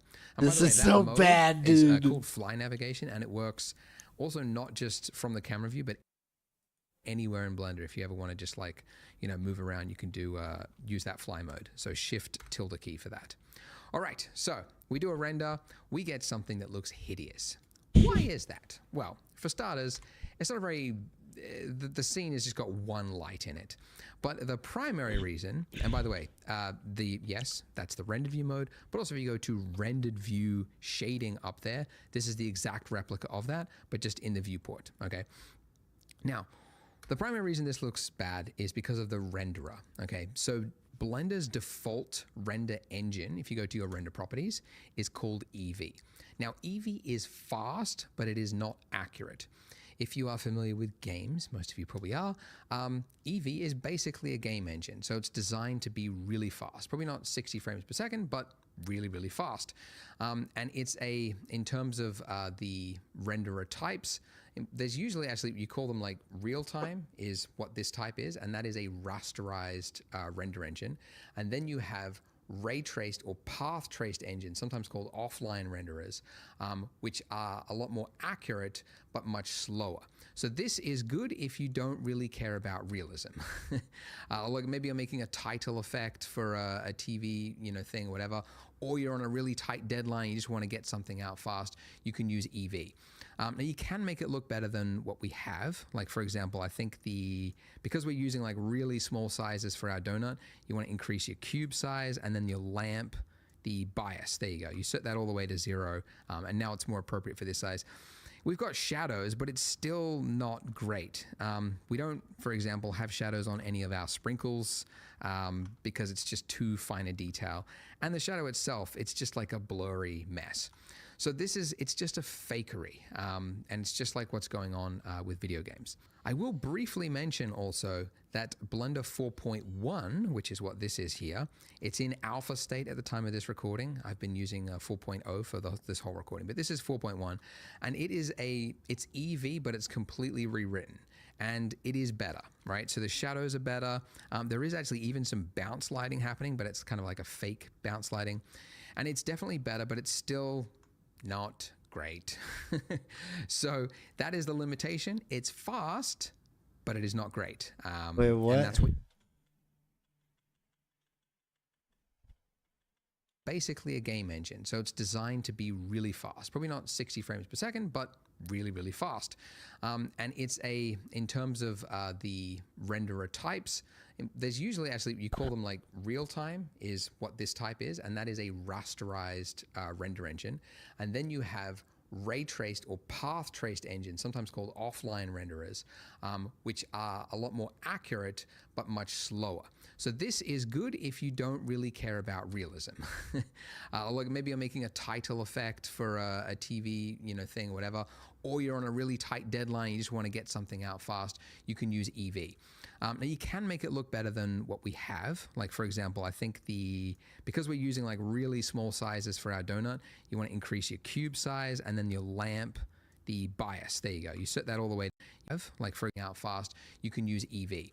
Now you can make it look better than what we have. Like for example, I think because we're using like really small sizes for our donut, you want to increase your cube size and then your lamp, the bias. There you go. You set that all the way to 0, and now it's more appropriate for this size. We've got shadows, but it's still not great. We don't, for example, have shadows on any of our sprinkles because it's just too fine a detail. And the shadow itself, it's just like a blurry mess. So it's just a fakery, and it's just like what's going on with video games. I will briefly mention also that Blender 4.1, which is what this is here, it's in alpha state at the time of this recording. I've been using 4.0 for this whole recording, but this is 4.1, and it's Eevee, but it's completely rewritten. and it is better, right? So the shadows are better. There is actually even some bounce lighting happening, but it's kind of like a fake bounce lighting. And it's definitely better, but it's still not great. So that is the limitation. It's fast, but it is not great. And that's what you get with rasterized real-time engines. So there is another render engine. To go to your render engine settings and click the drop down. Ignore Workbench. That's for like just like basically rendering your viewport, really, for technical stuff. Cycles. So those are the two main engines of Blender. You got Cycles and you've got Eevee. Cycles is what's known as an offline renderer, or a path traced, also known as ray traced engine. Now, this looks way better than what we had before. You'll notice, for example, that all of our sprinkles have shadows. By the way, apologies if my recording gets a little choppy. It's because it's using the CPU to, anyway. You can see it's got proper shadows on things. There's actually bounce lighting, right? That's like coming off this table here, and it's going underneath the donut. So it's like it's shooting around inside here, and it's shooting back, and it's going over here, which is exactly what happens in the real world. And it's really important for realism to get that bounce. I mean, any room, any architecture, you basically have to use cycles to do it, because that's how you get proper lighting like in the real world. But you get all this for free at the cost of speed. So you'll notice as I move around, whilst my recording goes choppy, that it starts grainy and then it kind of refines itself. And if you look in the top left-hand corner, you've got something that says samples. So as you leave it rendering longer, it's rendering more samples. Essentially, it's just like the computer's just chewing through it. There's technical ways to explain it, but that's the simplest way to think of it. And it'll get clearer as the longer you leave it. Now, there is actually two ways to calculate this.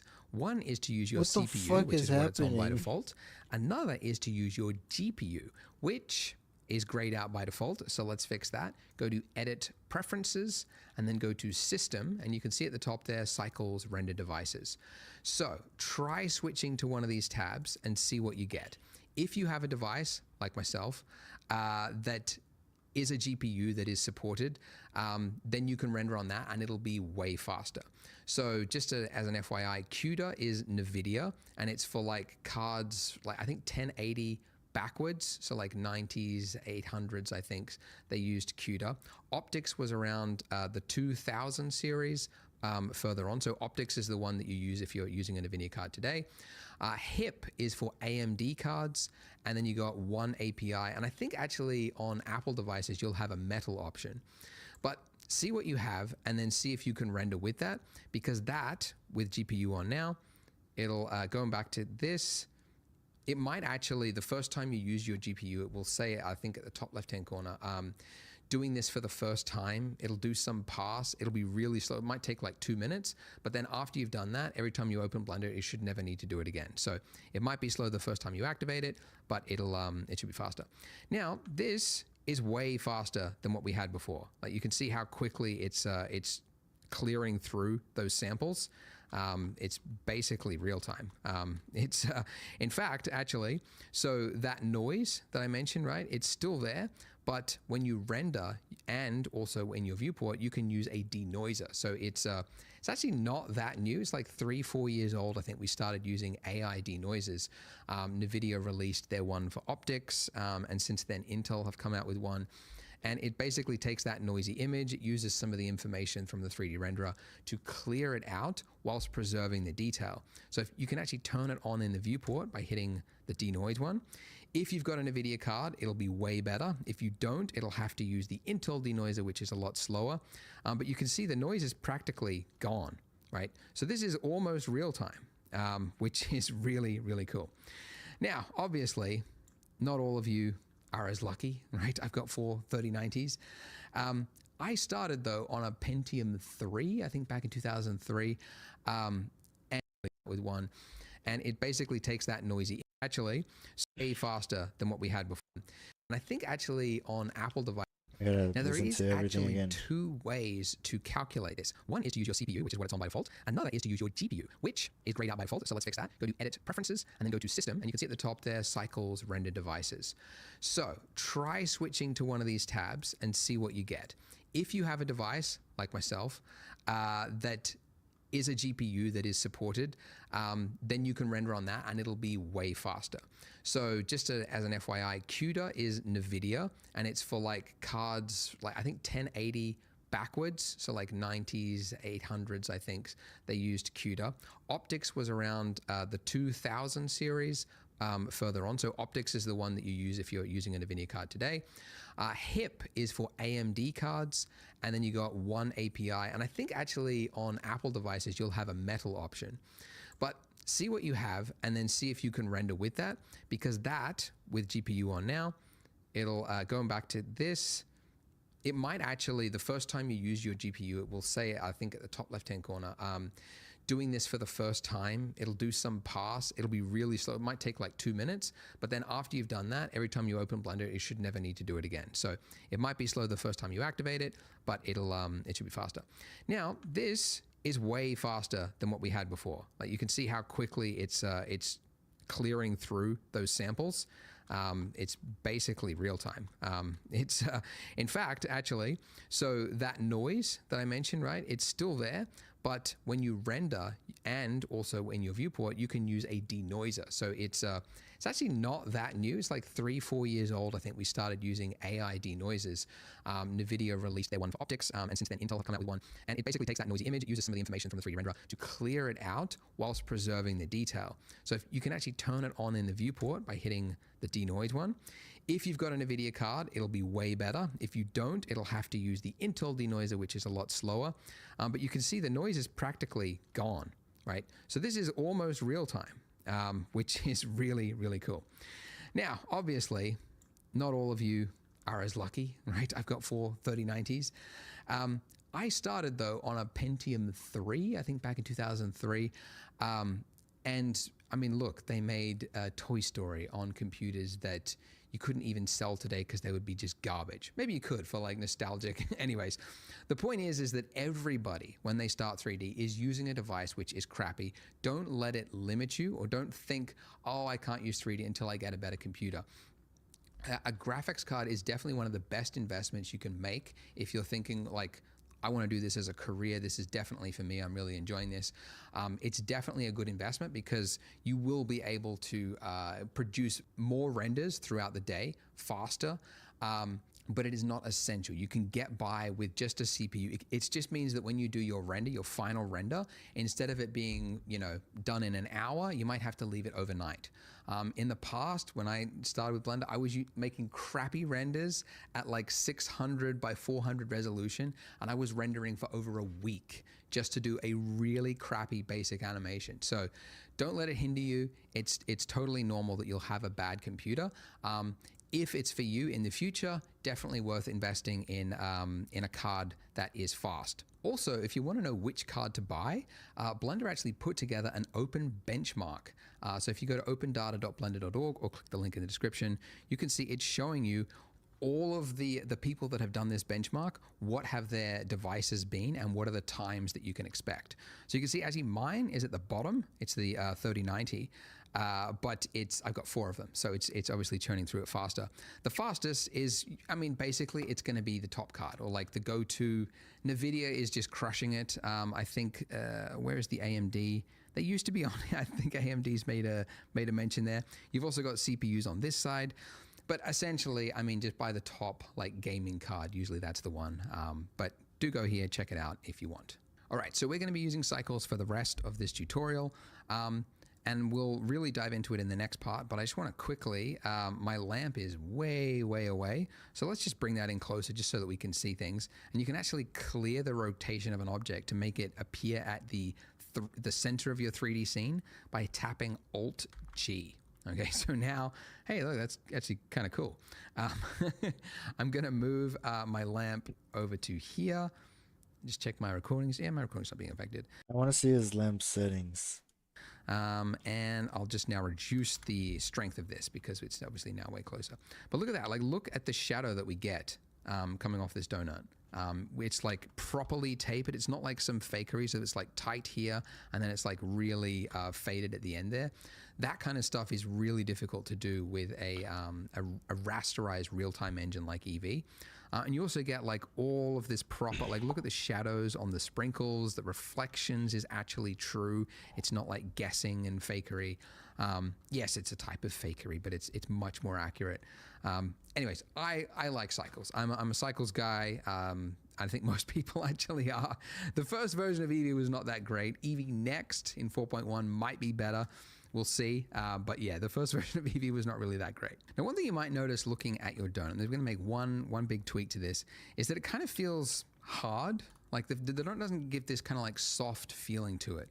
And the reason for that is the material. So by default, all materials are, kind of like hard materials. But fleshy objects like humans as well as food have subsurface scattering. So I'll throw some reference photos here. But you can see this is my hand. I had light coming in like as I was eating breakfast.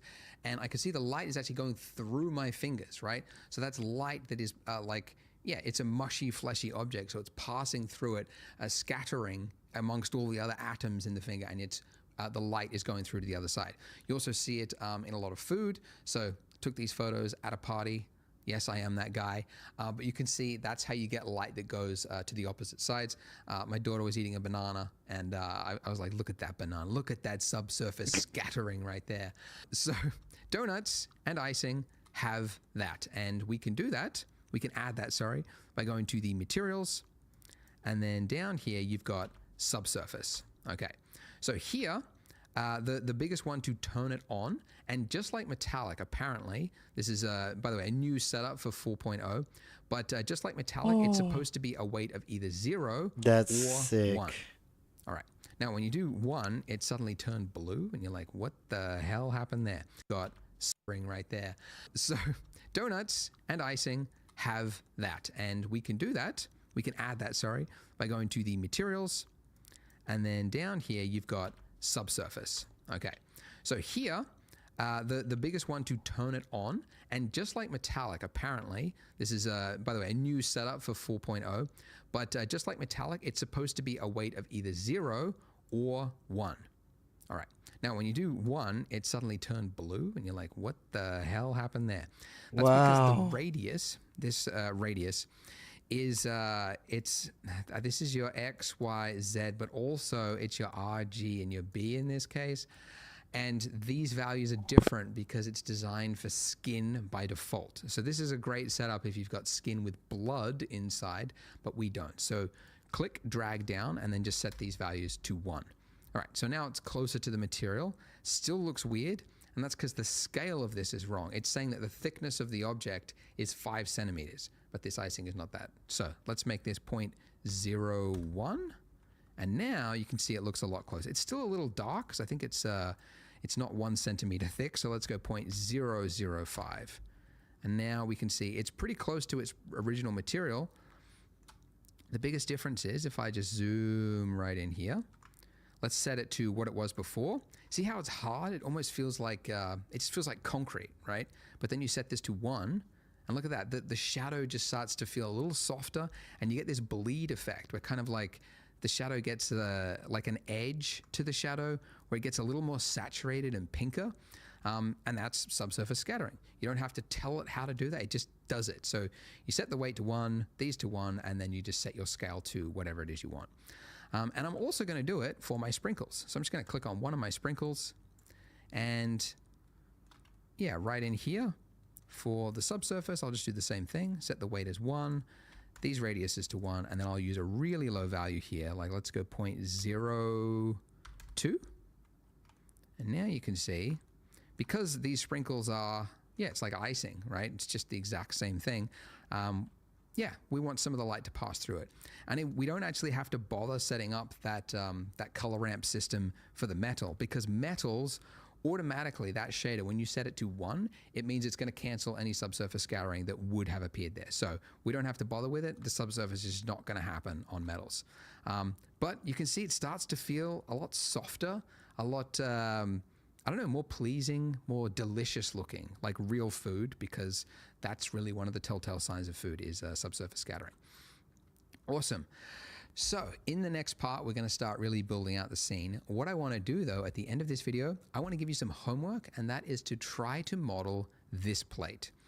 Now we're going to do it actually in the next part, but it's simple enough and it's actually possible to use all the tools that I've mentioned in this series so far to model this yourself. Now the reason I'm trying to give this as homework is that once this tutorial finishes, that's how it's going to be. You're going to have to try to solve problems on the fly. So it definitely helps solidify learning if you can try to apply it by yourself. So have a go. It doesn't matter if you get stuck or you fail at it terribly, because you can just click the next part and see how it's done. But have a go at it now, because then you'll start to, you'll just retain the information a lot better. Anyways, go ahead, click here and see how we build the rest of the scene and build that plate.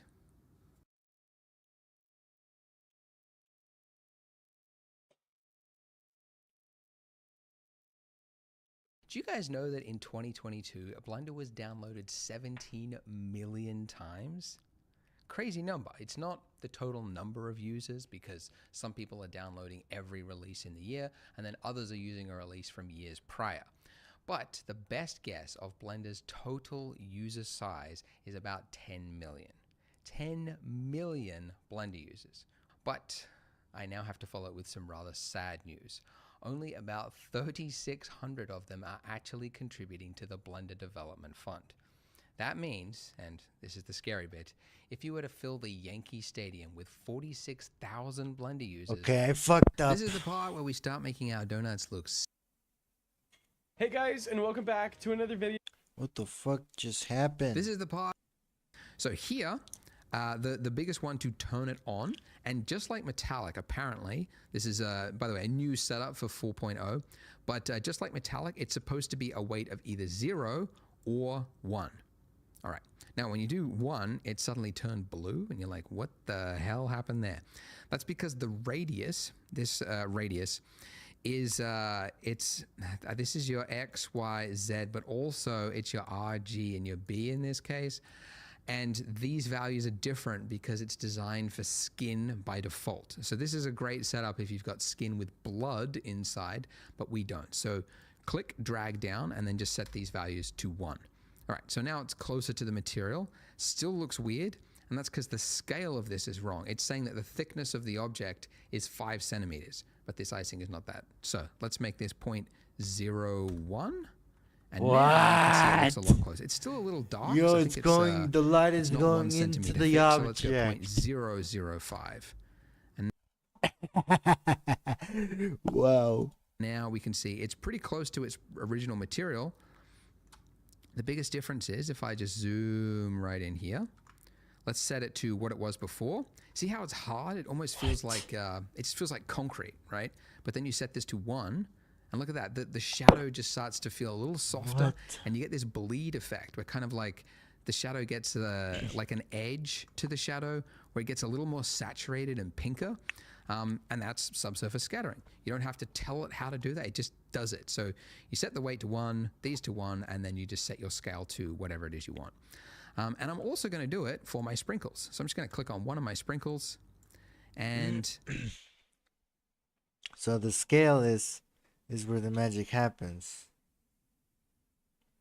So I could let it through like a lot or not, but let's just do. That's way too much. It's like glowing. Something realistic would be like 0.001. No. 0.002.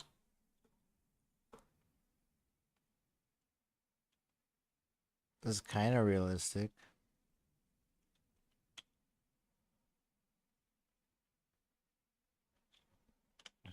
Let me see that render though.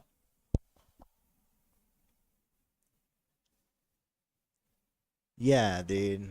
Like that looks better, dude. It looks like the shit going in the. Maybe we can even do 0.003.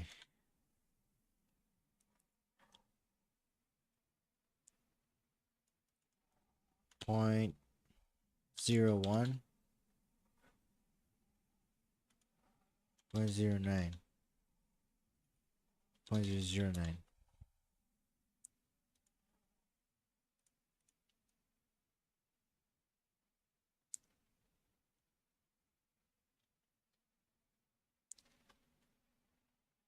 Well, the radius really increases what's happening here.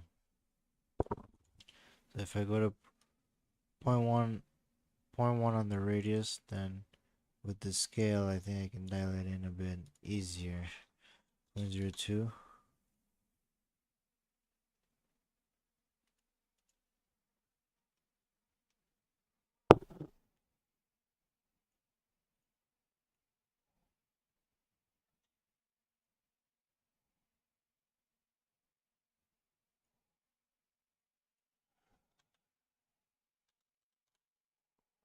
Point 0.05 and a scale of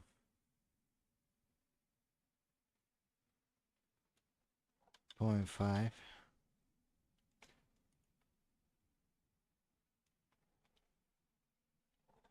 Bro, it literally looks like the lights are going right into the thingy.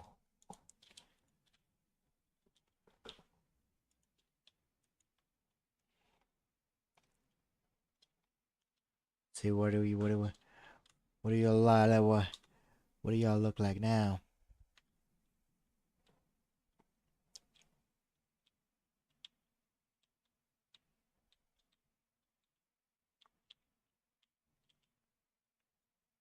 Okay.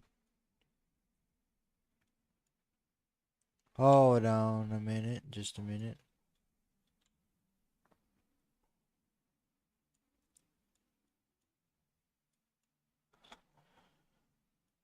Hold on just a minute.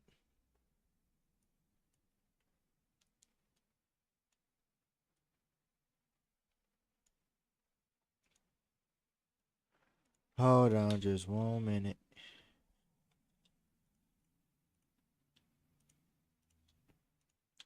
Grab these bad boys. Fucking put one over here. Put the other one over here. You know? Hit him with that aerial.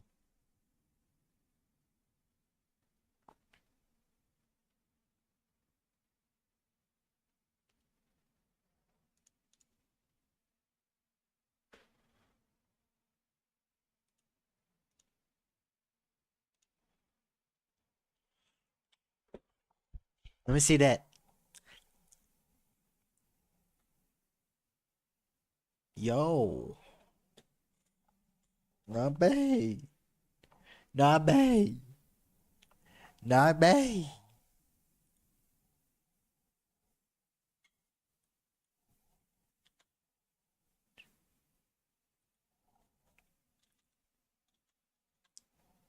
Let me do a radius of 1. Not bad.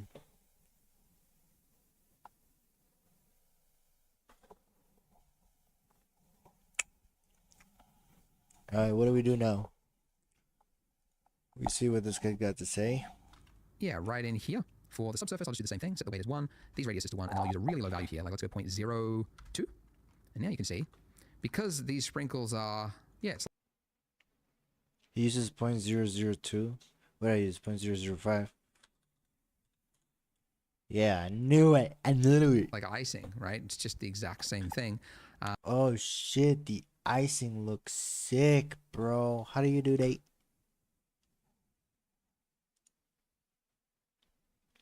How do you do that?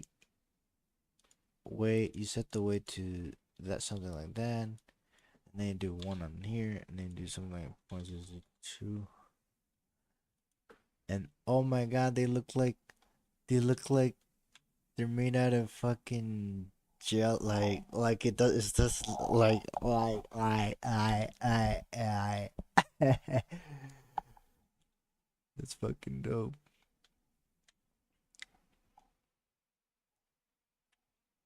How's he getting these nice soft shadows?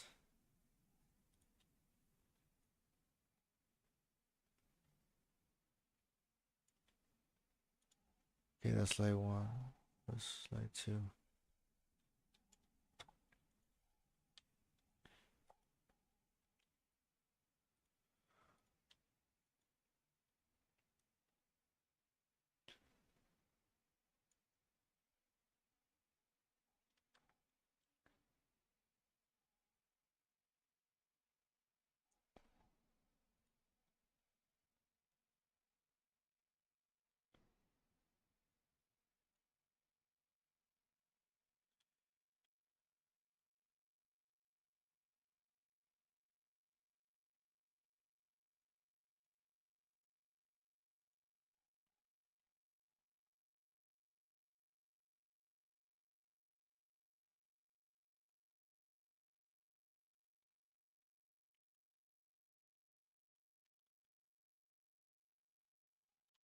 Let's see what do we got going on.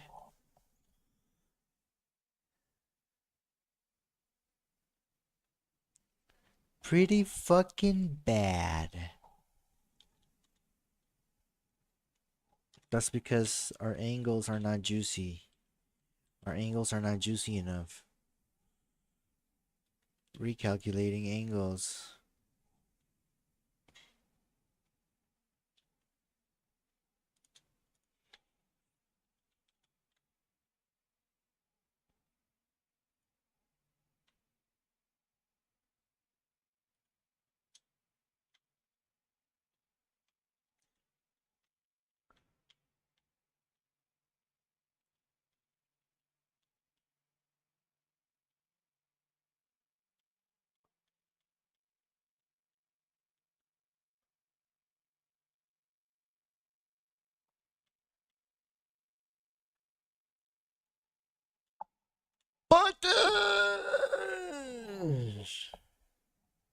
Alright, this is gonna conclude about 5 hours of fucking Blender today. Let's just watch the rest of this. Yeah, we want some of the light to pass through it. And we don't actually have to bother setting up that color ramp system for the metal, because metals automatically, that shader, when you set it to 1, it means it's going to cancel any subsurface scouring that would have appeared there. So we don't have to bother with it. The subsurface is not going to happen on metals. But you can see it starts to feel a lot softer, a lot, I don't know, more pleasing, more delicious looking, like real food, because that's really one of the telltale signs of food is subsurface scattering. Awesome. So in the next part, we're going to start really building out the scene. What I want to do, though, at the end of this video, I want to give you some homework, and that is to try to model this plate. Now, we're going to do it actually in the next part, but it's simple enough, and it's actually possible to use all the tools that I've mentioned in this series so far to model this yourself. Now, the reason I'm trying to give this as homework is that once this tutorial finishes, that's how it's going to be. You're going to have to try to solve problems on the fly. So it definitely helps solidify learning if you can try to apply it by yourself. So have a go. It doesn't matter if you get stuck or you fail at it terribly, because you can just click the next part and see how it's done. But have a go at it now, because then you'll start to, you'll just retain the information a lot better. Anyways, go ahead, click here and see how we build the rest of the scene and build that plate.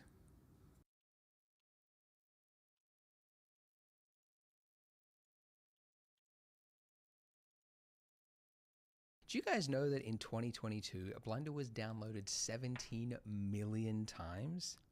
Crazy number. It's not the total number of users, because some people are downloading every release in the year, and then others are using a release from years prior.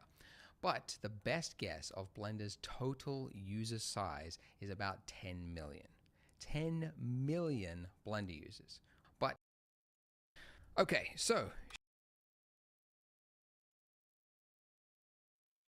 What does this play look like again? Okay.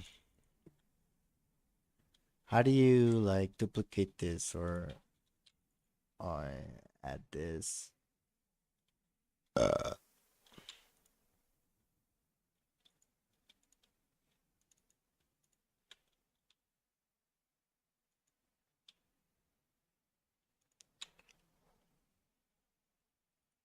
It's got to scale in a different way, which is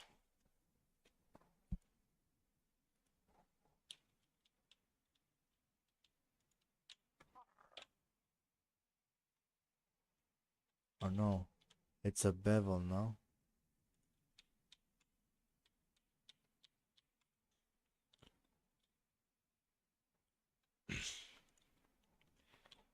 Yeah, you bevel this, then you scale it, right? And then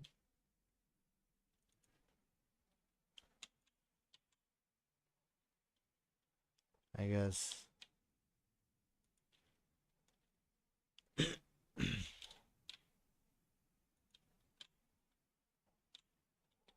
how would you fucking do that one? Like squeeze that in? Nah, I don't fucking Shift know. A, and that's a fine way to go about it. But I know from experience that the cylinder's got a top face on it that we don't need, and then the normals have to be flipped, and you have to deal with the size. And I find it's actually just easier to start with a circle and then build out from that. So the circle settings, obviously, want to turn the radius down to be, yeah, just, I mean, I think a plate is roughly the size of like 2 donut widths anyway, like roughly 24, 30 centimeters, whatever. So anyway, a radius of around 12 centimeters. Now the vertices, that's the resolution of your mesh, right? Now, if you might remember when we did the donut, when we added the torus, I said it's good to start with a low poly mesh to begin with because it's easier to add detail than it is to try to take it away later. And that's true, and it's good advice for like organic flowy shapes. But in this case, I know that looking at the reference, it's got bevels, like tight bevels here and here. And it's going to be a lot easier to control that if I just use the bevel tool as we model, rather than trying to use a subsurf modifier later. Which is all to say that the resolution of the circle that we start with, I actually want to be the final representation. So essentially, this needs to be as round and high resolution as it needs to be until, so that I won't see any jaggedness in the final model. So I actually went with 100 vertices, which is quite high poly, but we have got the camera really close to it, so I think it makes sense.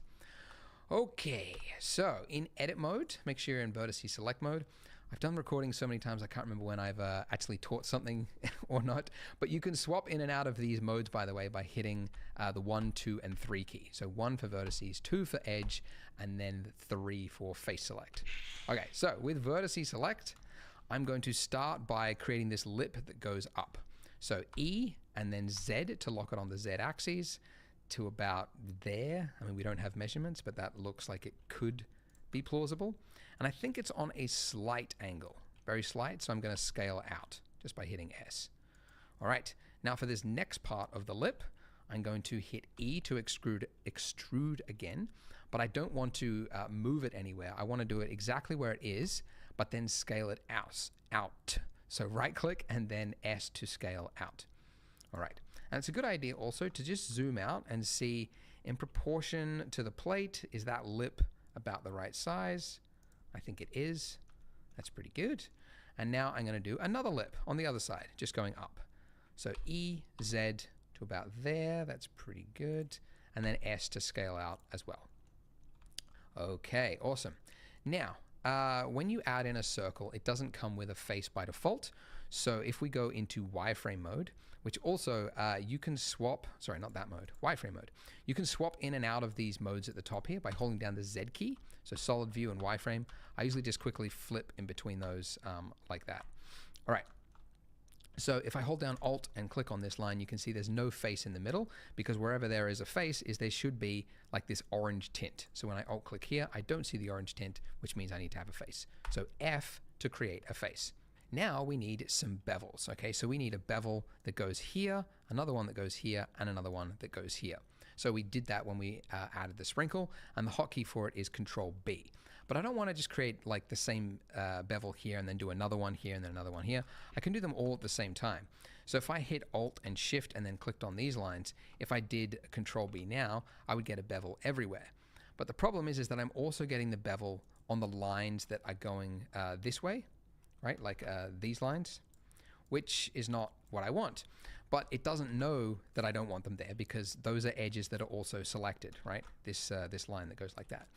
So what you need to use is just a different tool. So instead of vertice select mode, I'm going to use edge select mode. And now when I hit Alt click on that line and then Shift Alt click on this line, it's only selecting those edges and not the edges in between. Which means now when I do Control B to create that bevel, I'm getting the bevel just where I want it on those three edges. All right, now the tightness of that, it's pretty tight, but it does need to be a little bit higher poly. So I'm just scrolling up on my mouse to about there. That's good. And now solid view. Great. Pretty good. All right, getting there. Now, we got a paper thin plate. We don't want that. So for thickness, I'm hoping most of you got this right, but it's our old trusty modifier, the solidify modifier that we used previously. It's too thick by default. I think I went with 0.004, like that. All right. And then because I want to do a bevel on this edge here, I can't do it unless this solidify modifier is applied. So drop down and then hit apply. And now in edit mode, I've got both of those edges. So again, holding down Alt and Shift Alt, click on those two edges. And now I'm going to do another bevel right here. Control B and pull it out. Now you'll see that it reaches a point where they start to overlap. And that's not good. I don't want that. I want it to be, I do actually want it to be a complete round form. Like really, like essentially that. But you can see I can't really get it exactly right where they're just like meeting in the middle. So there's actually, when you're in certain states in Blender, you'll see at the bottom of your screen along, let me just do this, along this line here, you can see you've got a number of shortcuts that it lists. And one of them says C for clamp overlap. And currently it's listed as off. So if I, oh dear, let's cancel that. If I, when I hit Control B, whilst I'm in this state, if I hit C, it will turn clamp overlap on, which means it will only bevel and to the point that the edges touch, and then it will stop. And that is exactly what I want. So I'll just click to confirm. And now we have a plate. But when you're modeling something like this, it's very common. If you're doing like extrusions and then you're canceling the extrusion and then you're scaling out, you can end up with vertices on top of vertices. And in fact, when we did that bevel clamping thing, I think what it's done is it's got two edges and they've now merged the vertices in the middle, but it's sharing the same space. So whenever you've got two vertices in exactly the same space, you can have like artifacting that will occur later on. So after I model something like this, I just go into edit mode. I select everything by hitting A. And then I want to find all of those vertices that are accidentally in the wrong place, and then hit M, and then I want to say merge by distance. And now you can see on the bottom of my screen, look at that, it merged 300 vertices. I've modeled this plate a few times. Sometimes it deleted like 400 vertices. Usually it deletes 100. Evidently, when I was doing the extrusion and then canceling it, I think I maybe did it a few times. So we had like 3 rings essentially in the exact same place. So that's why you do that step, because if we didn't, then you would have that and you wouldn't know until you see artifacts later on. All right, but that's it. We now have a wonderful looking plate, and we can close that. Oh yeah, I should show you how to close the window. So when you are closing something, you can go here on this edge and you can right click and then say join areas. The other way is if you go to the top right hand corner of the screen, you get this little like targeting cursor. And then if you click and drag left or right, that will also merge. It's just that's how you used to create windows in Blender. You can also drag out from it and that will split the view. It's kind of an old habit of mine, but most people just prefer to, like, until the cursor changes, right click and then say that. But I still do that sometimes, and then I forget I'm doing a tutorial and I have to explain it. All right, so the plate, we want to make it smooth, so right click, shade smooth, and the reason we have flickering right here is the top of our plate is overlapping with the countertop. So we just need to move this up slightly so that it's not doing that. And if you actually go underneath your countertop, this is usually a very easy way to quickly make it so that it's touching. You just have a little bit of overlap, and then, then it looks plausible. Awesome. We have our plate. Now, if I move out here, you can see this big giant arrow thing. This is our camera, and it's just too big. The visualization of it is so big that I've got lines in the way, and I don't like it.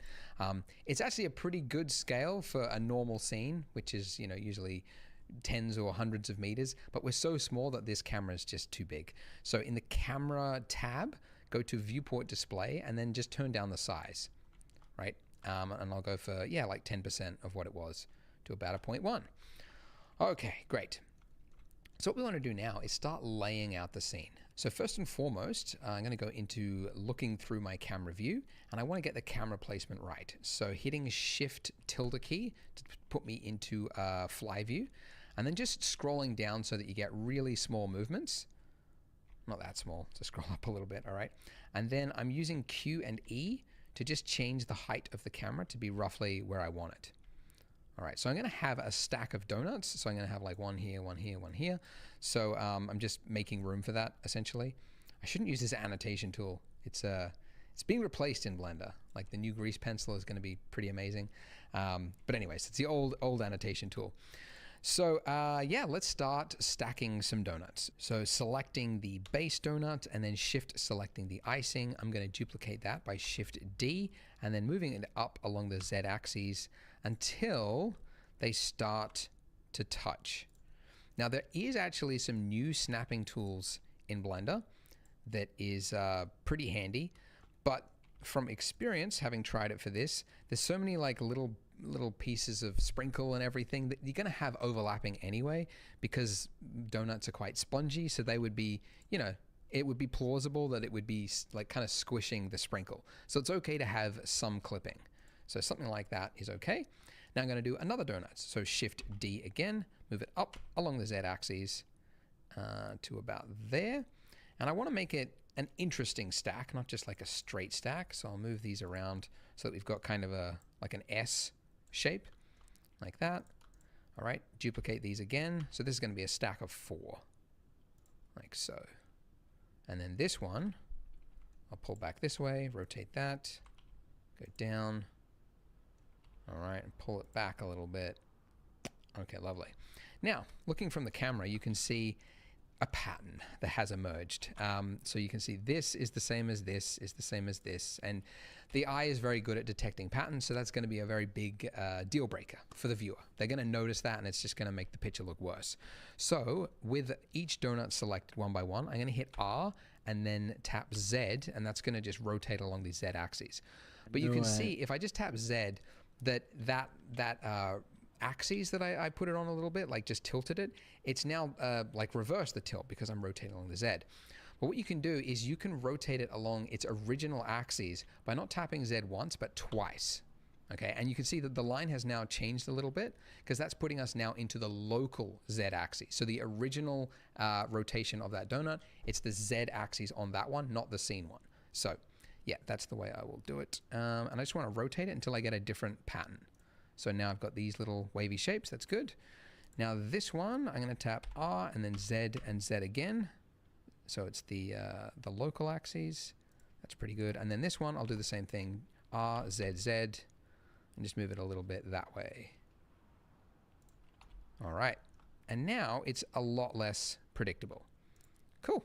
And now the same thing for this one. So I'm going to do a stack of 3. So 4 and then 3 on this one. So shift D, Z, and just coming in here.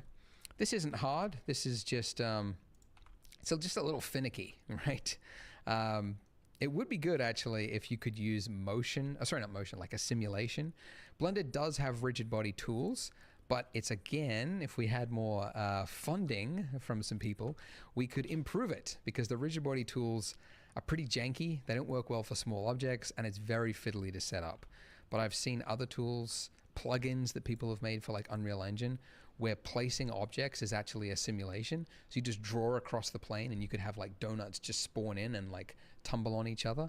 And it just means that you don't have a lot of this finicky hand placing of stuff. But for a simple scene like this, I would probably hand place the donuts anyway because you can finesse it a lot better than you would in a simulation anyway. All right, so just like before, try and make it look interesting as I can.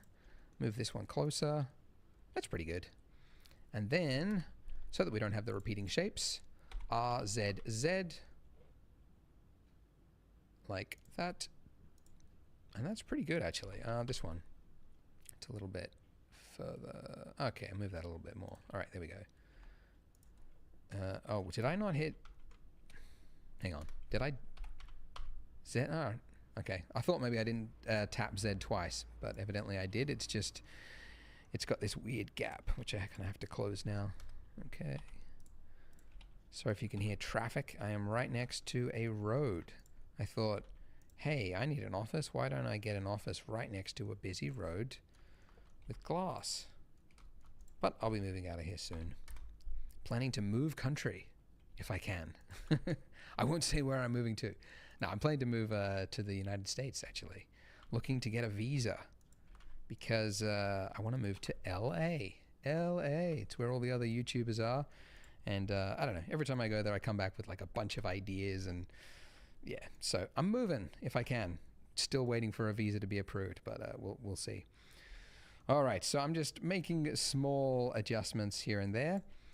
All right, and the final donut that I will create, take this, I'll just take this bottom one, Shift D, and I'm gonna make a donut which is going to be like rotated to the camera a little bit. So yeah, let's move on one axis, Z here, and it's just gonna be like this. Because this is a much more readable shape that tells you exactly what it is. Because I mean, these stacks could make you believe that maybe it's bagels or like little mini cakes or something like that. So having this one rotated towards the camera makes it very clear that these are donuts. Awesome. Right. Cool. Now, it wasn't supposed to be that we have round sprinkles on this side and then long sprinkles on this side. That's just because we were duplicating shapes. But because we've done this with geometry nodes, it's really simple to just swap it out to be something else. So this one here, I actually just want it to be the long sprinkles. So in your geometry node dropdown, click long sprinkles, and there we go. It's just swapped it out. And now I can mix it up a bit. I can say this one here, I want to have round sprinkles. This one at the bottom, I don't want to have any sprinkles. So it's just a bare donut, because those do exist, right? This one, I'll say round sprinkles on there, and then I'll make this one long sprinkles. Yeah, and then maybe this one I'll delete it as well. So we get like two plain ones. That's pretty good. And there's a big gap here. I don't know why. How did that happen? What did I do wrong? Evidently I made a big gap. By the way, here's a tip. If you so if you just hit R, you're in like tilt mode. But if you tap double R, so you tap R twice, it's now in trackball rotation mode, which depending on your view can be what you want. So I just go there, double tap R, and I just rotate it towards the camera a little bit. And pull it down. Maybe that's what I did. Maybe I lowered the bottom donuts and then the top ones didn't go with it. If you wanted to, you could actually parent the donuts to each other so that when you rotate or move one on the bottom, then it moves the one on the top. But I don't think it's really necessary, and it can be a little bit hard to work with as well. So yeah. Oh, they're now touching. I got to move them apart. Yeah, something like that. Awesome. Now the countertop, I'm going to scale this out until the edges of the countertop, like this edge that is here, and then this edge that are here, are just outside of the frame.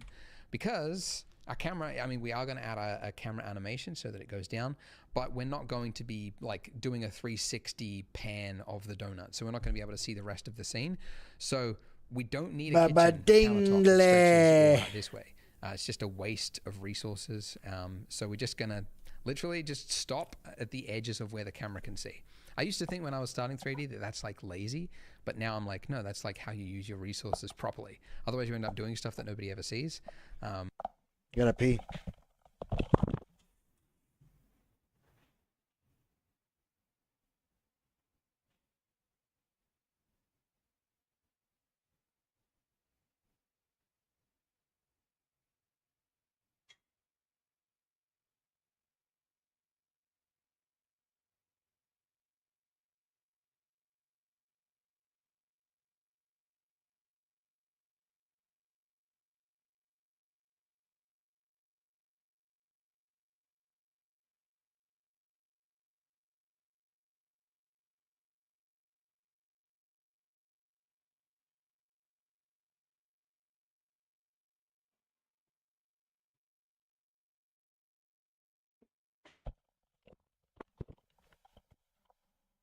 Which is actually a pretty common problem in the industry.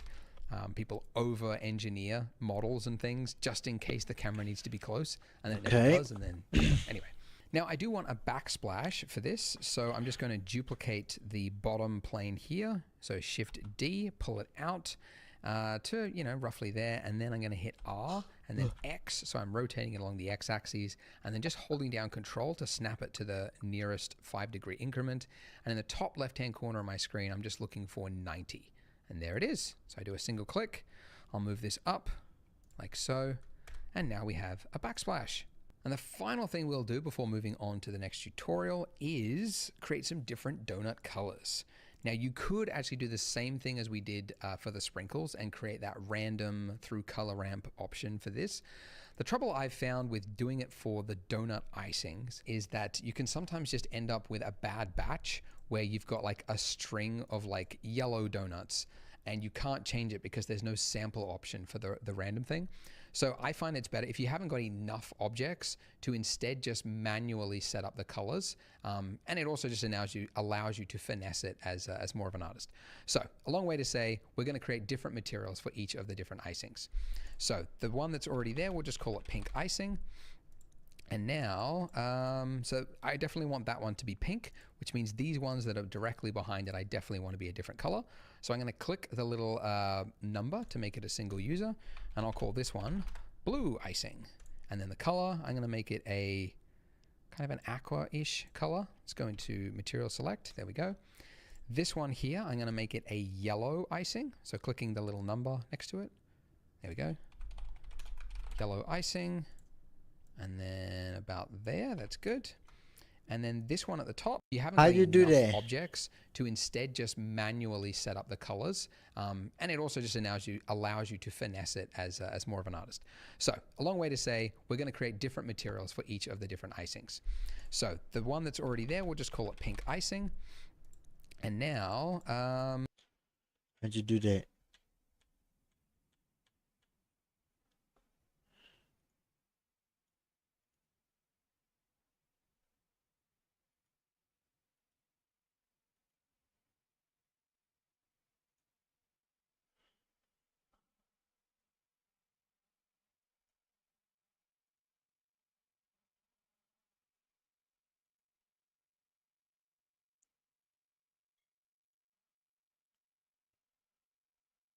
Okay.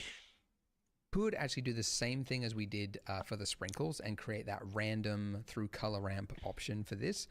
The trouble I've found with doing it for the donut icings is that you can sometimes just end up with a bad batch where you've got like a string of like yellow donuts and you can't change it because there's no sample option for the random thing. So I find it's better if you haven't got enough objects to instead just manually set up the colors. And it also just allows you to finesse it as more of an artist. So a long way to say, we're going to create different materials for each of the different icings. So the one that's already there, we'll just call it pink icing. And now, so I definitely want that one to be pink, which means these ones that are directly behind it, I definitely want to be a different color. So I'm going to click the little number to make it a single user, and I'll call this one blue icing. And then the color, I'm going to make it a kind of an aqua-ish color. Let's go into material select. There we go. This one here, I'm going to make it a yellow icing. So clicking the little number next to it. There we go. Yellow icing. And then about there, that's good. And then this one at the top, I'm going to make it chocolate icing. Click the little number. Chocolate icing. Let's go brown. Yeah. It's like how saturated, how warm is chocolate. I mean, I guess you could have like a really desaturated chocolate that's just very dark. But I think it's... the more saturated, it kind of looks like milk chocolate, like the kind of delicious, not the really super dark stuff. Which I do actually like as an adult. Hated it as a kid, but now, I don't know, normal chocolate is just way too sweet. Okay, that. Now the top one, I'll make that one pink. Yeah, that's fine. And then this one, I'll just make it blue icing. And then this one, I'll make it yellow icing. Oh wait, now I've got the, yeah, it's blue and yellow and yellow. That's not good. So this bottom one, no, the middle one. Yeah, yep, middle one, I'll make it chocolate. Bottom one, I'll make it blue. Just trying to get like a nice... no, I've got pink and pink next to each other. All right, maybe this one will be yellow as well. That's too yellow. All right, maybe the bottom one can be pink. There we go. That's better. All right, so I don't have any like... It now looks more natural. Which is just more random, I guess. No, less random, because I'm like manually finessing it myself. So it's less random, but it looks more random in a way. Anyway. Finally, before we move on, let's start labeling our objects. So first of all, I want to make sure that my plate is inside of my environment collection. So I will now call this plate. This bottom one, I will call it, let's call it counter. And then this back one, I'll call it the backsplash. Backsplash. Awesome. we have done it. Oh, we do need to give a material to our plate as well. Can't just have it as a default material or else it'll look terrible. So, new material. Wow. And the first thing I want to do is adjust the roughness and make it look kind of, yeah, shiny like the ceramic plate. Let me just load that up actually one more time. There we go. Use that as my reference. So it's somewhat shiny. And then also I want to give a subsurface because ceramic does actually have a little bit of that that creamy bleed through of the light. So I'll turn my weight up to 1, radius all set to 1, and then the scale 0.001. So a very small amount of subsurface scattering, and it'll just help it a little bit. The color I'll also turn down it to make it a little bit not so white, and then I'll make it slightly yellow, a little bit yellowy creamy color, just like over there. If you want, also you can buy the plate. It's just not a free model, but it will add a plate that is actually real and photo scanned, and it's got all these little speckled little things and divots across it. If you want, it is optional. All right, so that is it, guys. Join me in the next part, and we're going to get into lighting. I'll see you there.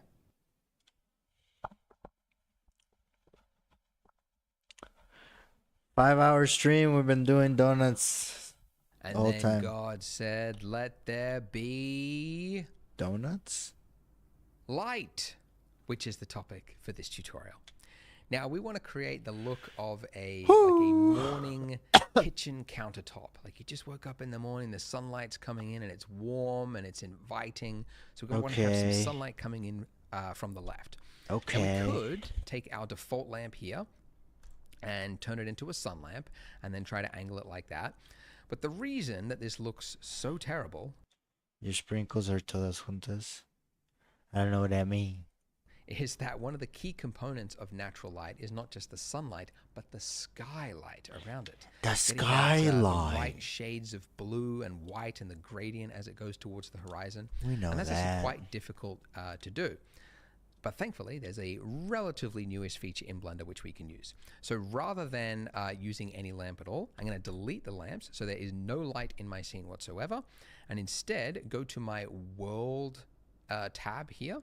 Yeah. We've got color. What? Any lamp at all. I'm going to delete the lamps so there is All right, lamps. Your time has come. Goodbye. What do we got? no light Nishida. in my scene whatsoever. And instead, go to my world tab here. And then where we've got color, I'm going to click the little yellow dot and then select sky texture. And what this has added is besides just the sky texture, it's also added in a sun lamp. So Where if is I it? rotate around, we should see, look at that, real sunlight coming across it. What? Let Let me start over. here. And then where we've got color, I'm going to click the little yellow dot and then select sky texture. And what this has added is besides just the sky texture, it's also added in a sun lamp. So if I rotate around, we should see, look at that, real sunlight coming across it. Now it is very hot by default. So if you go to your render settings, underneath color management at the very bottom here, you've got an exposure slider, which you use actually quite a lot. You can see the lighting has stayed the same, and it doesn't have to re-render anything. This is purely just adjusting, yeah, the sensor essentially on your camera. What? Sun rotation. Oh, hello, good morning. Oh my god. There it is, boys. Ah. There it is. Yo, I fixed my headphones. My headphones work now. They didn't have padding. Okay, what else did it do? So if I rotate around, we should see, look at that, real sunlight coming across it. Now it is very hot by default. So if you go to your render settings, underneath color management at the very bottom here, you've got an exposure slider. What? Render settings, color management all the way at the bottom conveniently. To use use actually quite a lot. Oh my god. You can see the lighting has stayed the same. It doesn't have to re-render anything. It's fucking toasty. It's fucking toasty. Ah.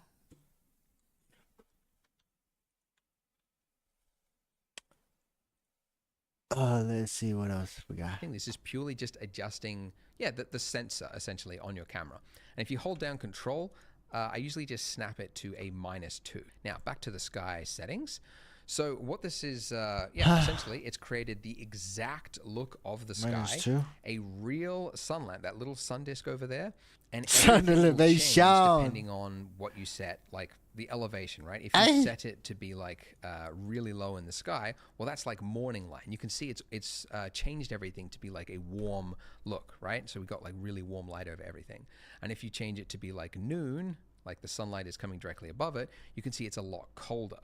And that's because as the sunlight goes lower in the sky, it's now passing through more of the atmosphere. What did you say? That little sun disk over there. Yeah. And everything will change depending on what you set, like the elevation, right? If you set it to be... We're here. Take sun elevation. like really low in the sky, well, that's like morning light. And you can see it's changed everything to be like a warm look, right? So we've got like really warm light over everything. And if you change it to be like noon, like the sunlight is coming directly above it, you can see it's a lot colder. And that's because as the sunlight goes lower in the sky, it's now passing through more of the atmosphere. So it's like decaying the light, and you get, you get like an orangey look. But as it goes more vertical, then it's a lot more clearer and cleaner. Anyway, it's a very cool setting that is relatively new in Blender. So I'm actually going to leave it at the default at around 15 degrees. The one thing I will change though is the sun size. I want these shadows in the back, you know what I'm saying? I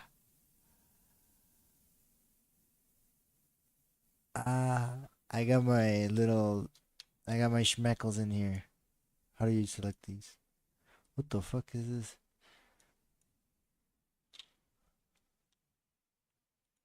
I can't see.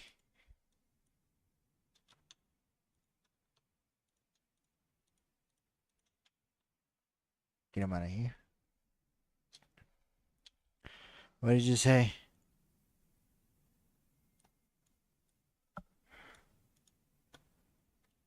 My schmeckles are all together. Oh. Okay, so the schmeckles.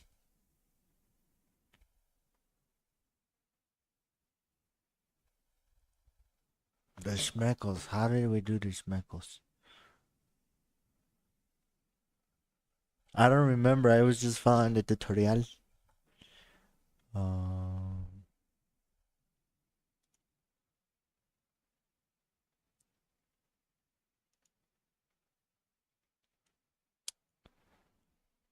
I know what you're missing. I know what you're missing. You're missing. I know what you're missing. How do you work this? How do you switch this?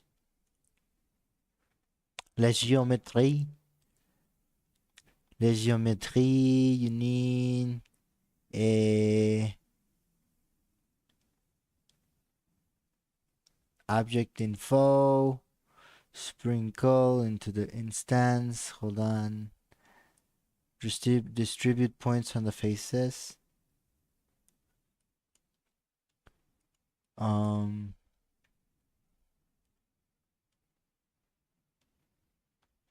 You once you have this, I think you drag this in.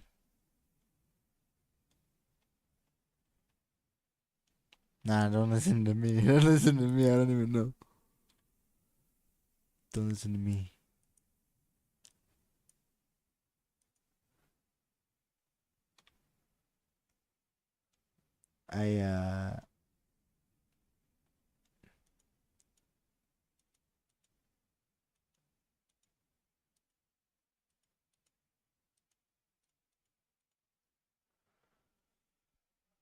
I don't even know, man.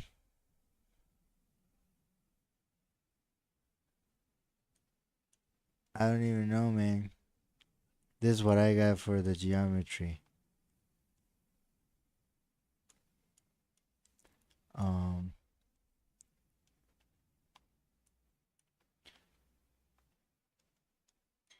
this multiply is just so this thing works better. So I had to type in 200,000, but you can multiply it by 1,000, so it's like a thingy. I can decrease individual schmeckles and shit. I can go into this donut and just see like a thing 600. And that donut looking like 8. Let's see where we at. So we decreased the schmeckles on this one. And we increased it on this one. Just like 8. Aye!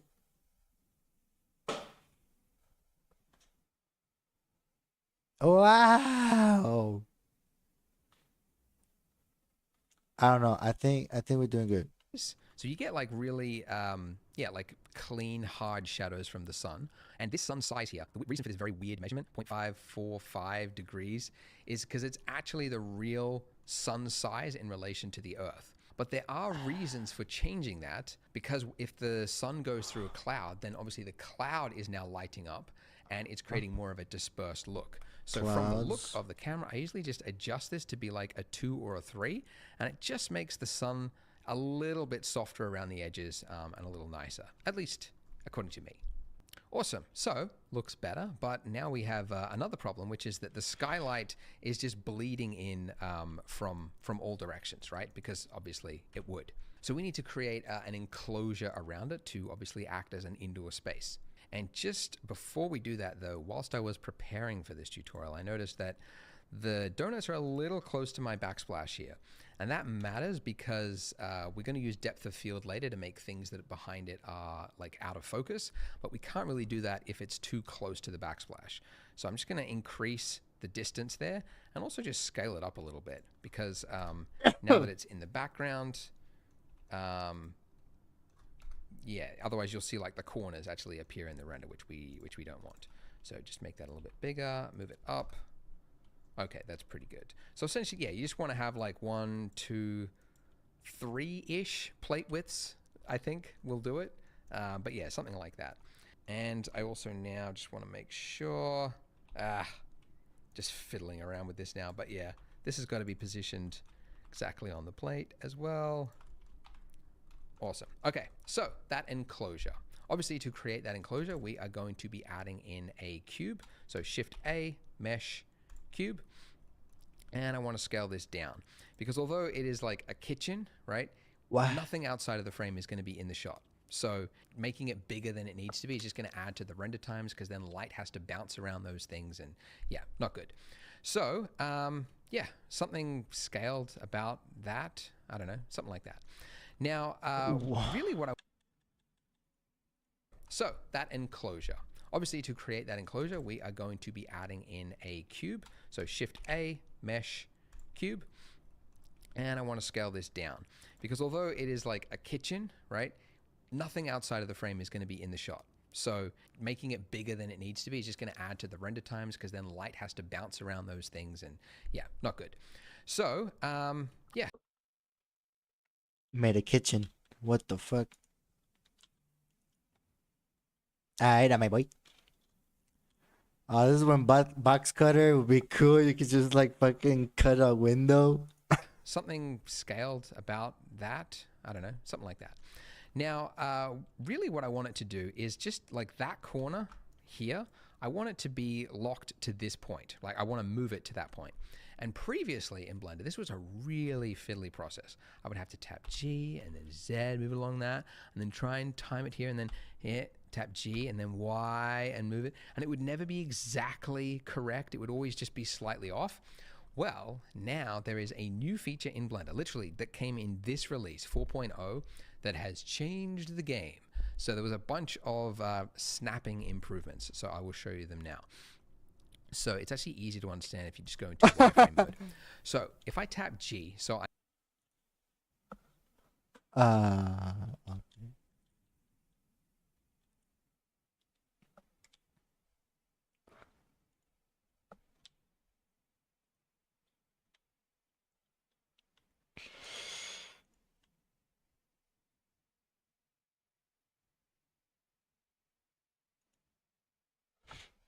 I don't even know.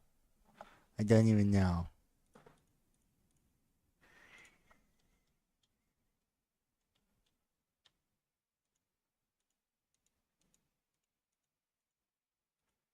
Wait, I can just change this thing's display to wireframe. Wire. And yeah, I can move it around. Whoo!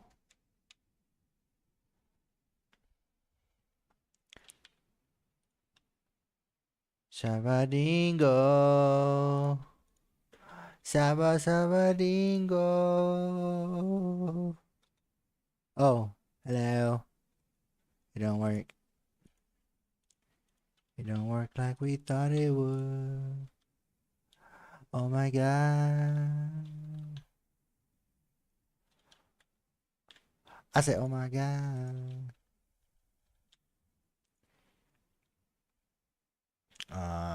Shift X. No, scale Shift X. Pop the bad boy away. Yeah. Huh?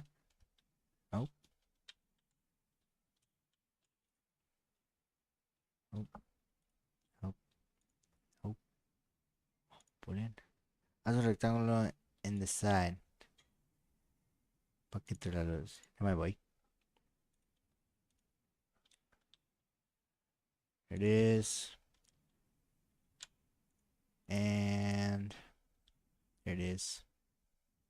Where are these cubes at? Okay, I got the window. Go window, go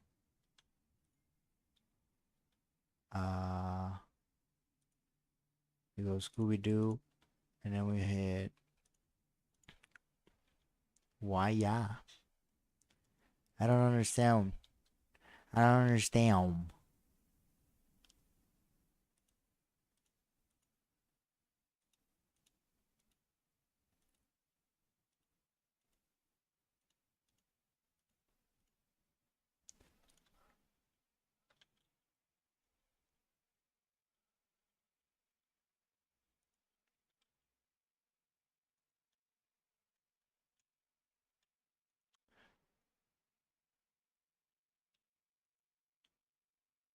What if? What if I do it like that?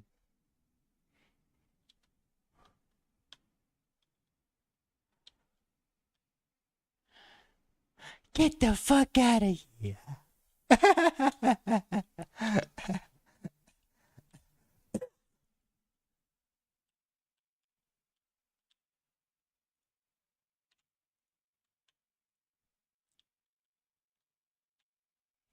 And just like that, it's just like a kitchen.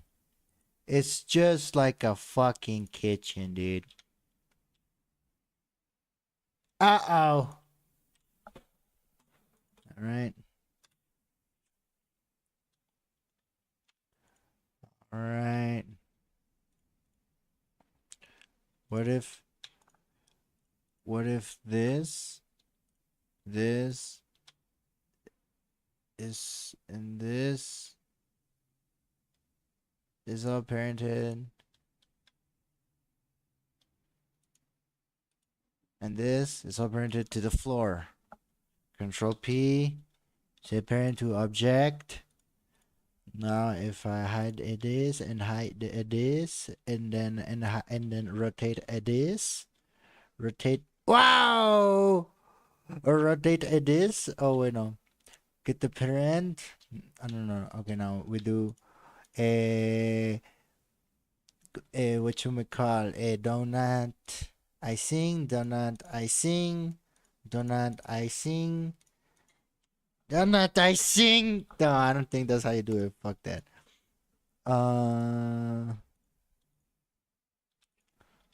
Let's go back to this. Rotate this lugger sucker. Ah.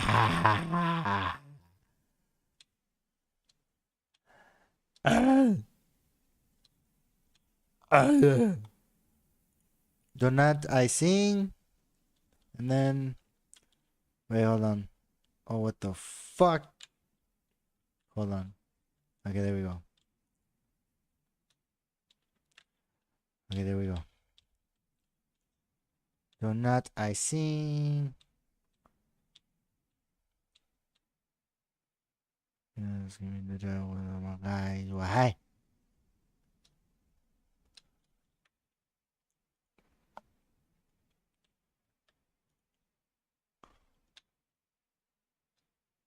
What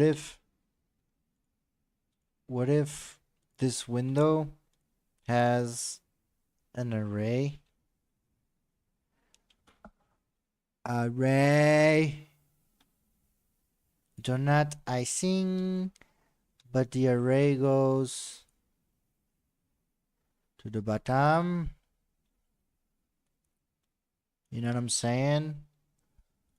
And I guess we can scale this down. Let me go to edit mode. Let me see what the fuck we're doing. Wait, why can't I see? Why can't I fucking see what I'm doing, bro?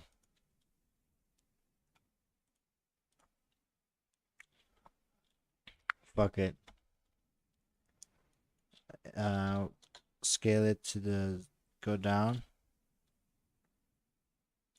And then you go. I can't see what I'm doing, but I don't need to see because I know that you select everything and then you scale on the Z axis. And then, oh, fuck. I said, okay, so why can't I go?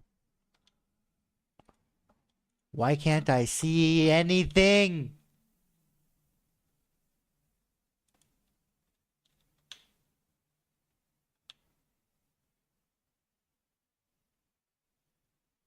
What?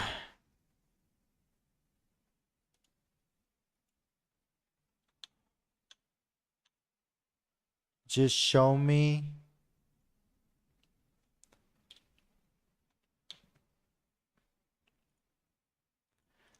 I swear to fuck.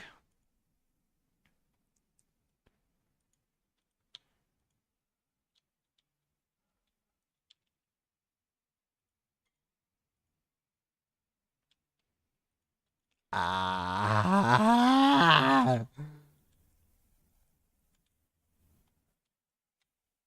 All right. You wanna play? You wanna play like 8?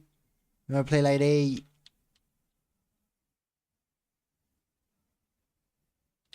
Mm.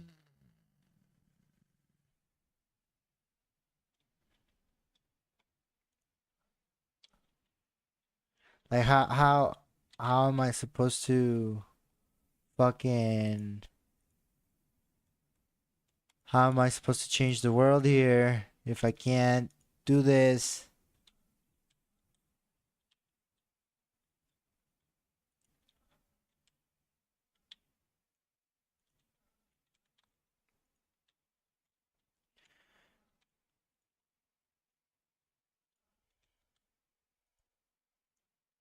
Okay.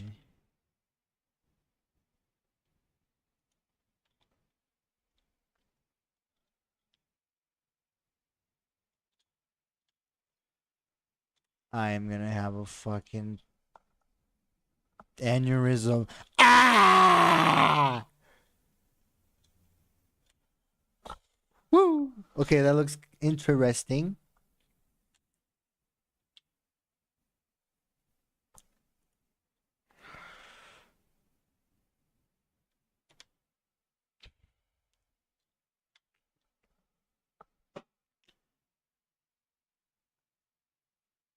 What?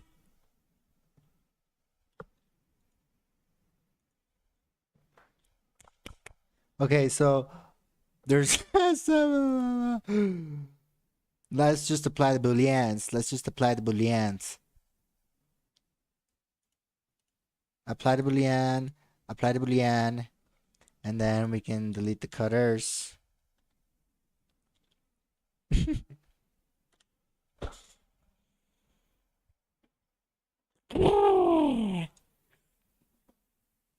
Ah, fucking masterpiece.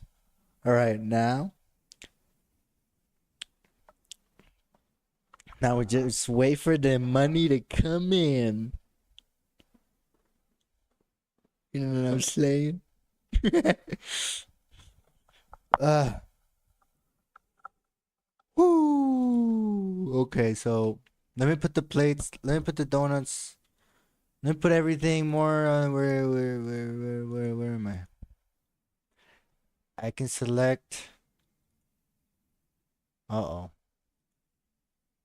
Uh oh. Uh oh. I can select this and hit it like that. Hit it like that.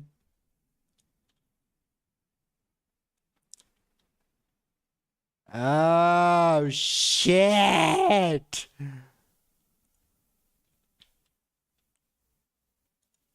Let's see what do we got over here.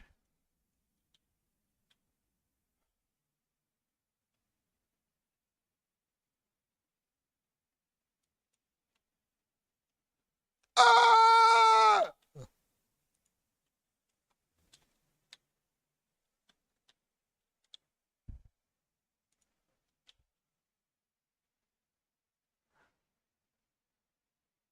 This is probably like the most like simple fucking shit you can do, and I am completely geeking out over it.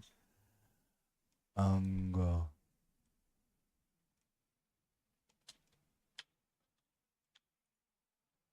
Let me just, you know what I'm saying? Select all my donuts like that. You know what I'm saying? Now, if they're all parented correctly. Ah!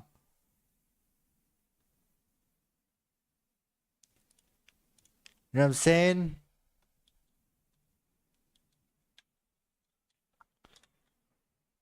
Put the camera right there. I'll back it up just a little bit. Got my boy. Got my boy.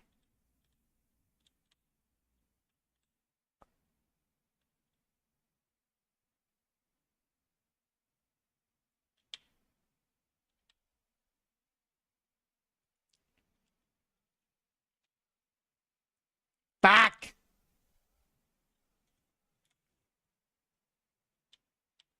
Just back it up. That's all I wanted to do. Back it up. And now. Now what? Oh, yeah.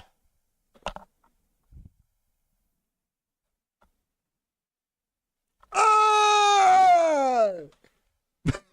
Neighbors are gonna think that I'm like in pain.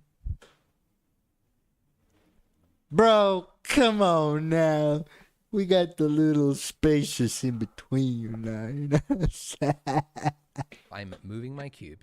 If you hit B, it now enters you into a new state called snapping mode. So the first thing it's asking you is what is the origin of the object that you're moving that you want to be the snapping point. So essentially, as I mouse over this, you can see the cursor is changing. When it's a circle, that means it's going to snap to that face. If it is a crosshair, that's that edge. If it's a triangle, that's the middle point of the edge, which is sometimes useful. And if it's a square, then that's a vertex. So this is on the object that is selected right now. Okay. So I obviously want that corner vertex. So I'm just going to do a single click there. Now, after I clicked, you can see I'm able to select whichever point in the rest of the scene I want to snap it to. So just like again, it's a square when it's a vertex. So when I'm on these faces here, right there, I'll do a single click, and there we go. So you can see it's perfectly aligned it with the bottom of that backsplash there. Now it is a little weird. I'll be honest. Like maybe it's more weird because I've been using Blender for so long. Maybe beginners find it a little bit easier. But yeah, like the fact that you're in a move state, then you're hitting B.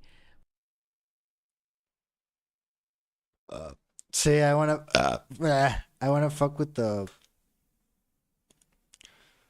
thingies. How do you do that? It's like that. It's like that. 24. Ah! Let me see that. And wait for the money to come in. Oh shit! Now we're playing a fucking game. Now, why did the Why the fuck they give you 550 the default not. Wow. Yeah, I need a smoke, man. That was way too crazy right there. No reframe? What's that? Let me see that.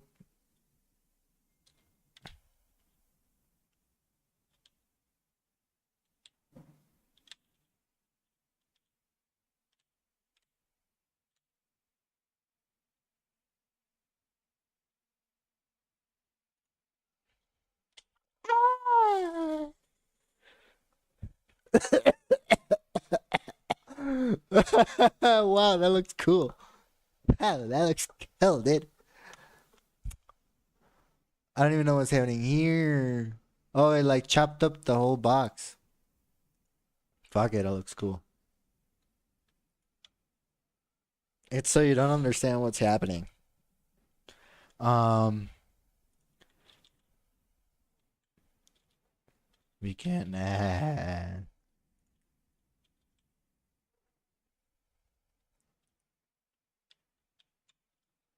The fuck?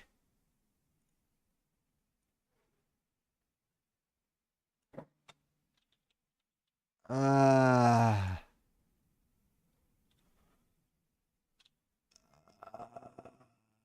Ah.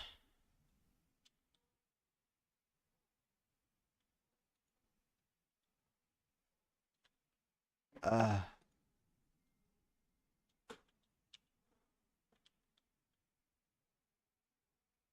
Ah.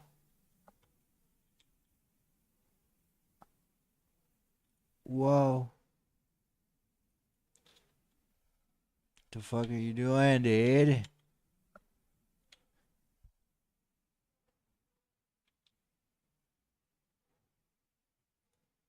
Angle.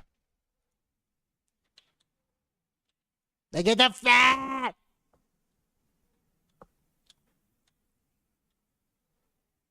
Fuck it, what does this look like? Wait for the money to come in. Put a little human standing. No, my boy. It's actually at scale, like this kitchen is just like this big. For some reason. For some reason, you know, let me.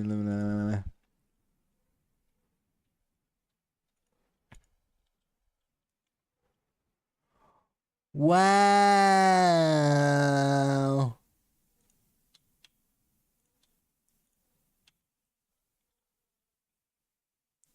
Now, okay. Okay. If I select the plate last, and now I do snap to the faces.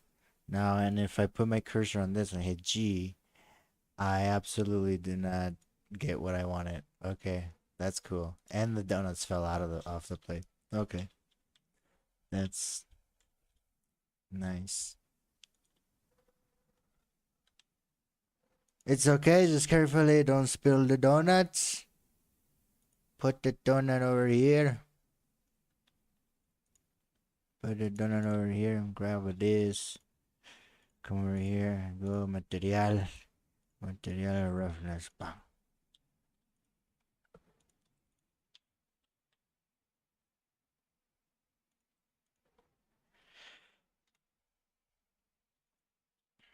Ah.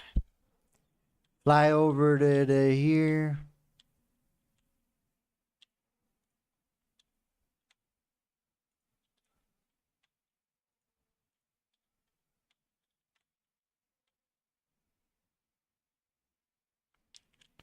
I wonder what this look like. Whoa. I wonder what that look like. Damn. Like you got superpowers. Oh, it's because this thing is a fucking idiot. No. I'm retarded. I'm retarded.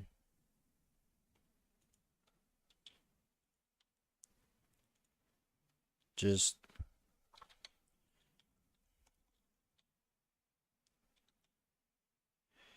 Just what the heck. Just what the heck. Just what the heck.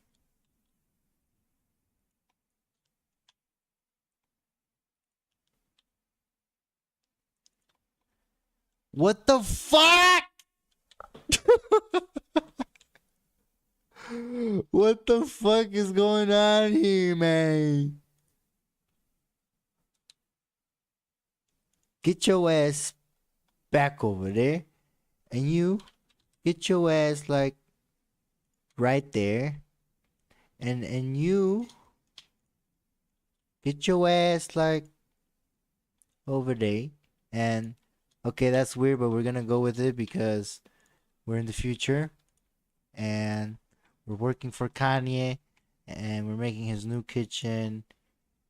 Here's your new fucking kitchen. Now shut the fuck up. Put this over here, right? There's your new goddamn kitchen. That'll be $1 million. That'll be 1 million fucking schmeckles. Get the fuck out of here. Next.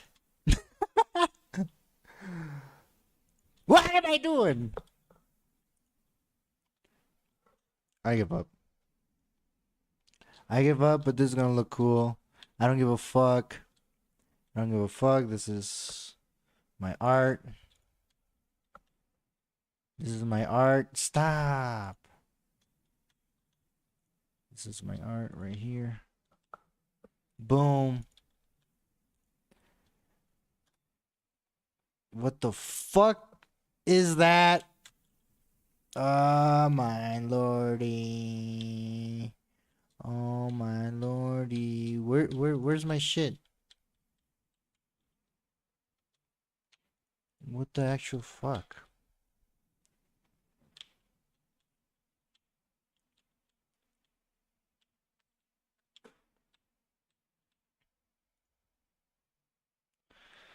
Fuck it! Beautiful. Fucking beautiful.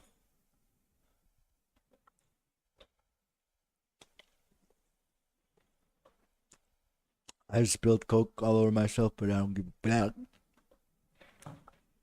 Alright. See, like, this is wrong, but see, you can't tell because the eye is easily fooled. This is also weird, but you can't tell at simple view lens what's happening. You know what I'm saying? And you will be moving it, but it's in a snapping mode rather than a placement mode. It is a little weird. And also, just to make it even more complicated, you can hold down Alt at any point and then middle mouse to drag around. I'm gonna roll a joint.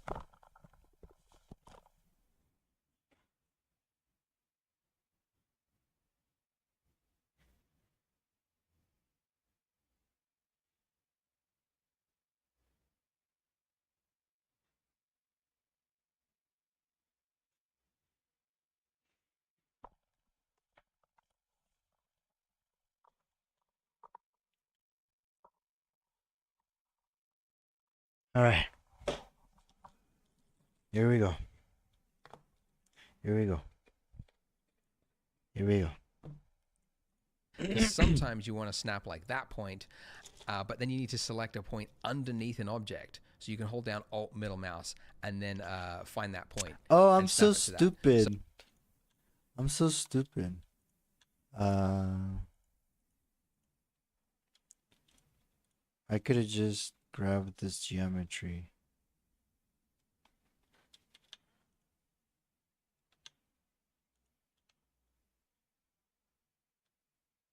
What? The fuck did I do to this thing? What the fuck did I do to this thing? Oh shit. Yo, that kind of looks sick. We're gonna roll with it.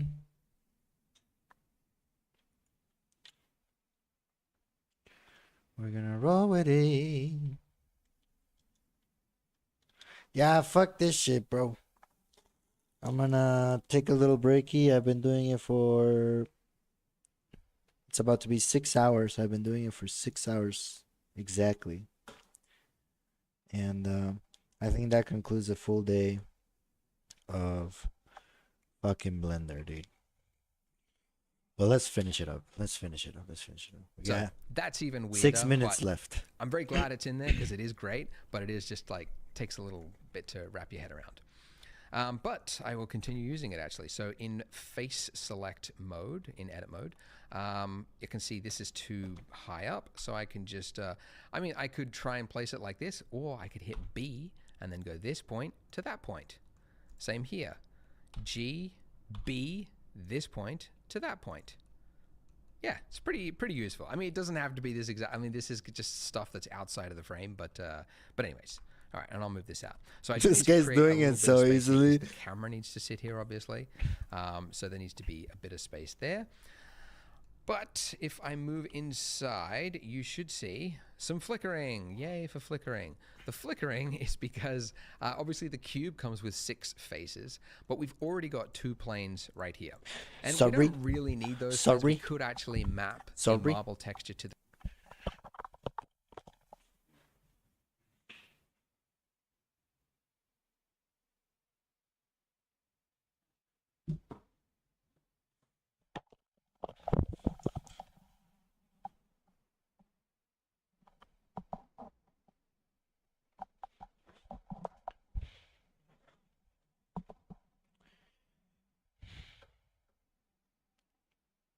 Bango. Wadi we we wadi we we. Wadi we we wadi we we. Okay, so the cube, but then you have to deal with UV unwrapping and all that stuff. I find it's actually easier sometimes to just work with planes and use that instead. So instead, with the cube here, I'm just going to remove the 2 faces that I don't need. So the back face and then this bottom face. So selecting those 2 and then hit X, which is another way to delete, and not vertices. That's what we've been doing currently. Instead, hit faces. So it's just deleting those faces. So now you should see you have, it's kind of like an open box, 4 sides, and then the back and the bottom are open. And now what I need is an opening on the left-hand side to be that window. So to do that, I'm gonna cut into it so that I get a little bit of gap here on the left-hand side to be like the gap between the wall and the window, and then another gap here between the bottom of the countertop, and So I'm going to inset, and for that tool it's I. So I for inset, and it's now kind of like it's shrinking that face into itself. And you're just like choosing its scale essentially. I'll hold down Shift to get a more precise movement, and yeah, about there. That's pretty good. And now I just delete that face. So again, X and then faces. Awesome. So we should now see this, which in rendered view mode, should hopefully look okay. Yeah, not bad. Fuck now this you. window frame here, it really is just acting like the control for the light. So if I want, I can much more precisely place this. Like I don't want that much light coming in, creating all that light on this side of the wall there. I can also say maybe I need more space here so that I've got a little bit of darkness so I could put some things in the background without them falling into light. And then this bottom face here, this bottom edge, this is going to control where the light starts in the scene, right? So if it's like all the way down here, then it's being the light. Awesome. And now with the camera selected, I'll just move this down a little bit, angle it up. There we go. Awesome. I mean, you can also just do this in fly mode, Shift tilde key, but I like hitting the R tool and then just selecting the axes, and I can just tilt the camera exactly where I want it. Awesome. So much better. We've controlled the skylight, so the skylight is now longer coming in, but we have uncontrolled lighting in the sense that this wall here, that's over here, that is supposed to represent the rest of the kitchen, is hitting and receiving all of that sunlight, and it's just filling in all of this space on the right-hand side. And that's not good because we want shadow. Shadow is actually a good thing. It helps reveal form. A lot of new artists, like, they get scared of shadow. They try and like fill everything in and light everything. You do want shadow. Shadow is a good thing. So all this uncontrolled space is not good. So essentially we need to do just like what you would do in the real world, and that's to create a, like what a photographer would do. They make like a black fill card, right? And that's just to essentially stop bounce lighting from hitting the subject. So it's a good excuse to learn about a new feature. So with the cube selected, if I go to the materials and then hit new, we're going to keep the white material for everything else, right? White walls. But then I can add another material right underneath this one by hitting the plus button, then adding another material, and I'll call this one black wall. And I actually will change the shade. Wait a minute.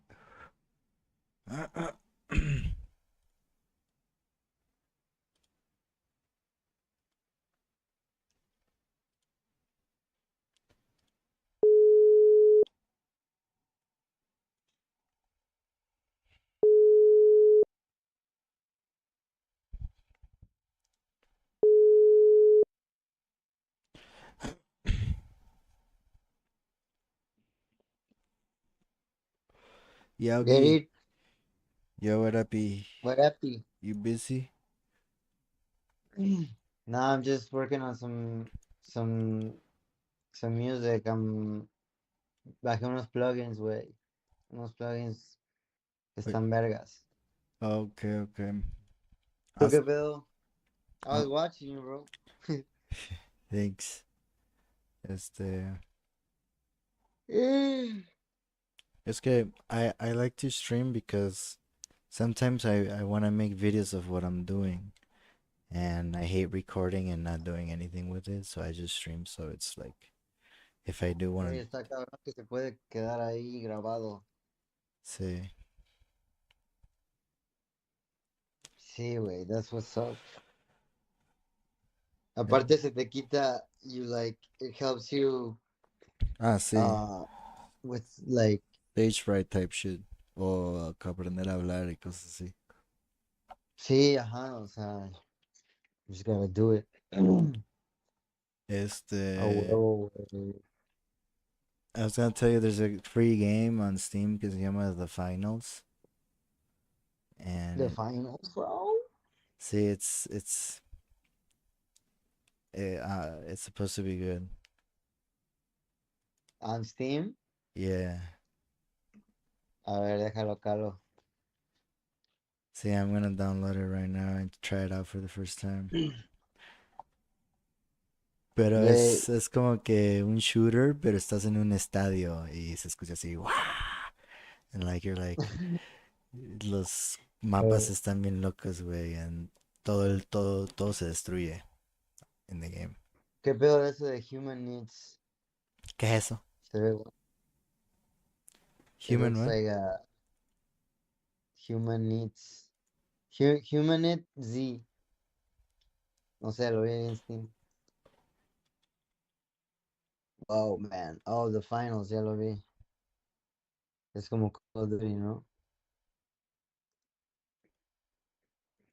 O sea, first person. Track. Sí, Verga, pero verga, tienes poderes como League, más o menos. verga, güey. Hay que jugarlo. Sí, es de Pero cuánto. equipos. Pesa solamente Pero, 17 gigs. O sea, no está tan pesado, pues. güey, verga, no tengo. No Delete tengo espacio. ¿Cuánto pesa, güey? 17 gigs. Güey, I can't Delete a download game. it. No, dice next in queue, 10 remaining. What the fuck? No sé. Igual checa tu queue. ¿Ya lo bajaste? Ya lo estoy bajando. No.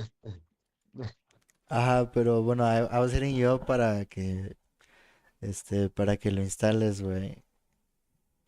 So we could play. For show. Faux show. Faux show, man. To dude, I've been diving deep, dude. My brain thinks differently, dude. O sea, Qué mamón. ya entiendo diferentes conceptos. Ah, ¿viste lo que te mandé, güey? De, a ver, I'm gonna reply to it. This, el de what is a graphics programmer? Well, that shit blew my mind, dude. I was 30 minutes just like looking at it like, what? Ajá. I don't know. That Qué that guay. that shit hit home. Yeah. Yeah, I smoke weed, bro. But oh yeah, oh well. Ah, So don't do anything. yeah, but I don't want to go to bed. Hmm? I'm trying to go to bed, though. Güey, no sé qué pedo, no sé por qué lo dice que tengo un Q o no sé qué vergas, güey, para poder bajarlo. If you go to libraries and you hit downloads, what do you see? Do you see like things queued up or something? The cycle. No, no tengo nada. Get rid of the cycle No dice unscheduled. and unscheduled que hay. Pero ese juego no lo tengo.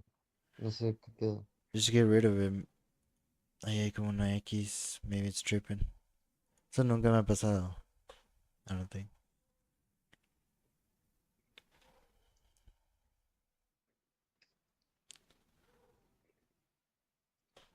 Creo que era eso, güey, a ver. No, es que sale que tienes como un Q. I can't download it. What Customize do your hey? select an option above or just click I'll click here to.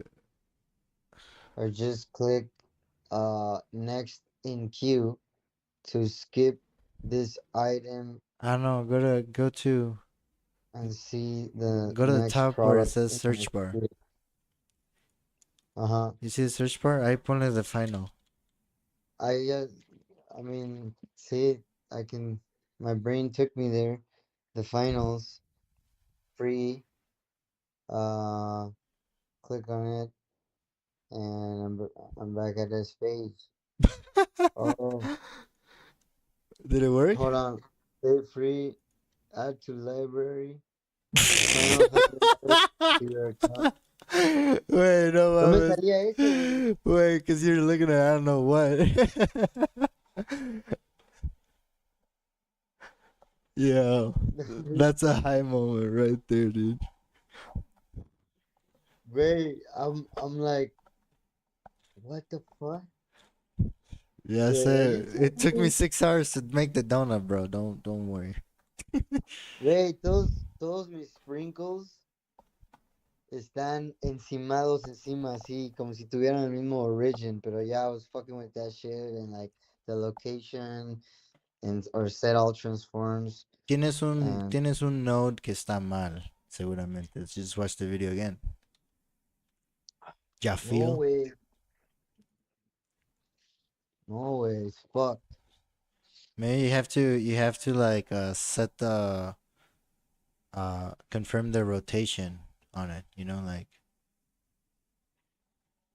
No sé, I tried even disconnecting the nodes and connecting them again. o sea, like a control A and like reset the rotation. Que diga assign Yeah, accepted. yeah, Did you try that one? sí, güey. Fuck! De no sé. Amarvadillas. I'll do the tutorial over again. Se, Sí, güey. Fuck it. Entonces vas a jugar esa 1% hey. Sí, güey. Super Saiyan hey. There's probably like a tutorial and shit. Ya está.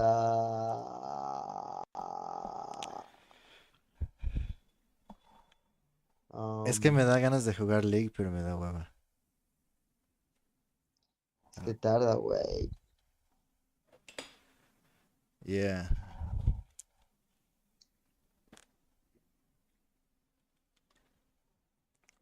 Yeah, bro.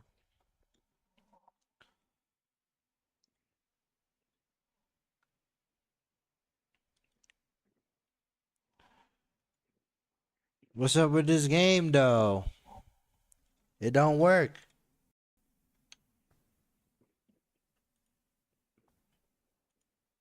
It don't work. It don't work. It don't work. It don't work. I don't even remember what I just sang, bro. It was good. It was Was it good. gospel-y? It was good, dude. Was it gospel-y? It was good. Bro, I signed up for Shopify for $1. If I saw that, man. there's a promotion. So you can get a website for $1? I got a Shopify for $1. Wait, let's play that shit as a video game. I did. I was trying to. That's why I'm doing Blender, because I'm gonna make a mock-up coffee.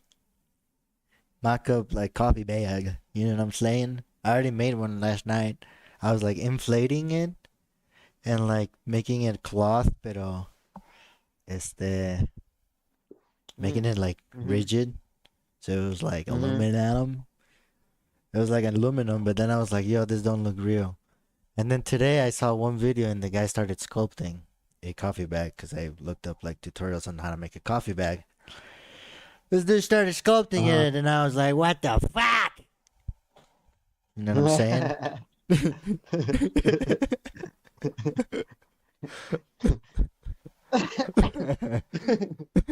Yeah, I will. You know what I'm saying?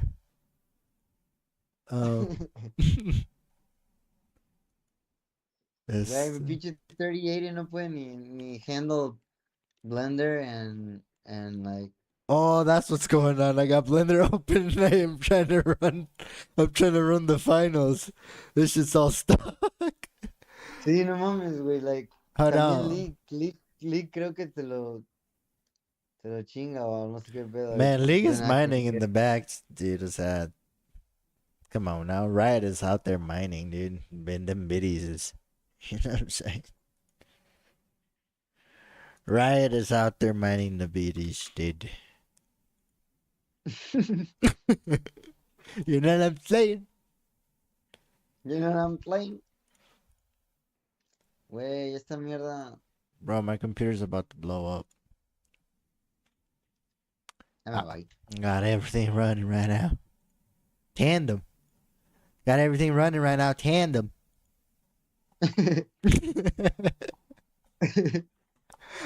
Don't make me laugh. Tandem. I'm gonna save this under donut 1 in a folder called donuts. That's in a folder called objects. Alright, let's go. Alright, I'm gonna close this. 1, 2, 3, 4, 5, 6, 7, 8, 9. 9 donuts. They're like 35 pesos each in whatchamacallit, in 7-Eleven? No, in Oxxo. Ah, dude. Se mamó, wey. Oxxo, aquí, they got fucking Krispy Kremes in the Oxxo. It's not like a hot Oh, one. ya, sí he visto ese pedo, güey. It's not like a hot one, dude, pero verga, güey, o sea, de repente puedes dar un Krispy Kreme. That's Bro, it. it's like living in Korea, güey. Bajas al pinche a one of those Oxxos, man. Bro, you Tienen can todo, güey. La kiss the gente floor, come ahí. dude. You can kiss the floor, dude, and you don't have to eat for a week. That's how good it is. Ay,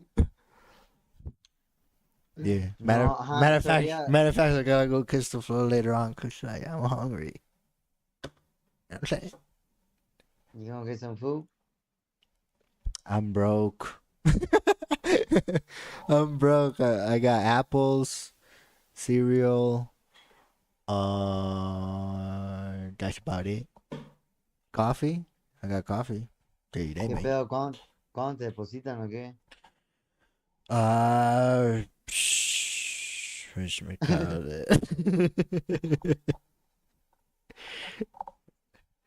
Over here on my calendar it says 1, 2, 3 in like 3 days. En las 3 days. Pero no hay ¿Quieres que pedo. te mande, güey, quieres que te mande varo, güey? Así no Ah, tienes, no, no no tienes tengo. nada para No. ver.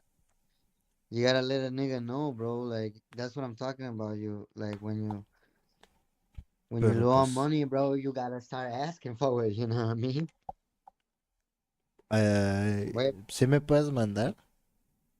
sí, güey. Mándame tu tarjeta. I'll send it in the mail. It'll be there on Tuesday. Güey, el de los. ¿Si has visto el que hace los stories del weed, el güey de la weed, el black dude that's bald? No. Dice, that alien? Why you wanna keep smoking? you, you told me about that. Whoa, this thing is making sounds. Yo, okay, the game just opened and it's making sounds, bro. Fuck. Okay, I gotta turn it down. And I'll send you my card number right now. Pues sí, güey. Wherever the fuck I my got. thing is. But está bien frío. Tengo un heater plugged in. And but you gotta like kind of like hug it for a little bit. You know what I'm saying? No mames, si hace mucho frío así. Where está at like 50 degrees Fahrenheit. Damn, boy. Sí, la neta no tengo ropa como que para invierno. So I got a Güey, pues sweater. habla con Dad, güey, también. Do you No, talk to him? sí, me dice así nada más de que, pues, get a job, dude.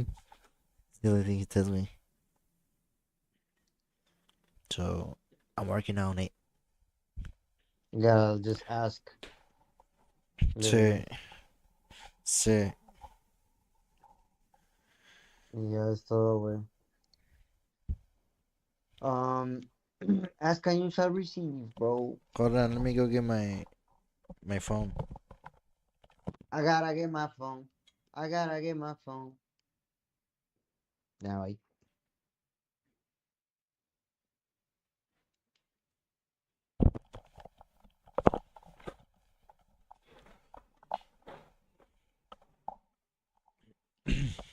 Bangle.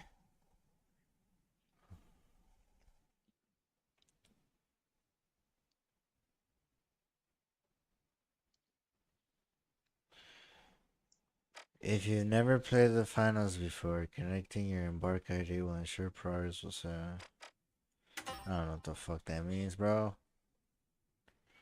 Yeah. no mames, estaba en CPU, güey. No, estás pero bien Oh acá. my god, that makes me so happy, bro. No sabes, güey. This guy just went from like picando piedra to like flying a spaceship. Bro, oh my god. Güey, yo decía, bro, ¿por qué se traba my CPU? Like, No, ya no acá. fumes, güey.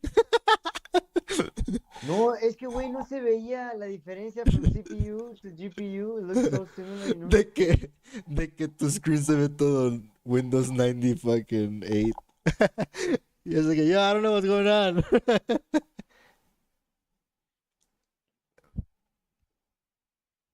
Bro, that makes me happy, dude. Dame, güey. Wait, so the sprinkles go. Sprinkles work? Los sprinkles no worky. Ah, shit. I'm trying to set up a scene for the donut. it's got, I just gotta I wanna get good at lighting. Um, You just I fucking guess. put a light bulb on it. O sea, where are we gonna shoot the movie, you know? Así de que. Ah, tranquis. Yeah, hey. Güey, sí, haz una dona, pero lo pones en unos escenarios bien dramáticos. Like at the top of a mountain that's snowy and like, or like in a fucking like castle, dude. There's lava, No, dude. And it's no, just it's just this like donut, dude. some simple photography, bro. Simple donut photography, dude. That's what I'm talking about.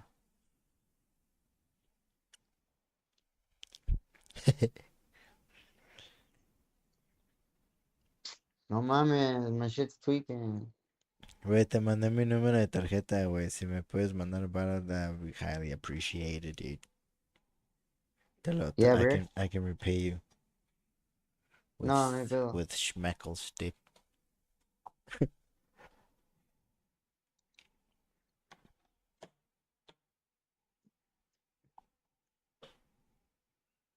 A ver, How do you send it? güey, pues me saqué una cuenta de banco, güey. Oh shit, which bank? Bancomer.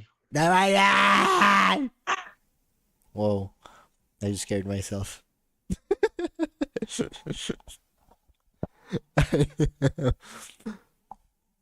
Bryce, I think I am on the spectrum, dude.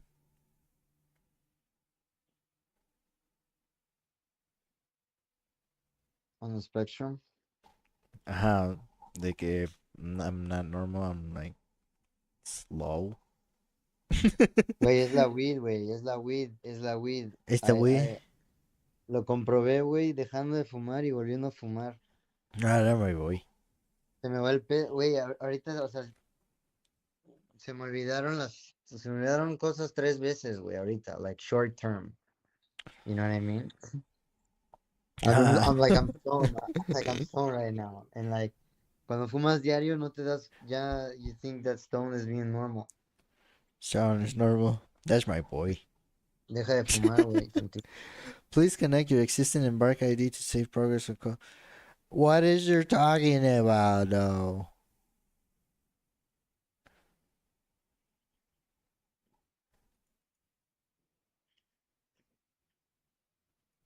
Scan the code or visit the link. I am trying.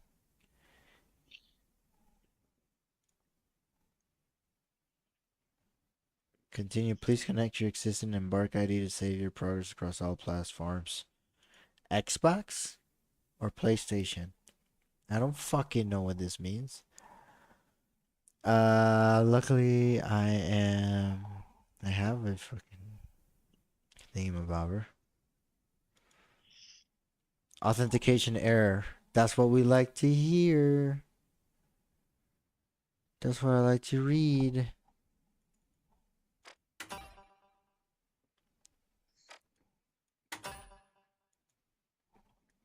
Güey, like a fucking bank app, bro. Can you imagine how fucking crazy this is? Está bien cabrón el bank app de Vancomer, güey. Say, that's really cool. Once It you, asked me if I wanted to allow pasting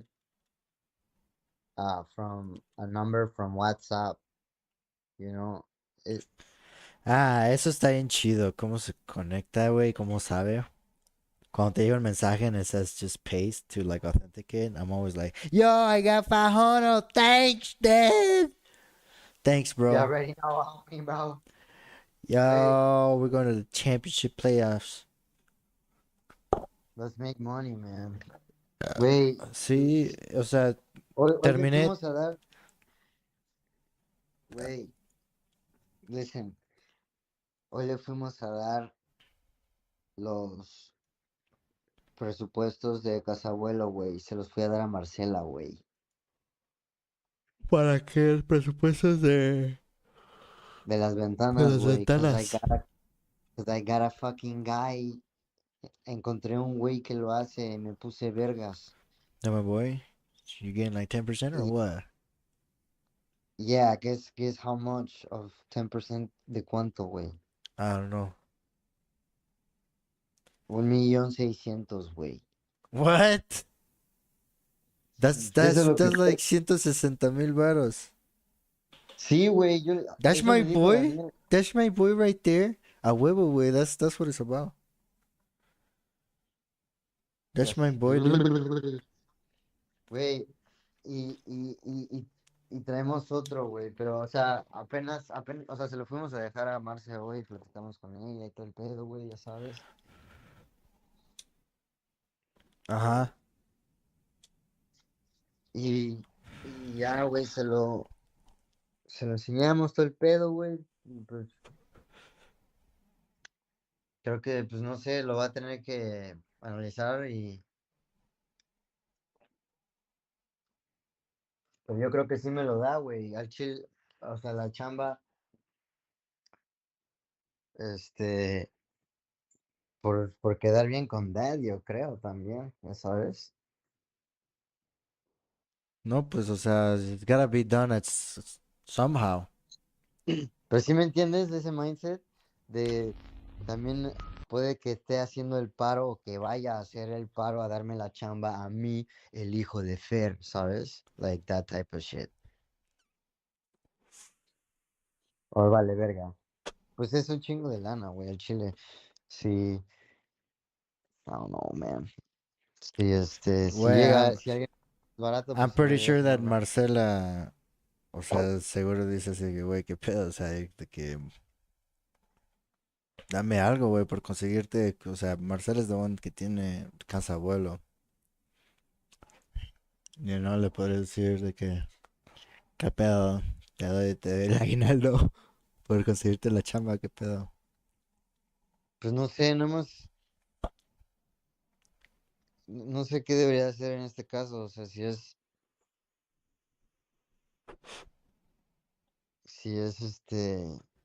Ve que dicen en work around what they want de los needs que tienen y que quieren. Y sé open y humble. Y ya. Es all I can say. No, ya está. O sea, I'm a ghost, bro, in this. O sea, I'm not like de que a mí me dijo Daniel on the side, güey, que si se hace el deal, a mí me da como 150.000 baros, güey. Ya me voy. Pues ahí está. Y esto es between him, o sea, that's the business I have. Por eso yo voy con él y a donde sea, o sea, yo consigo el cliente, pues, y él es el ingeniero. Right.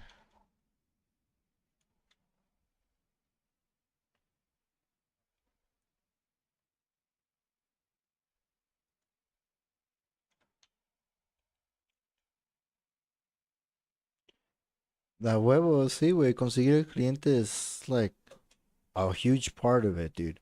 Like a humongous part. It's 10% part type shit, dude.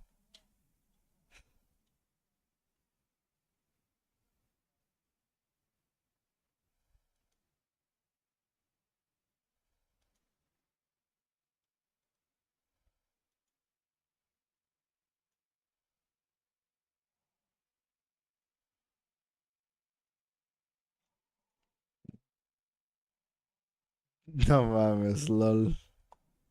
No, güey. Te- No, güey, hazte un... O sea, yeah, you could do that and like hope for the best, but you could lose it all.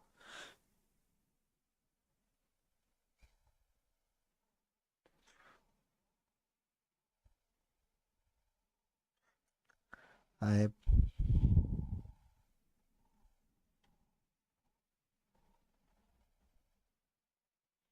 güey, que si encuentras así de... Güey, imagínate una aplicación. Me acabas de dar una idea para una aplicación, güey, que hace exactamente eso. You get a fucking car, and then the application pimps it out, and it drop ships it for you. Entonces es así de que, güey, you can have a car shop now. It's not like you're selling coffee or t-shirts. It's like you can have a car shop, dude. De que Eso pues ya se hace un logistics operation where you end up paying the people. You end up paying the people so the people can order the pieces, install the pieces, and ship the car to the client, and also get paid. And you also get a fucking cut of it. That the client just pays for everything. It's like buying a fucking toilet paper, but it's just a cost. It's a car.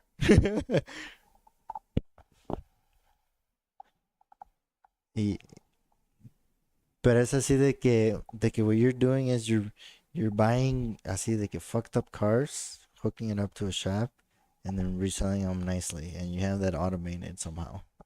That'd be insane. I don't even know.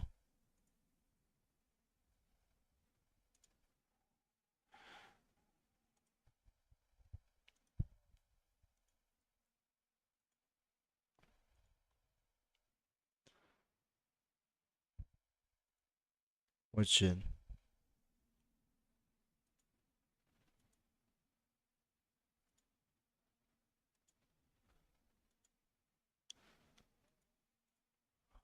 What shit? The way what wraps around? Okay.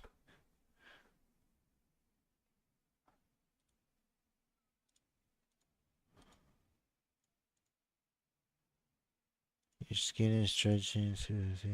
No, you have to make the image texture, no, and then save it and something like that.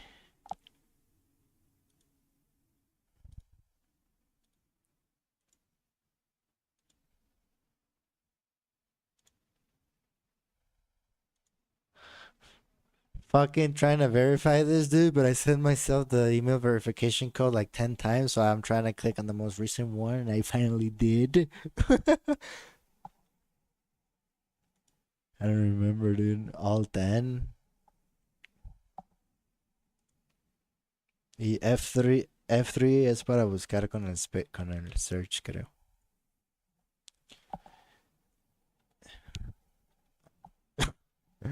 I don't fucking know, dude. What you trying to do?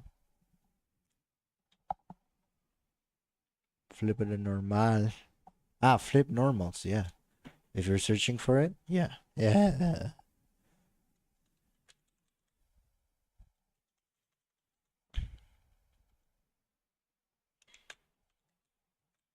No, que yo sepa, no.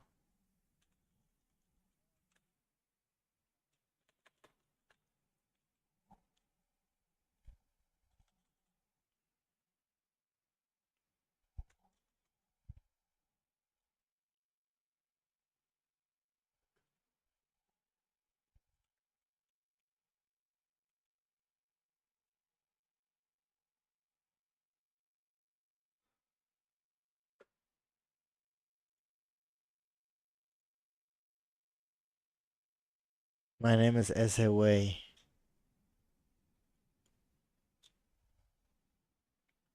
Oh my god, I'm fucking in. Gameplay, controllers. What the fuck is this?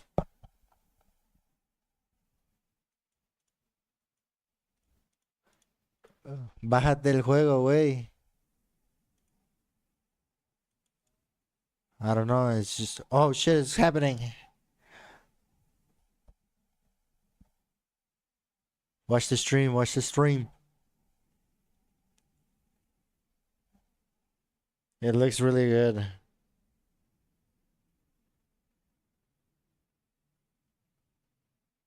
Oi. What?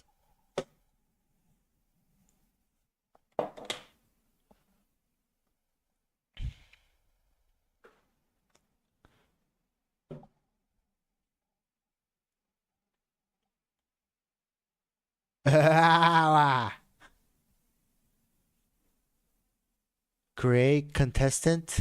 Hi there, I'm Namatama. I'm here to help you succeed at the finals. Start by creating your first contestant. Close, medium build. Excels in mid-range combat. Average health and movement speed. Yo, what up? No sé. Ah, sí, sí, sí, te tengo aquí en WhatsApp.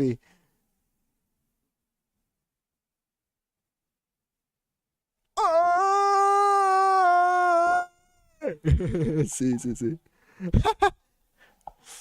Um, it is 8:47. Vega. Okay. I gotta take a piss. I gotta take a piss. Um, I could go next door and get 2 tacos for 60 pesos. Pero están enormes los tacos. Con eso tienes para toda la noche.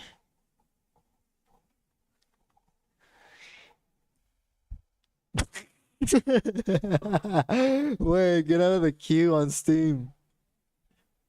Okay. Oh shit, I gotta take a piss. Voy a jalar por tacos and I come back.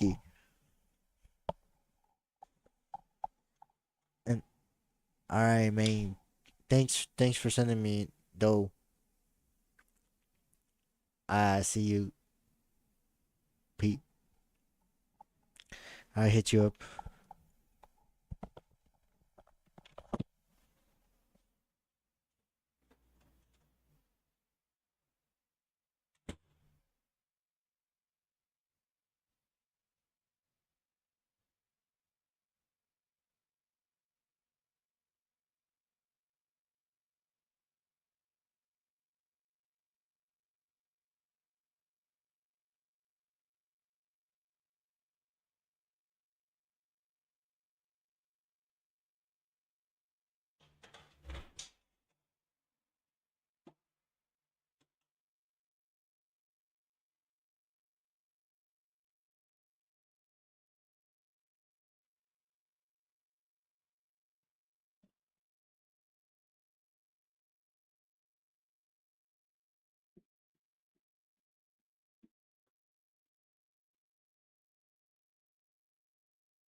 Holy shit.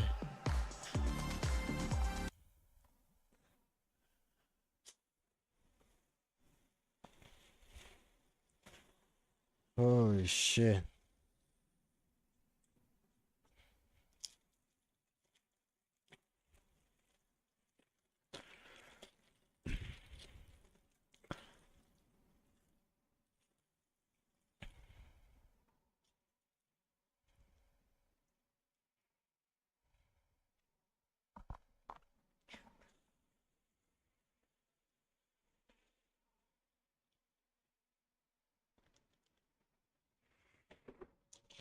I gotta wash my fucking hands.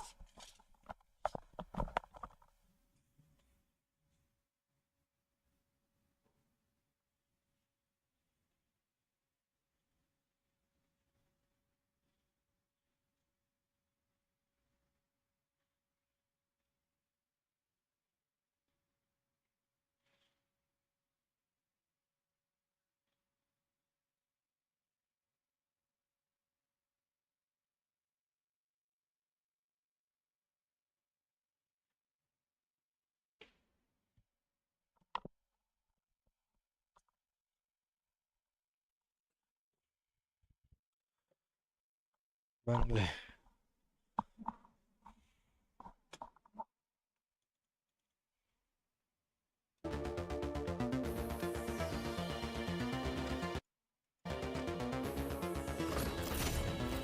Heavy build. Light build exceptionally fast but low.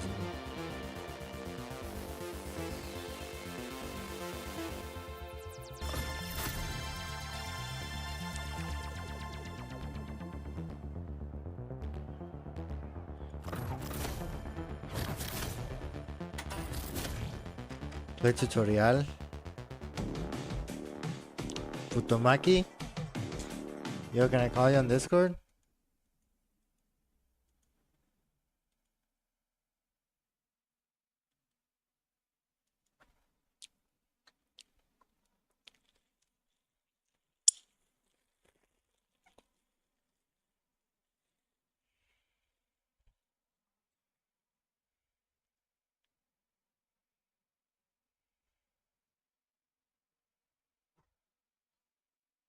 Can I call you on Discord?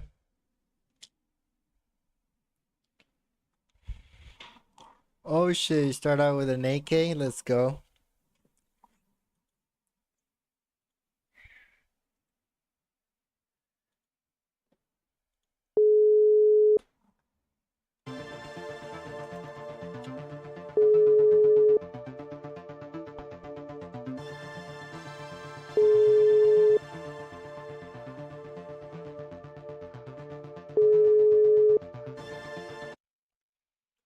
Hello? Yo, I'm changing the name of the stream to Pro Fucking Gamer.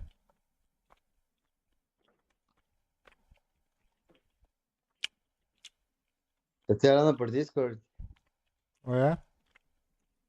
Te estoy hablando por Discord. Hello? Yo. Yo. ¿Ya me escuchas? Bro, what up, dude? What up in Ken? Ah. Ah.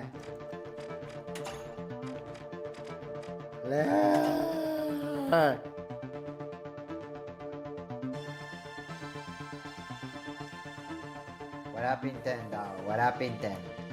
I'm bumping up the resolution, bro. Yeah. Yeah. My name will be singing for sure. 40 dB. 40. The fuck? What does it look like I'm in a fucking space?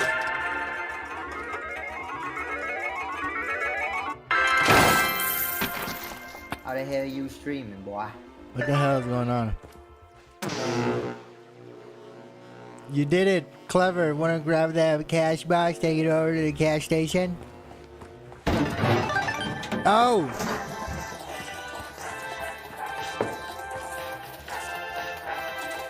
Oh yeah.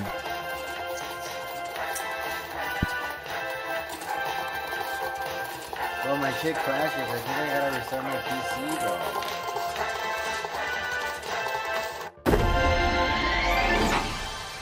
Come on, man.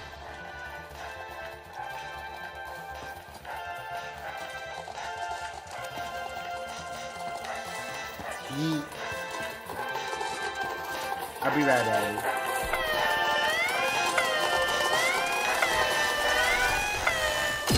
I'll be right back, baby. What?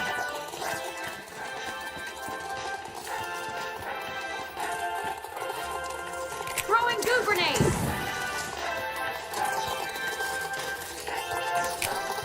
Goo grenade set!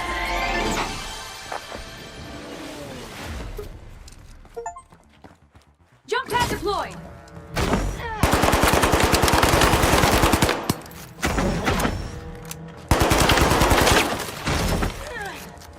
What the fuck? Hello there, I'm June, one of the co-hosts of the show. I've heard a lot of buzz about you among the sponsors. They really think you can steal the show. Use the practice range to hone your skills so you can go into the arena and prove them right.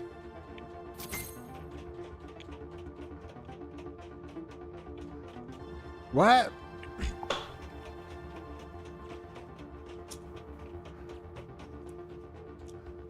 How you doing, my boy?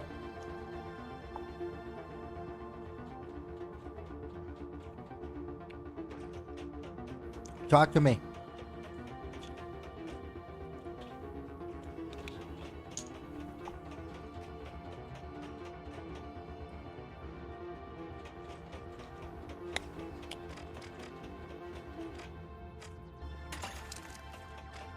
This guy got a sniper, this guy got a rocket launcher. I might go with this guy. Oh, what the fuck? This is the game we've been looking for.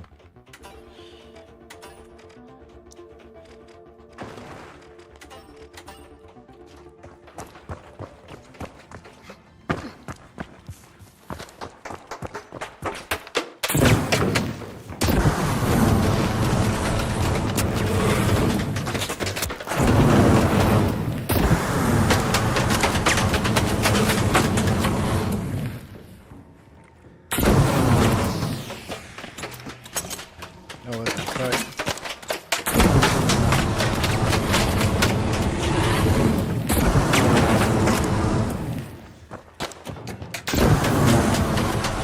Bro, fucking control is crazy. Barricades up! So this will protect us! Away!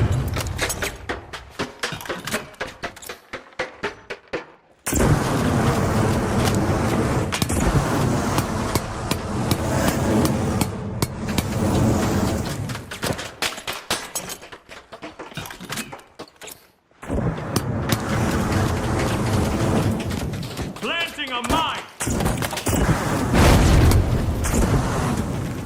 Holy fuck!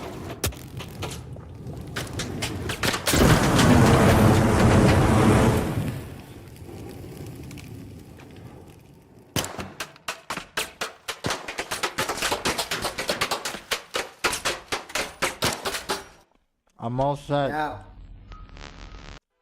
Yo, what up? A ver.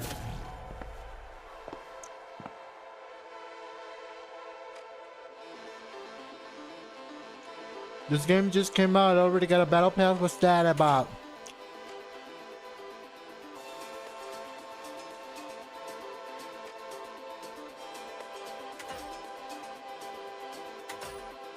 Here you can see how many VRs you got. Okay, I ain't got none. Güey, no jala mi juego, güey. ¿Qué pedo?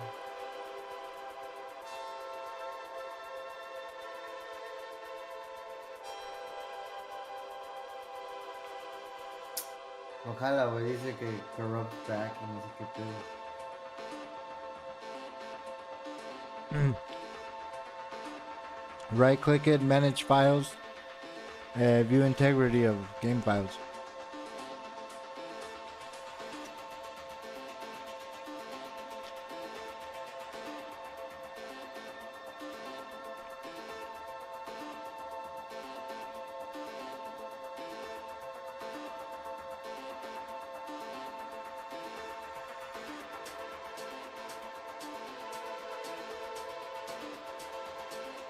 Properties?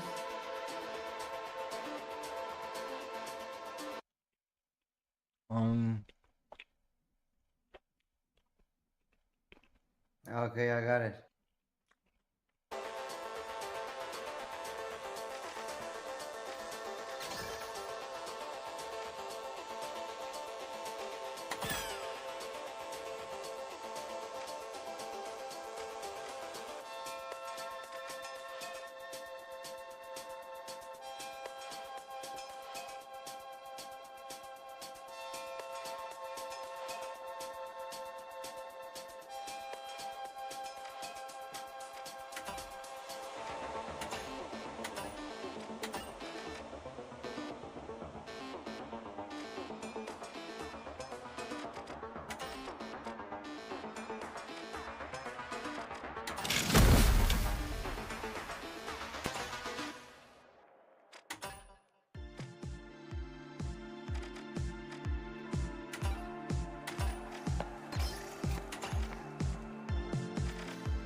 Quick cash. What's this?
How does this work? My shit's stuck. My shit's tweaking.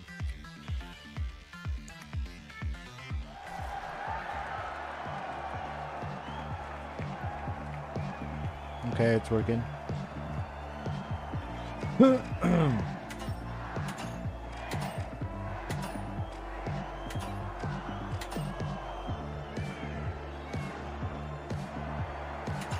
All right, the retros, the high notes, and finally, the What ultra does this rares. look like a Grand Theft Auto?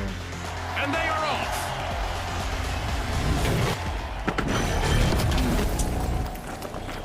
Whoa. Prepare for a whirlwind cash dash in quick cash. The team that secures a big enough stash first will triumph. Remember, last season, a lot of teams won by prioritizing Oh teamwork. shit. Is it working? Yee. No way, yay. Yee, man, the computers, man. Oh, is it computing? Connect your existing embark ID. Do you have that had a embark ID? Small.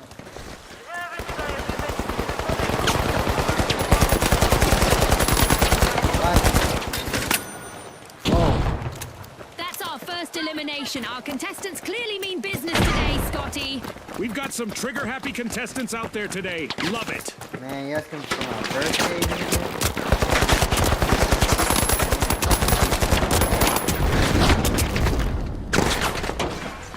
Jump pad here. God damn. Holy fuck. Gooing things up. Email. Throwing some goo. Where the fuck?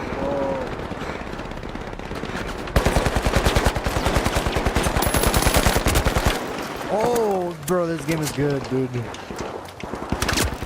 I like the shooting.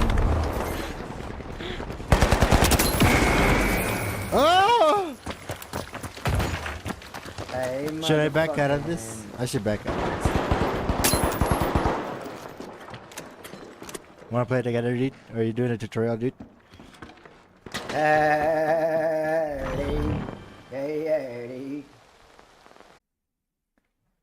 hey.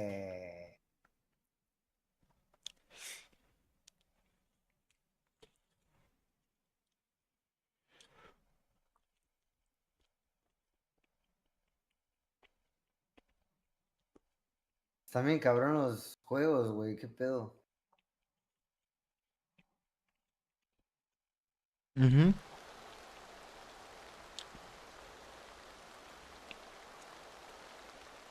Virga, está bien cabrón, güey. My shit broke.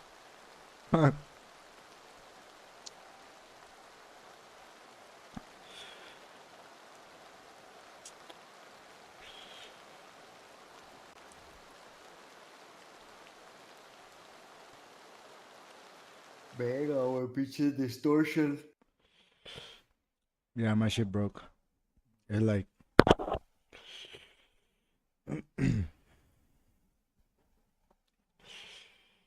Heavy build.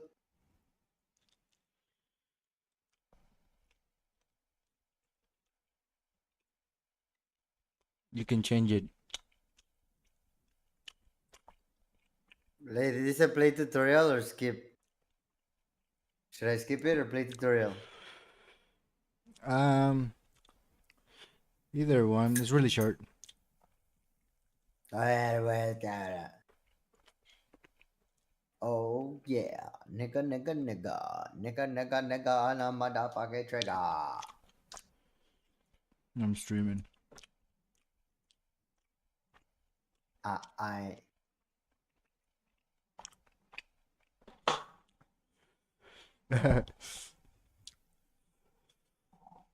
It's okay, you're Mexican. What I heard. Mm-hmm.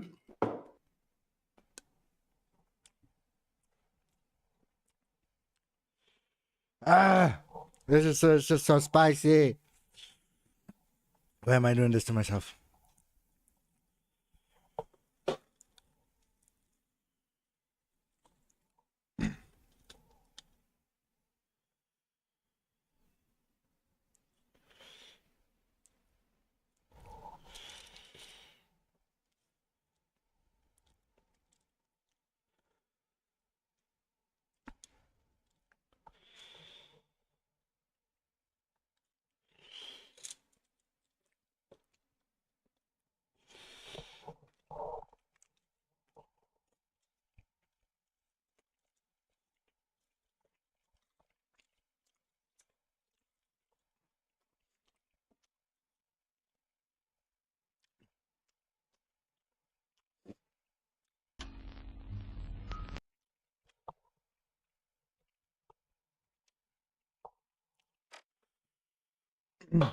Waka waka waka waka. Sorry, sorry.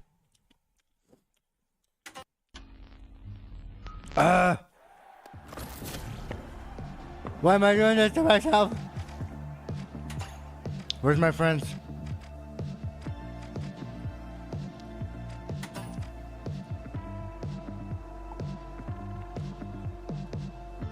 What's your name?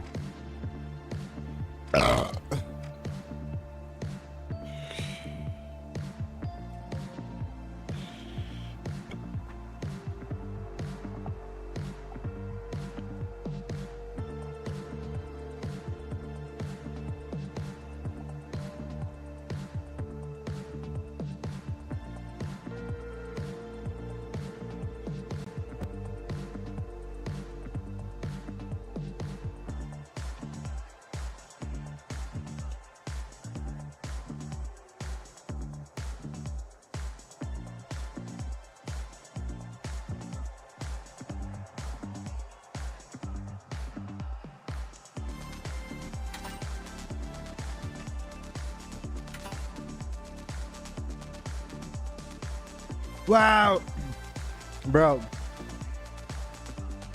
Wait.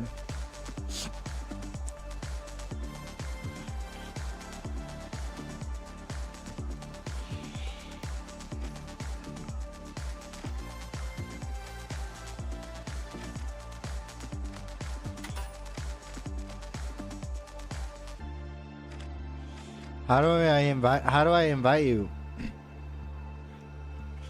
Are you done the tutorial?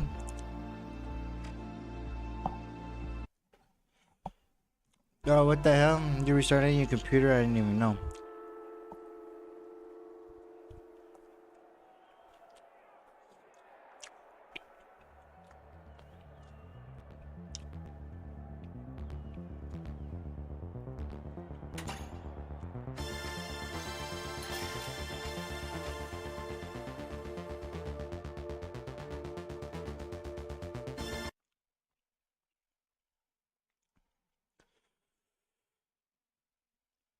I'm gonna call him on the phone.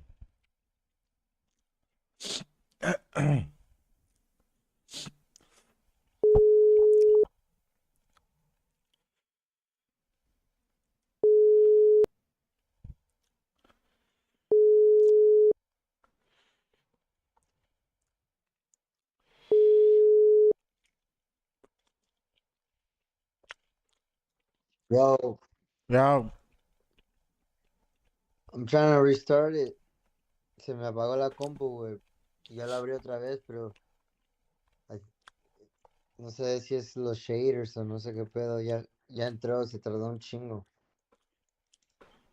damn. I'm A ver, having ya an estoy. I'm having an out of body experience with this fucking spicy salsa, bro. Tumaki, bro, qué pedo. A ver, dale. Dale en. Invite. Then invite to party. Wow, how'd you do that? Bro, I do Blender for a living. I mean, I'm just for fun. Come on, man.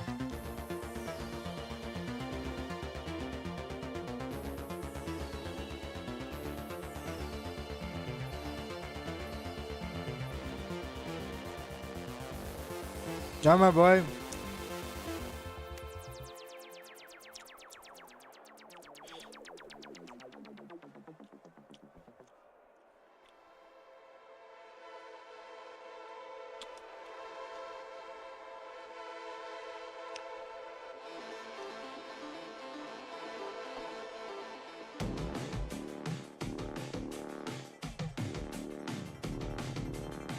The music is cool. Sí, está, bro. Oh my god, here we go, motherfucking here we go. La rola.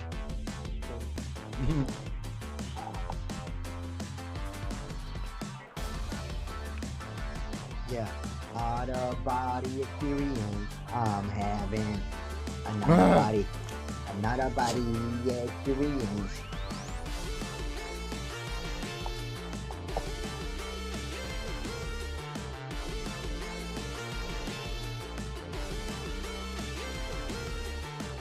Find the vault, grab the cash box, take it to a cash station. What does that mean? Find a wall, grab the cash, take the cash station. Whoa. ¿Qué pedo, is shit loading? I think so, yeah.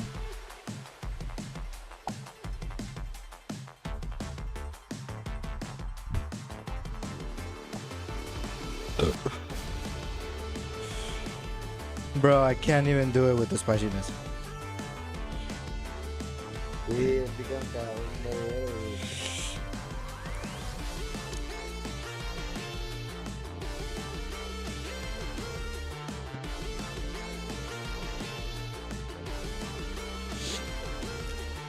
Come on, game, load.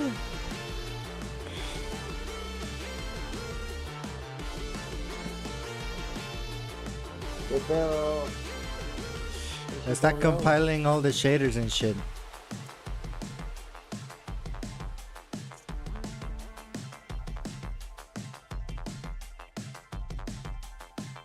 Motherfucker, yeah.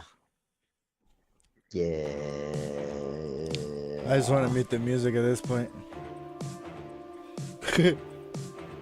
Ya, mira, ya terminó el music.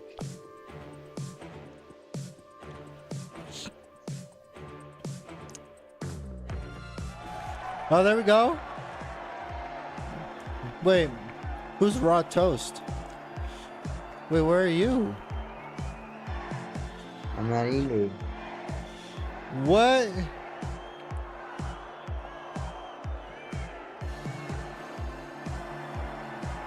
All right, the Vogues, the Shock and Awe, No, no and mames, finally, güey. the Retros. Go. I thought we was loading. The arena has loaded. Buckle up. Did you load a game? No, estoy en el loading. Welcome to Quick Cash. Our contestants will need to gather the cash faster than the rest. I'm leaving if they this hit the game. goal first, they can bask in glory. I'm leaving this match, bro. What? I was with you.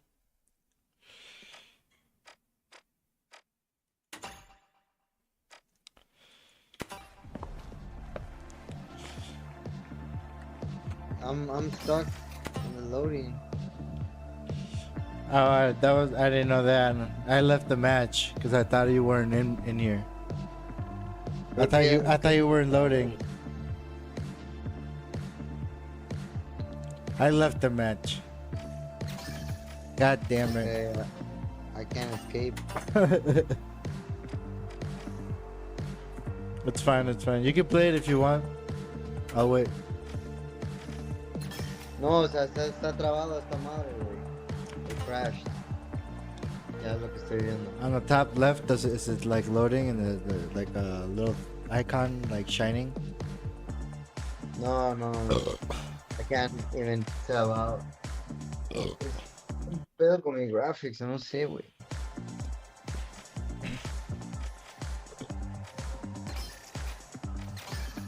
Fuck it. Fuck.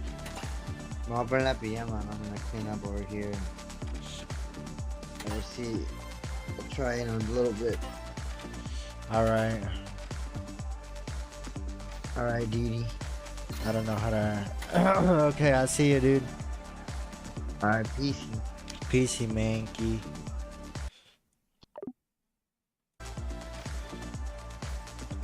Damn it. I wanted to play.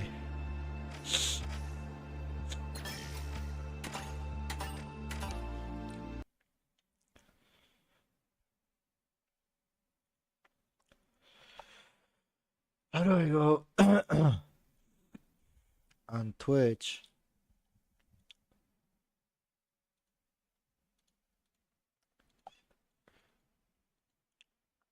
Come on, man. My computer's so slow.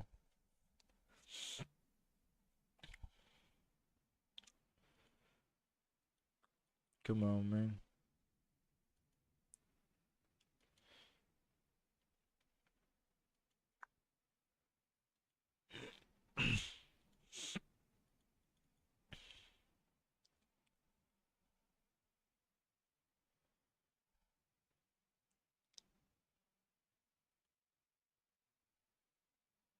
Come on, man.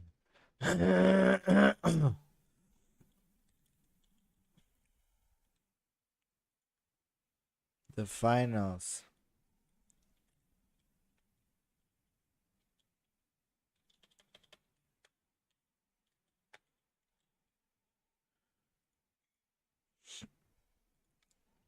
Here we go, baby. The finals. Pro gaming.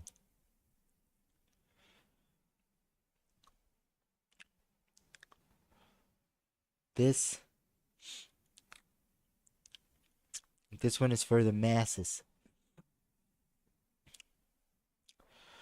This one is for the masses. Come on, baby. Come on, baby.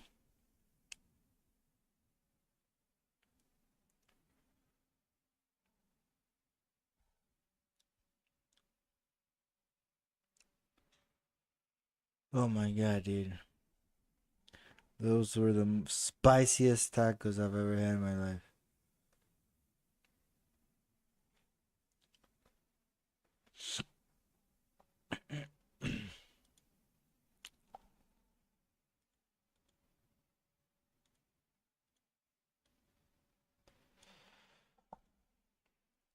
Spiciest fucking shit I've had in my fucking life, dude.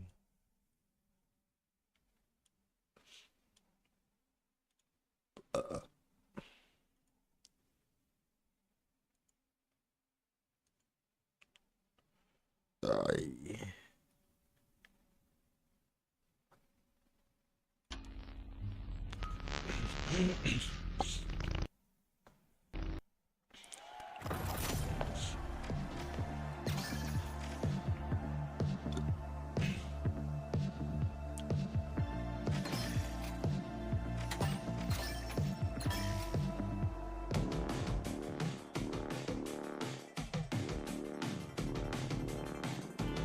Okay.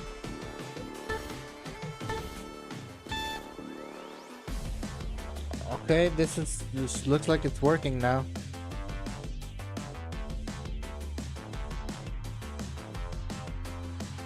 I said, okay, it looks like it's working now. I said, okay, I'ma work it out. Put the lime in the taco now. I said, I'ma work it out.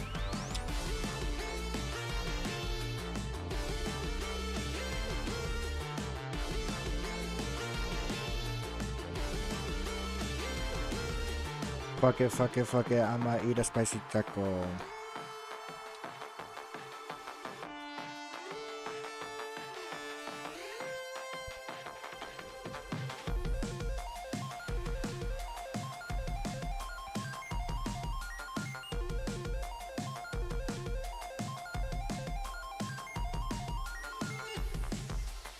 Wow!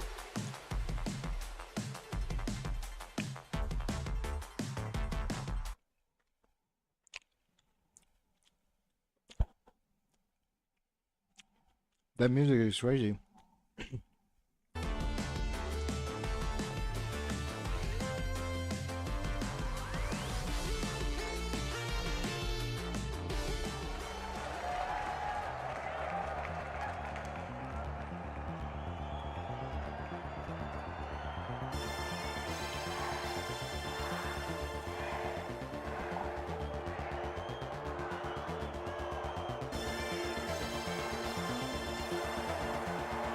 Now, the live wires, the big splash, and finally, the kingfish. And they are off.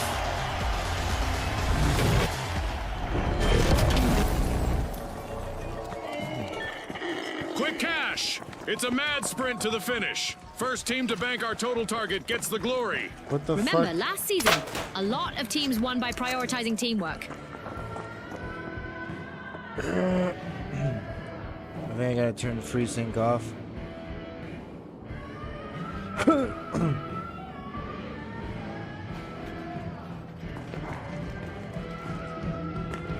Holy shit, I can't.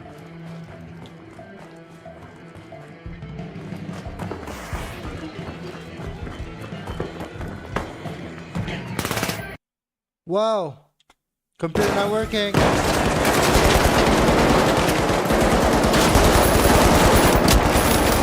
the fuck is he The doing? big splasher unlocking Vault 1.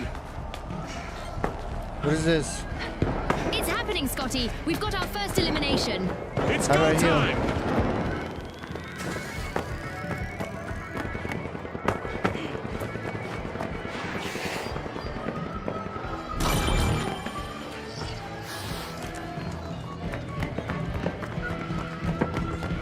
On me, come on.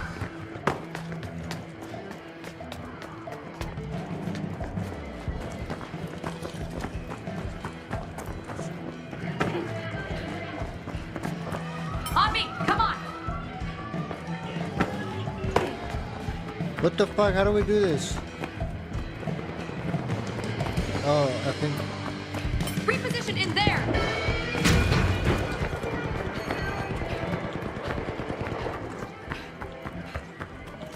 Starting with a cannonball, the big splash have started our first cash out.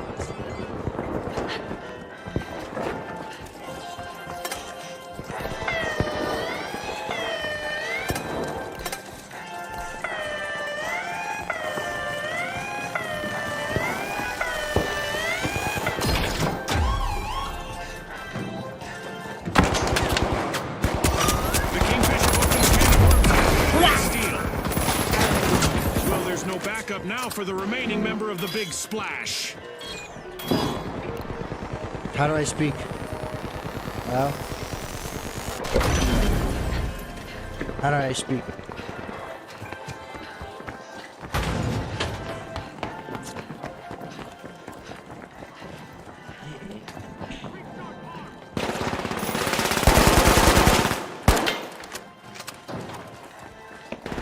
Good grenade set.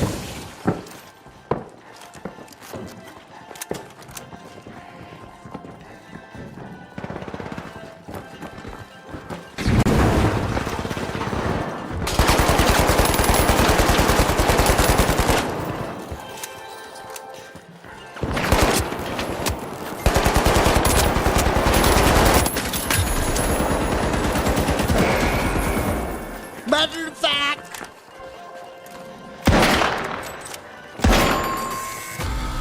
The Kingfish have been rattled. Team wiped. This game is crazy. 1 foot in the door for our leaders, the Live Wires. With a surge of power, the Live Wires just stole a cash out. The fuck? We've got the Kingfish returning to the arena. Come on, we gotta be able to do this.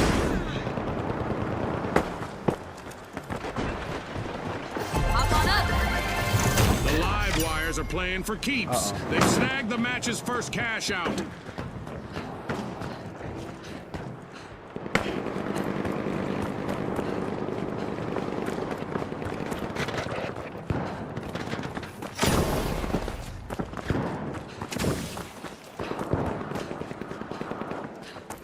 How the fuck?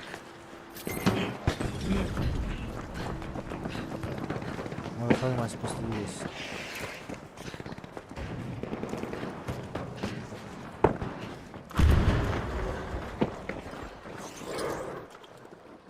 What? Threat detected. Up there.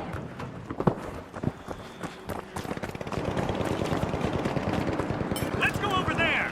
Oh my god. I bet there's someone right here.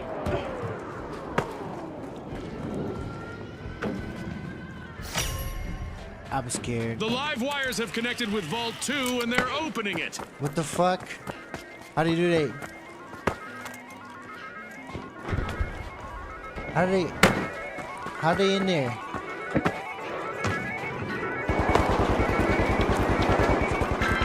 How do you get in there?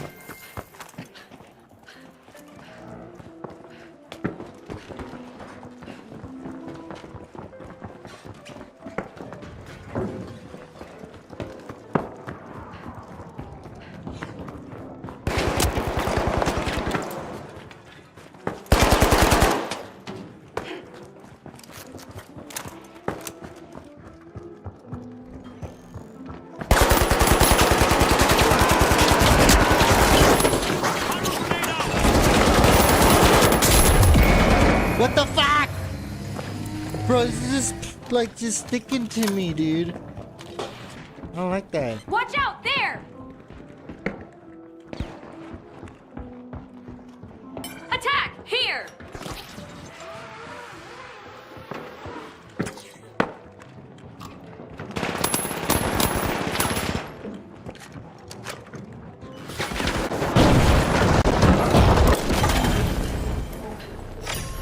Cash out set in motion by the Live Wires. The last member of the Kingfish is fighting hard to avoid a team wipe.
Looks like a team wipeout for the big splash. They might be in hot water now.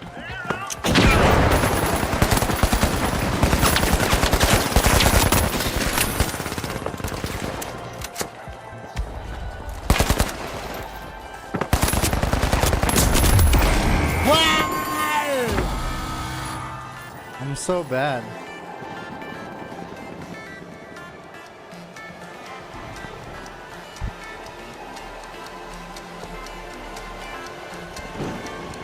That's the final whistle, and the result is in. That's a wrap for now, and even though the battle was virtual, our contestants' newfound fame is real.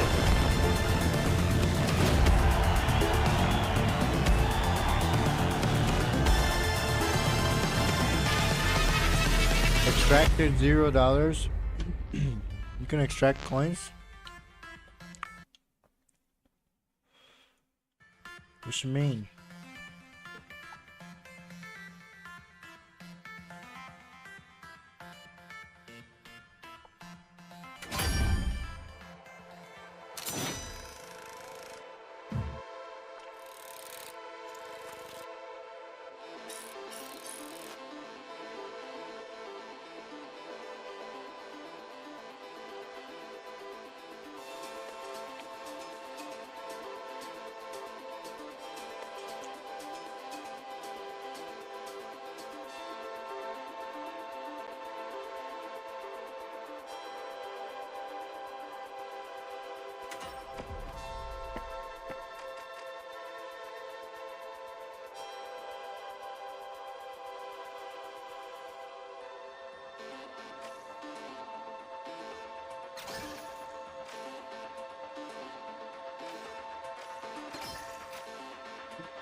I'm trying to get a hang of the game mode and the map.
All right, the shock and awe, the overdogs, and finally, the jet setters.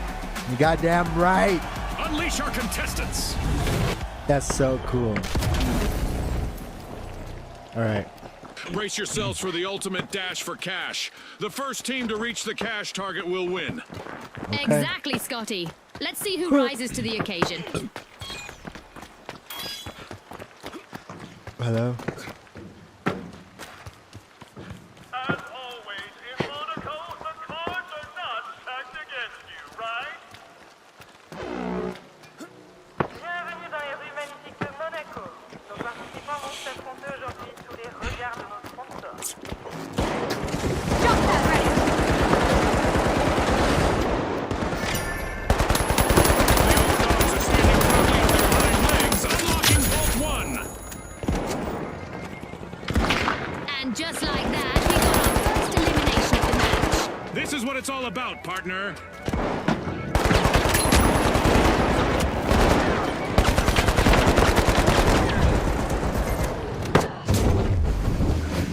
What the?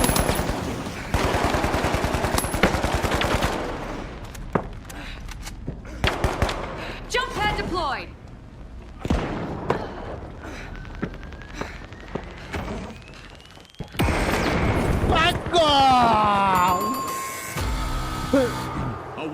a setback for the jet setters. Setters are out of fuel.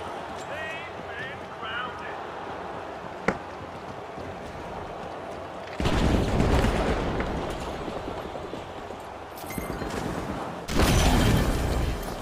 The jet setters are rejoining the match.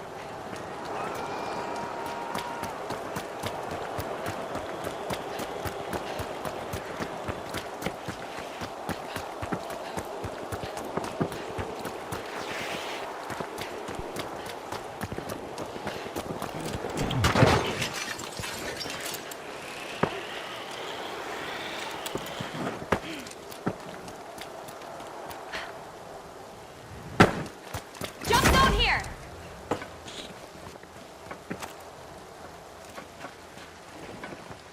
Let's go down there.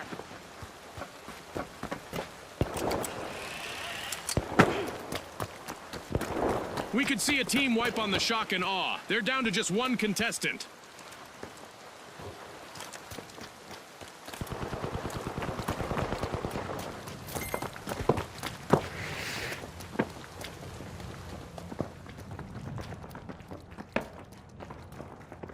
The fuck? I can hear him right here and I don't see him.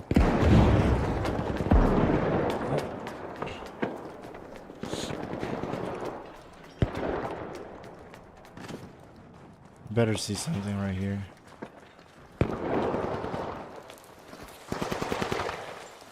Enemy spotted! Up there!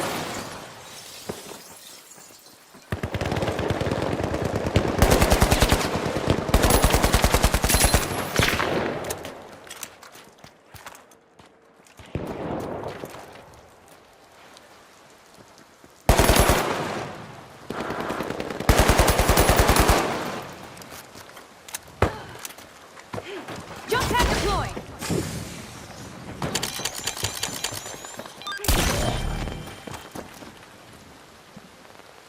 What the fuck? I revived this guy and then I fucking crashed, dude. That was too much.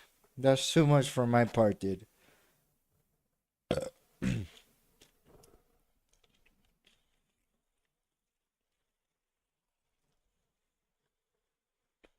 Like, I wonder if I sent the server for him to, like, sent the information to the server and then it just disconnected.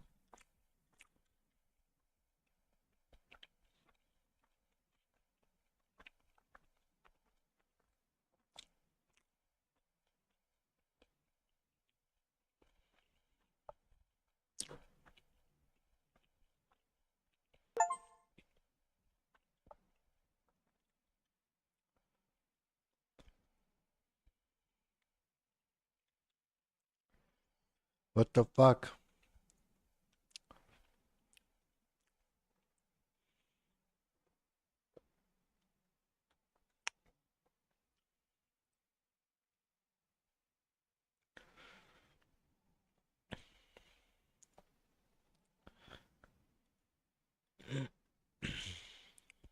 I'm just gonna log out for the night.